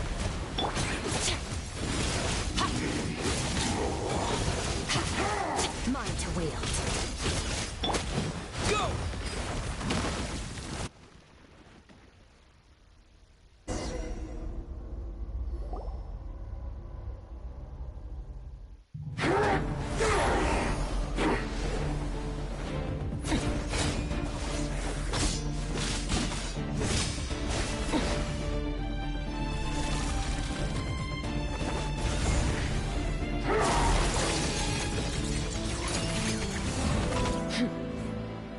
Haven't had enough of my power.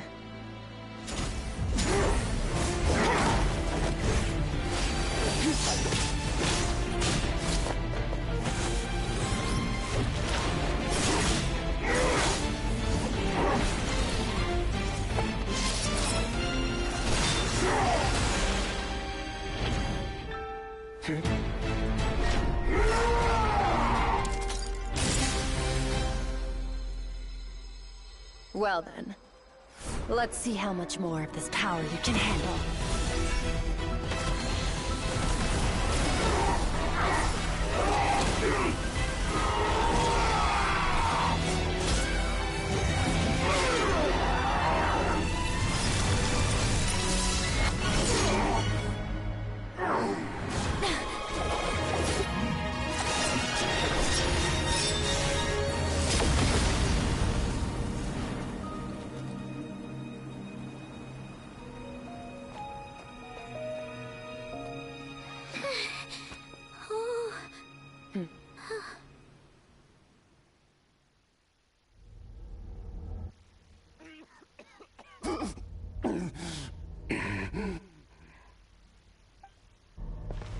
Well, have you come to your senses?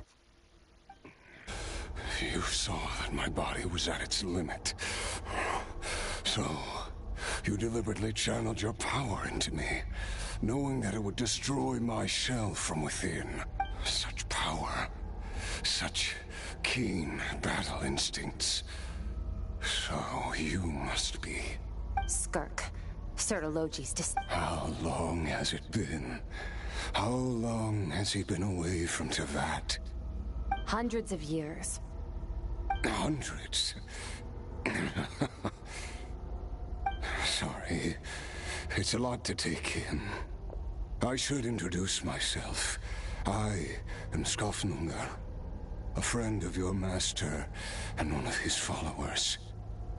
This is the first time I've heard your name, Skirk. But hundreds of years ago, I knew you existed. And I knew you would come here. Hundreds of years ago? Sounds like you and Master have quite the history. Care to tell us about it? Of course. Might as well take advantage of a clear head while I can. The story starts a long, long time ago. I was born into a noble family in Conria. As the eldest son, I was set to inherit our title. But I contracted an incurable illness as a child, and everyone gave up on me. I trained the sword harder than anyone else, defeated all of my peers. But it was all in vain. When other people looked at me, all I saw in their eyes was pity, or a strange glee in my misfortune. Even my parents were just waiting for me to die. Over time, my heart hardened, and I became aimless. That was the point where I met your master. We were similar in age, but different in background.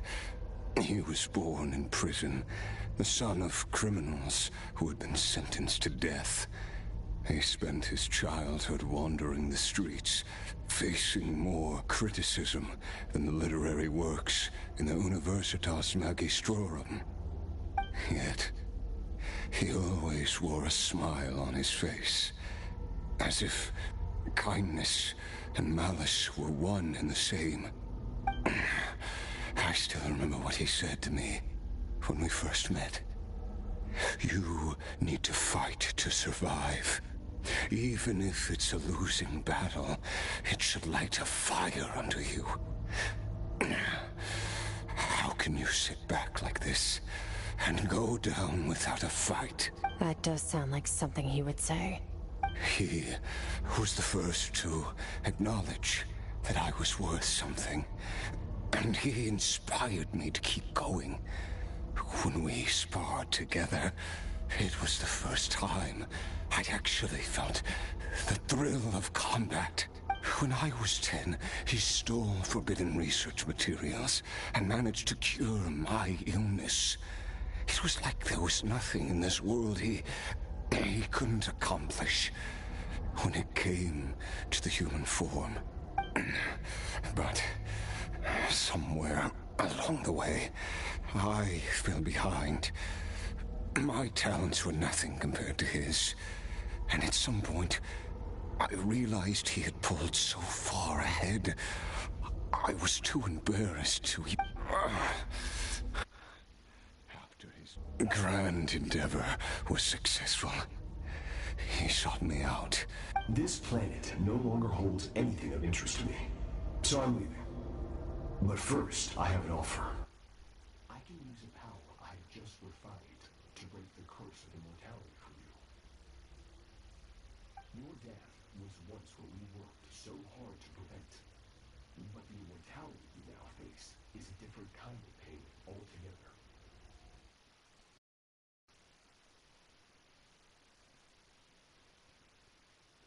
So bad. Since I can't die, it means I have an infinite amount of time. Are you sure? I cannot say when I will return. All I can do is try. Wise indeed. Disciple? Never thought I'd hear that word coming from you. Nor I. You know as well as I, Vetifanir's prophecies. All Vetifanir said was that... Sounds pretty Of course. Only the most outstanding people would have the right to become my disciple. Still self-assured as ever, I see. But you're not wrong. I'll be leaving then. Oh, and if you are serious about getting stronger, I left you a little gift in the primordial sea. As I've said before, walk whatever path you want. Freedom means even the wicked get to make their own choices. Waiting for me in the primordial sea was the all-devouring narwhal. Your heart? That sounds like torture. How did you even survive? Because, of course, I bear the curse of immortality. So, you used the curse to turn yourself into a vessel for power. Even with that whale's ability, devouring power like that is not something the human body can... But that is not the path to strength. You have to pour your heart into it. Work for it. You're right. I should have known better, but... I had already pushed myself to my limits. And... he was still miles ahead of me. So I had to take a leap of faith. I miss your master. I miss the days when we were all together. After the beating we just gave you, I think we can call it even. You're an interesting one as well. Sir Telogi's disciple. I know what he's like. He rules with an iron fist, using despair and fear to force. We're like mountain climbers in the... True. But I made up my mind long ago. No matter how dark it gets, I will not give in to despair. I will overcome it. Besides, after hearing your story, I suspect what Master really wants is not a battle that demands his full strength, but rather a defeat without regrets. Oh? Since you're his friend, you must have some things in common. First time we came here, when you stabbed me through the fog and stole my power, I felt no emotion coming from that spike. But when you had to devote all your strength fighting me just now, I could feel joy and passion emanating from your blade. It was the joy of a researcher discovering the truth of the world. Interesting. I'm certain I didn't express those emotions outright. Yet you were able to read them. You're right. That battle brought me... Exactly. I think Master also craves a battle like that. One where his opponent forces him to use all his strength. After which, all can come to an end. Including, perhaps, his life. For that very reason, good and evil are meaningless to him. Perhaps you're right. Perhaps that is his call. What a battle that would be. Are you okay? Too many different kinds of power. I won't be able to hold on to my sanity for much longer. What a shame. Sir Telogi once offered to free me from this curse. Now, I must ask that of you, Skirk. Can you release me from the pain? I can, but not through death, if that's what you are hoping for. It's not a suitable punishment for your crime. As an alternative, I can take your consciousness, along with all the power you've consumed. The impurities will dissipate, but it will be a time-consuming and painful process. I accept. If we are climbers in the dark, at least it looks like you are not alone on your journey. I will reach the top of this mountain, no matter what it takes. And you, Skofnungur, will be my witness at the end of all things. It's finally over. Let's get out of here. Huh! At least we don't have to make a mad dash for the exit like last time.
Once again, we've proved...